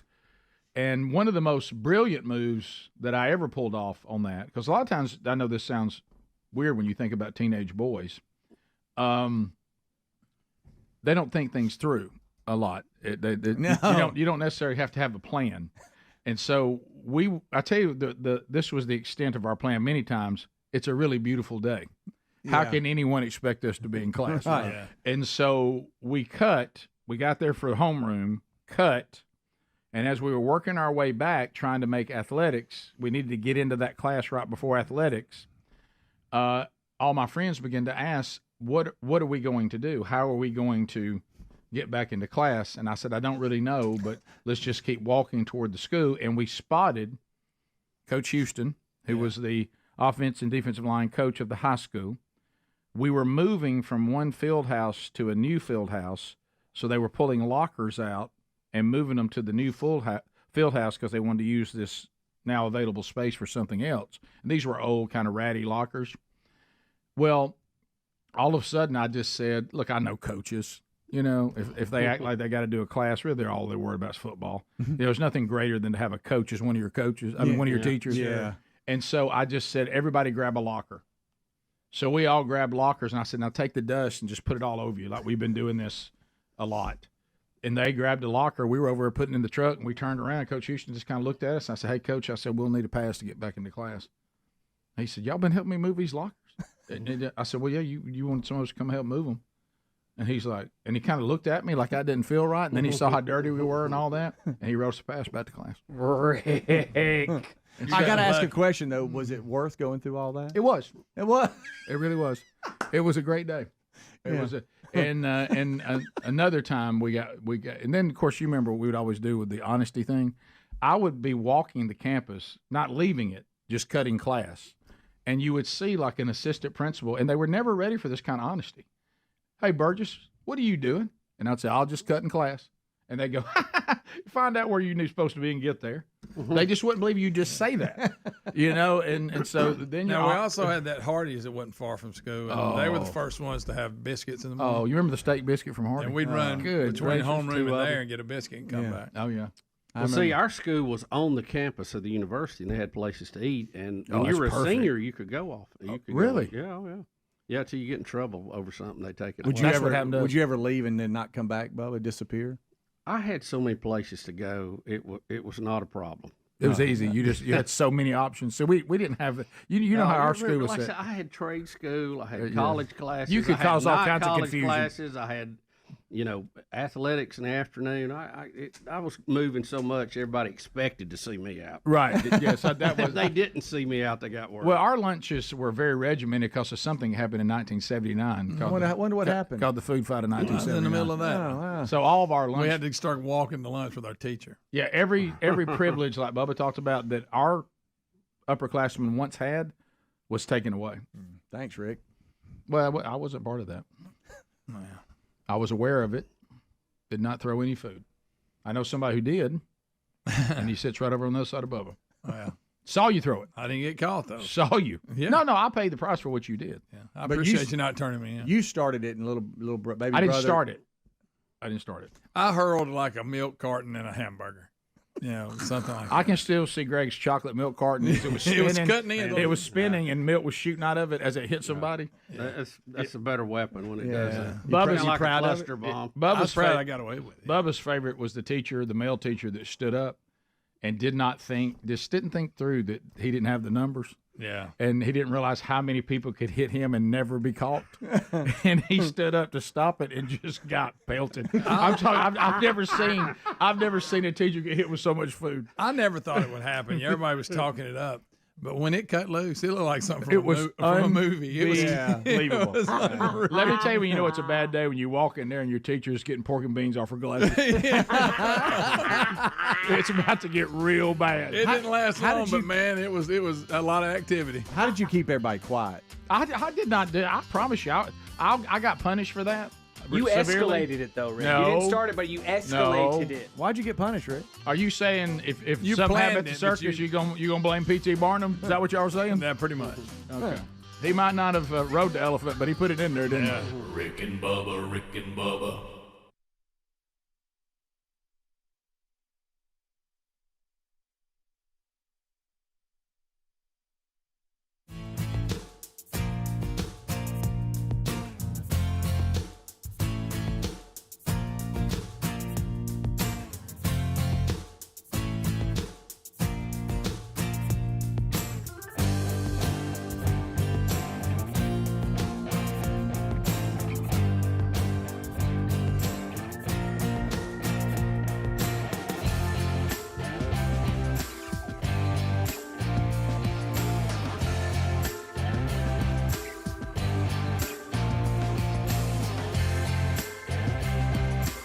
There was a precise strike. We thought we were going after, operatives. We still don't know what the success of that was. We know we knocked out some key targets and all this. This is not the official start as far as the onslaught of the bombing raids. And then they would think, okay, it's new information. Oh, we got Ted Koppel with a platoon. Okay, let's go to him. Yeah, from what we're gathering, we're just getting information. This was a precise strike to go in, and he repeats the exact same information. This is not the shock and awe that we were hearing about. This is a precise strike. Yeah, and then you well, we know that. Okay. And they keep telling us that. Well, is it okay sometimes to say, we're going to go back to regular programming. When we get new information, we will interrupt immediately? Well, it's so funny. Brett Hume with Fox News, he finally said it. He's the only one that said it.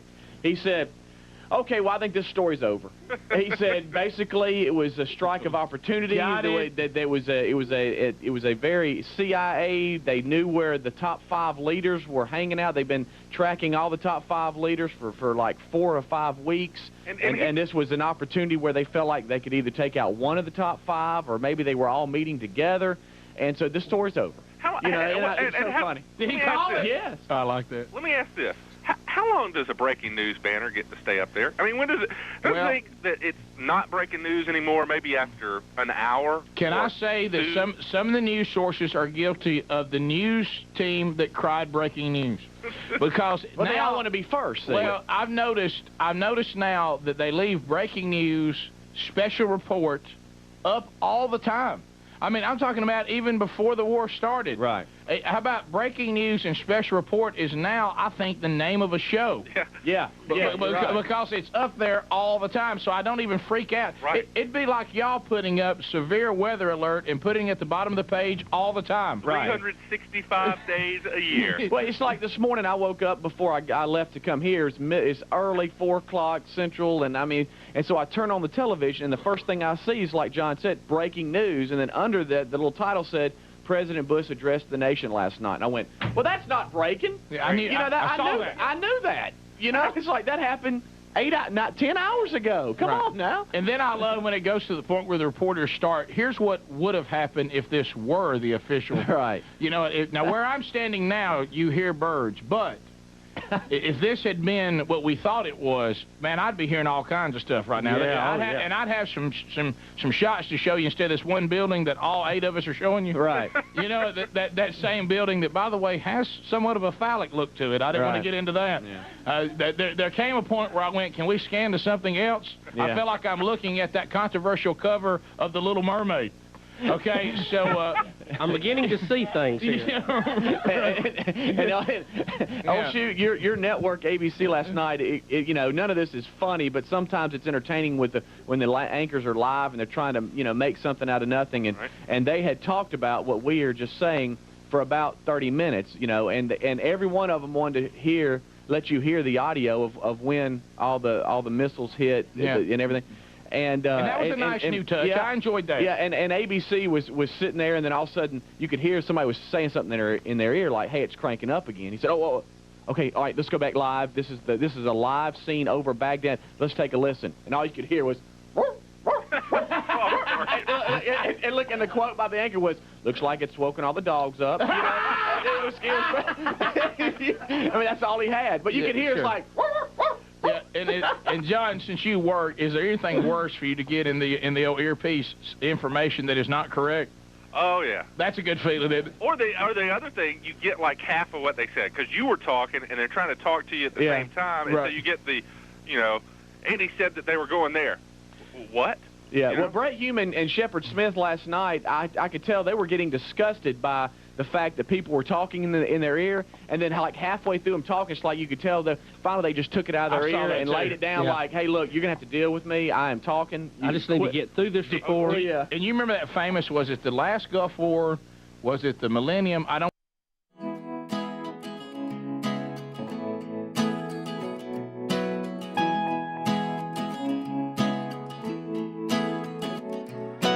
Here we go. The Rick and Bubba Show continuing. Thanks for being with us today. How'd you sleep last night? You sleep good? Toss and turn a little bit? Could be the mattress. Could be the mattress. So why not get a mattress that was customized for you? What do you mean by that, Rick? Well, helixsleep.com/bigbox. The real Greg Burgess and Mrs. Greg Burgess, Lisa Burgess, or as many women in the audience call her, the luckiest woman in the world. They sleep soundly every evening on their custom-made mattress from helixsleep.com/bigbox. Now, use that URL because we're going to save you some money. You get 20% off right now. Of course, shipping is always free. There's a Labor Day sale going on, too, so you may want to look and see, what's available because let me tell you, right now, they'll ask you real quick, just a little sleep quiz. How you sleep? Back, side, stomach. That's important. What kind of firmness you like in the mattress. That's important. They have big and tall models. They have children's mattresses. Parents Magazine voted it the #1 mattress for children. Of course, GQ Magazine and Wired Magazine, they have voted the Helix Sleep mattress #1 mattress, the go-to solution by many chiropractors and those in the sleep medicine world. Sleep business. The sleep business. So 20% off right now, and they have their own manufacturing facility here in our country. These do not come from Mexico or China. They're customized for you right here. They ship them right to your door. Shipping's free. You got 100 nights to sleep on it to be sure you love it. If you've been hearing us talk about this over and over again, take 2 minutes and get this done. Go to helixsleep.com/bigbox and save 20% as part of the Labor Day sale that's going on right now. You know, a minute ago we had mentioned the movie War Games, yes. and I don't think the caller had any idea what which that had to hurt. Which is one of the classics. Classic. Which is why you weep for people that did not grow up in the 80s. You know, Rick, the 80s was a gift from God to mankind, and some of us were at the table, some of us were not. Yes, right. And it's sad that not everybody got that. I saw a story pop up here I thought was pretty interesting. They said that they gave children who were 10 years old various items from the 1990s, and 68% of them could not identify what they were. Okay. Did you see this? So they did not know what a floppy disk was. They did not know what an overhead projector was. Wow. They did not know what a cassette tape was. That hurts. And they did not know what a portable boombox was. Are you serious? I know. I mean, you would have thought that one would have spilled over. Yeah, anyway. I thought that one. Somebody got one laying around somewhere. Do people still use those now? You talking about a boombox? Boombox. I mean, I would think they do. Do they have updated versions? They got big old Bluetooth ones. Yeah, that's kind of really more what it is. Let me tell you, I we used had to pop that cassette in. When I was moving, I found an old floppy disk. And, a floppy disk? And I was showing it to the kids. Yeah, something. They didn't know what it was. Away. Oh, they didn't know. I What mean, it was. floppy. They didn't know what I was. They trying to look through it. Funny. I didn't know what it was. Well, I have like one of those show enough good one Bluetooth speakers. That sounds fantastic. I mean, it's got some, some of the smaller ones are a little bit keeby. Yeah, but I've got one of them kind like we used to set up next to the stereo in the living room. Okay. Yeah, and it's good. Y'all see these kids looking at a table with a boombox on it, and they're just looking at it. They have like, no idea what it is. How strange. And the overhead projector, the one I'm talking about, the teachers used to write on, and it would beam I got it caught up. putting a hand signal in it. Got sent out of class. Some still use it. They're trying to look down through the top of it, Rick. They have no idea. It's an odd looking piece of machinery. It is. It really is. It is. Boy, it was your little dog. Yeah, I can remember those things. Of course, you got in trouble for one, but yeah. Do you remember I was looking back at my buddies. Like y'all see this? Didn't know. Just staring at him. The projector had if you had one of the good ones, show enough good. It had that thing that would roll on it, and they could roll the stuff across. Yeah. That's when you meant business. But if you were a teacher, and I was thinking about this, would you want to just write that out every day, handwritten on that, when you could just have a piece of paper and give it out or something? You know what I'm saying? It seemed like it was you were doing a lot of the same work over and over. I mean, you still got to talk about it and teach it. Yeah. But it just seems like, I would want to do that once and be done with it. If I could. And to be able to adapt, I like how the kids today act like that time only started in their lifetime. Because I was talking to, we have teachers in our family, Greg's daughter, my sister, our sister, and to name a few. And Taylor, my son. Taylor, yeah. And they were talking about this thing where these kids claim that their parents want them to have their cell phone with them in class in case they need their parents. To which I, common sense, replied, well, if you're in the class, the teacher's in there. Can't the teacher call your parents if something happened to you in the class? And hey, we went to school a lot of years. Yep, we're fine. Well, you know what you do. A lot of them will too, so they can keep up to where their kids are. Yeah, before that. If little Johnny doesn't feel good, in the old days, little Johnny would tell the teacher, who would then send them down to the office, who would then call their parents. And most of their parents would go send them back to class. Yeah. And then they would say, well, we'll come get little Johnny. I don't think a cell phone is needed for a child to stay in touch with his family while he's in the school system. Yeah. Now, if you want to give it to them after school so they know where to be picked up and all that, sure, fine. But there's no need for them to have that during class. No, the cell phones in classroom, that's a big topic nationwide right now. And some have even gone to basket at the desk. Just put you still have them.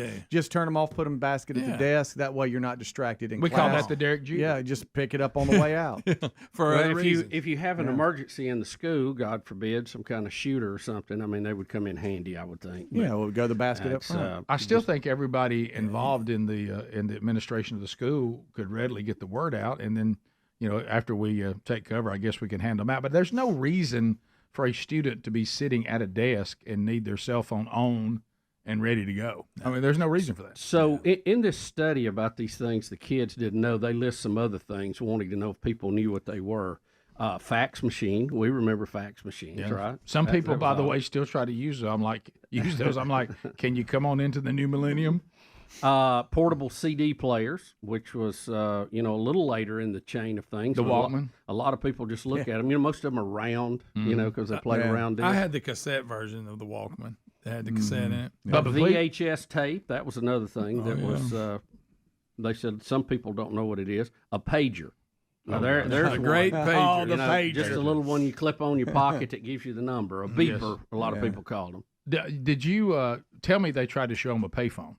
Not in this one, but I have seen that before. They in a movie, and the kids would ask me, "What is that?" How about I said the thing they never worked though. If you want, some of y'all are going to lose your mind on this.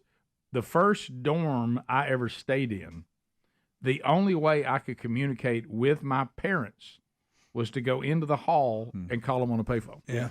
There wasn't a phone in the room. There was Rick, and we somehow survived. I don't know how. Yeah. You know, I kind of liked when nobody could find you. Yeah. I bet you did. Hey, I'm sorry about that. You know, I was not near a phone. I'm so sorry. I've been looking for you all day. So sorry. Yeah, a lot of the stuff that we've talked about we did get away with was because you couldn't be tracked. No. Oh, yeah. Well, I'm so thankful. I thought you said you spent the weekend at Donnie's. Oh. Yeah. Why do you smell like New Orleans? Yeah. What? What are you talking about? Yeah, I miss the days before I turned on my location services on my phone. And I remember us seeing, story, and there's things you always were taught to look out for, and that there was always kidnappings and some kind of shooting here or there. I mean, we've never been totally immune to that, No. but it seems to me after 9/11 everything got worse. Yeah, no doubt. Yeah, and like you were talking about now, and I've told you all this story before. Even when you try to be sharp now and say I'll leave my phone, if you're a kid, in my car in the parking lot of the house where I'm supposed to be, I knew a kid that got busted because somebody else posted something on social media at the party they were at, and the dad could see him in the background. Yeah, you got to think about That's that. you. I see you. Yeah, and so that it's just I'm thankful that wasn't around. Yeah. You know what, Rick? You probably shouldn't say that. If it was around, it might have been something that would have kept you out of trouble. Yeah, accountability. Because you'd have been like, I can't do that. I'll get busted. Right. Yeah, my wife's like, why are you at the ammunition store again? I'm like, I'm not. I'm just looking. I am. Okay, you're right. I am here. I'm preparing, honey. Yeah. And if you did Picking something another and people box of 50. made fun of it, it was restricted to the group you were in. A group or a locker room or whatever. And now online, you can get beat up by the thousands. Oh, sure. It's really more than some people can take. Oh, yeah, because you have to realize what does the opinion of someone that won't even tell you who they are, that they have no resume on whether they're a good judge of character, whether they have any character, what they have to say about you has no value whatsoever. But you're right, it gets overwhelming. And just a reminder, another lesson we've learned this week: don't take any calls from somebody named Groundhog. There you go. There you go. That's a good rule of thumb. Right. And this number here, this last one, this keeps coming up about various people on the show for some reason. Block that person right there. Right there? Yes, block that idiot. Okay. That keeps coming up over and over again, just inserting different names of people on the world? show. But you're right. It's when you think about, I'm not trying to tell you what to do, Adler, but let's say that you want to go get more ammo or whatever, some guy thing. Yeah. And you get busted by your wife. I see where you are. What are you doing there? Say, well, now you've ruined it. I actually left my phone in my truck there so you wouldn't know I was at the Hallmark store trying to get you something nice. Yeah. Flower shop. That's where I'm really at. And now since it's ruined. Okay, we'll be back 15 minutes to the top of the hour. We'll look at any stories that we may have missed today. Run those for you. Our number's 866-WE-BE-BIG as the Rick and Bubba show continues. And for some of you, we may be wrapping up our time together. But definitely the hour for all of you. One more segment when we come back. Rick and Bubba, Rick and Bubba.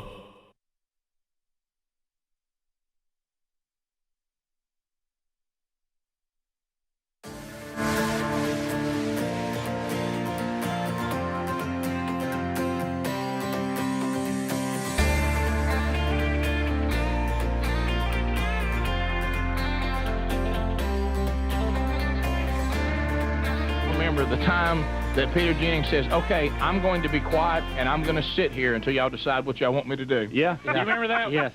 And look, he just sat there. Okay, all right, so we're going to so-and-so. Okay. Yeah. Peter's got a temper on him, doesn't he? Yeah, he'll bit your fit. Yeah. Shepard last night said when they were looking for the audio of the explosions, of them hitting these opportunity sites and all this kind of stuff, he finally said, all right, producers, do you have that ready? Okay, let's roll it, please. Yeah, and sometimes, I guess, to keep it from being bad information or you looking foolish, that's really the best way to go. Yeah, it really is. It's because the audience just wants you to tell them straight up. They know that you're live, and they know that information's coming in. It's okay just to admit it. Yeah. We have that argument all the time. Do you make it look raw, or do you try to make it look polished? And our theory has always been Just go raw. Yeah, I mean, if there's something going on, you saw it when James was doing that tornado coverage. Yeah. I guess it was 2 years ago. We didn't have a tower cam operator, or he was drunk or something. And James just said, let's get a tower cam operator back there who knows what he's doing. I saw that.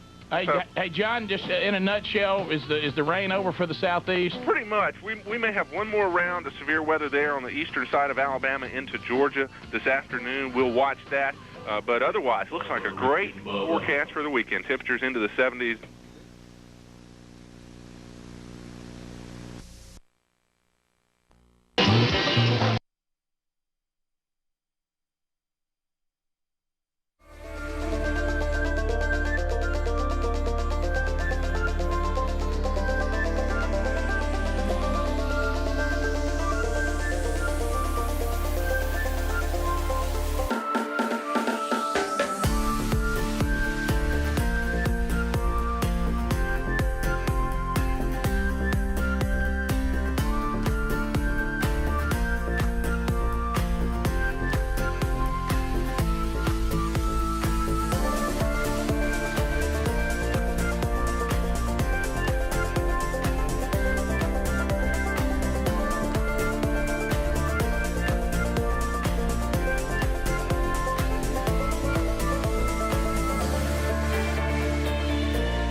Here I am in the wind again. All right, so we're back wrapping up another hour. Some of you will wrap up the day together. If you miss any of the show, don't forget those archive options. You can get those on our YouTube channel or our podcast channel.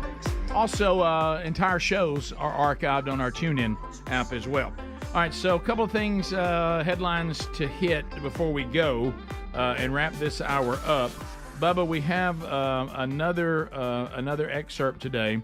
Josh Hawley. I think anytime Josh Hawley gets a chance to speak, it's always worth listening to or watching. Yesterday, we had Zuckerberg's letter that he sent admitting that Meta was influenced by the Biden-Harris administration to get rid of stories, to not report stories, etc. And this is a big deal. And Josh Hawley wants to remind everyone about what broke yesterday concerning the Biden White House, especially since Kamala Harris is the sitting vice president as part of that administration. So here we go. And he's going to be speaking to, in this first clip, this is from 2022, he's going to be speaking to Mayorkas, Alejandro Mayorkas. Correct. And he's asking, are y'all doing this? Are y'all challenging? Y'all pressuring? And he's like, no. And then it's going to be a current update of them admitting. Okay, it's going to show them denying it and then admitting it. Yeah. All right, here we go. We have example after example of this administration coordinated, apparently, according to a federal court, by your agency, pressuring, coercing social media companies to engage in censorship. Is that constitutional? That is unequivocally false. Is what the emails show. It is unequivocally false, Senator. You are not pressuring the big tech companies to take down accounts. You are not meeting with them to ask them to censor on your behalf. That is correct. We are not. Here's my point, Mr. Secretary. It has been established for years in this country, as you very well know because you're a lawyer, that the federal government may not use private third parties to engage in activities that are unconstitutional. That's exactly what you and this administration are doing. You are leveraging private companies to carry out censorship on your behalf. It's dystopian, but worse than that, it's unconstitutional. It's also false. Turn now to a story breaking overnight. Facebook's Mark Zuckerberg claims he was pressured by the White House to censor content related to COVID-19 during the pandemic. Aaron Katursky joins us now with details. So there you go. So everything that was being denied, I'm talking about really, I mean, how dare you suggest such a thing? Hawley had his act together. He was telling them, we know what you're doing. You're denying it. And now here we sit in 2024. And Zuckerberg is admitting it. Mayorkas was under oath. He lied before Congress. That's perjury. He should be in prison. That's simple. That'll cut that out. Not going to happen. Take a sip. Won't even get close. But I agree. Won't even get close. So this also, I hate to be the Debbie Downer here, from the real world. It also means that sometimes even you can have all the hearings you want to, but if people lie. And passion. Yeah. In their answer is no indication of the truth. Government officials. Some of the biggest liars ever caught and documented in history were very passionate about their position. Yep. Passion has nothing to do with the truth. Nope. Delivery, all that. So here's another thing. This may be a harsh reality. Government officials will lie. Greg. A bunch. And there it is. You got to be kidding. Other stories today. This is one thing that's good. We're kind of edgy here. This is a commitment. Bubba and I like to be unique men. We don't like to be like the crowd. We're not very trendy, so we don't have any tattoos or piercings. We've decided to live on the edge, to be individuals, to be unique. So when we see a story, Tattoo Inc., sold on Amazon, has high levels of weird and rare bacteria. Are you kidding me? We are not concerned today because we're tattoo-less. I was thinking about getting one. So if you have a tattoo artist that gets their ink from Amazon, watch out. They're saying that now they are discovering the Food and Drug Administration has been warning for years that some tattoo inks are brimming with bacteria and all kinds of things that can be horrible for you. They're now saying they're discovering that some of the ones that are being used and bought off Amazon absolutely have a bizarre array of bacteria. Well, who would have thought that? Greg, you wouldn't get the hummingbird on your hip. I was thinking about that. Right. Who would have thought that you can't get high-quality ink through Amazon? Right. I'd have never suspected that. Just a little heads up, too, for the tattoo community. Again, less is more. But I will also throw in another tidbit today. If you are extremely pale, I'm talking about light skin to the point that you're almost transparent. I'm right here. Like even if you walk toward the sun, we all panic on your behalf. Yeah. You may go up in flames. Hey, tone down the colors. If you're going to get a tat, the fewer bright colors in it, the better it's going to look. This white, lily white background with the comic strip colors, it looks really, really bad. And unless it's a dragon. Apparently, based on what we've seen, tattoos are a lot like donuts. They're hard to stop once you start. Oh, yeah. You're right. Oh, Bubba, You'll just go too far. Right. Yeah, it just explodes. Hold on, Greg. Let me help you. It's like a long neck. Like when you start. No. Oh. There you go. Zep-bound people, good news. Eli Lilly. Is Eli Lilly like in charge of Zep-bound? Yeah, I think it's their product. It's their product. He's cutting prices. This is where you love about, because, America, we love a drug, we love a shot. It's almost like Zep-bound's having a Labor Day sale. Well, if you priced it, you're glad they're having one. Yeah, so Zep-bound, they say they're cutting the prices on it to about half what it was. Yeah, about half what it was. I don't know. You can get a month's supply for about $500. Oh, well, great. Mm-hmm. Now there was there was a story I saw earlier this week that there's one proposal to make some of that over the counter. I bet that'd be great. Well, we'll see. But if you're looking at the prices of it, because the supply and demand was out of control. Yeah, I'm not even sure how they can do that. But it looks like Zep-bound was just, you couldn't find it first of the year. I mean, it just disappeared. Right. Or late. Let's see. First of the year, a little after that. Right. And so that's going to be cut in half. Labor Day sale going on with Zep-bound. Get it while it's hot. Right. Don't miss that. Right. It absolutely will end Tuesday. Yeah. No doubt. It will not be extended. I don't know how long it and Ozempic, some of those have been around now, because they got big now, but I don't know when they first came on. And the there's market. other ones too. And I don't know how long their patent will be in. You'll have the other ones out before long. So. Yeah. Generic. Yeah. That's the word, Bubba. If you have this, if this is your route to lose weight, can you ever not be on the shot without blowing up again? I think the idea is to lose weight, change your eating habits as you go, and then not return to that.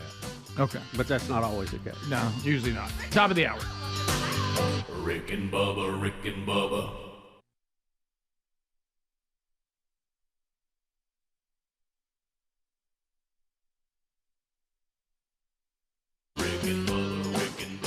This is the Rick and Bubba Show. Watch more at blazetv.com/Rick and Bubba.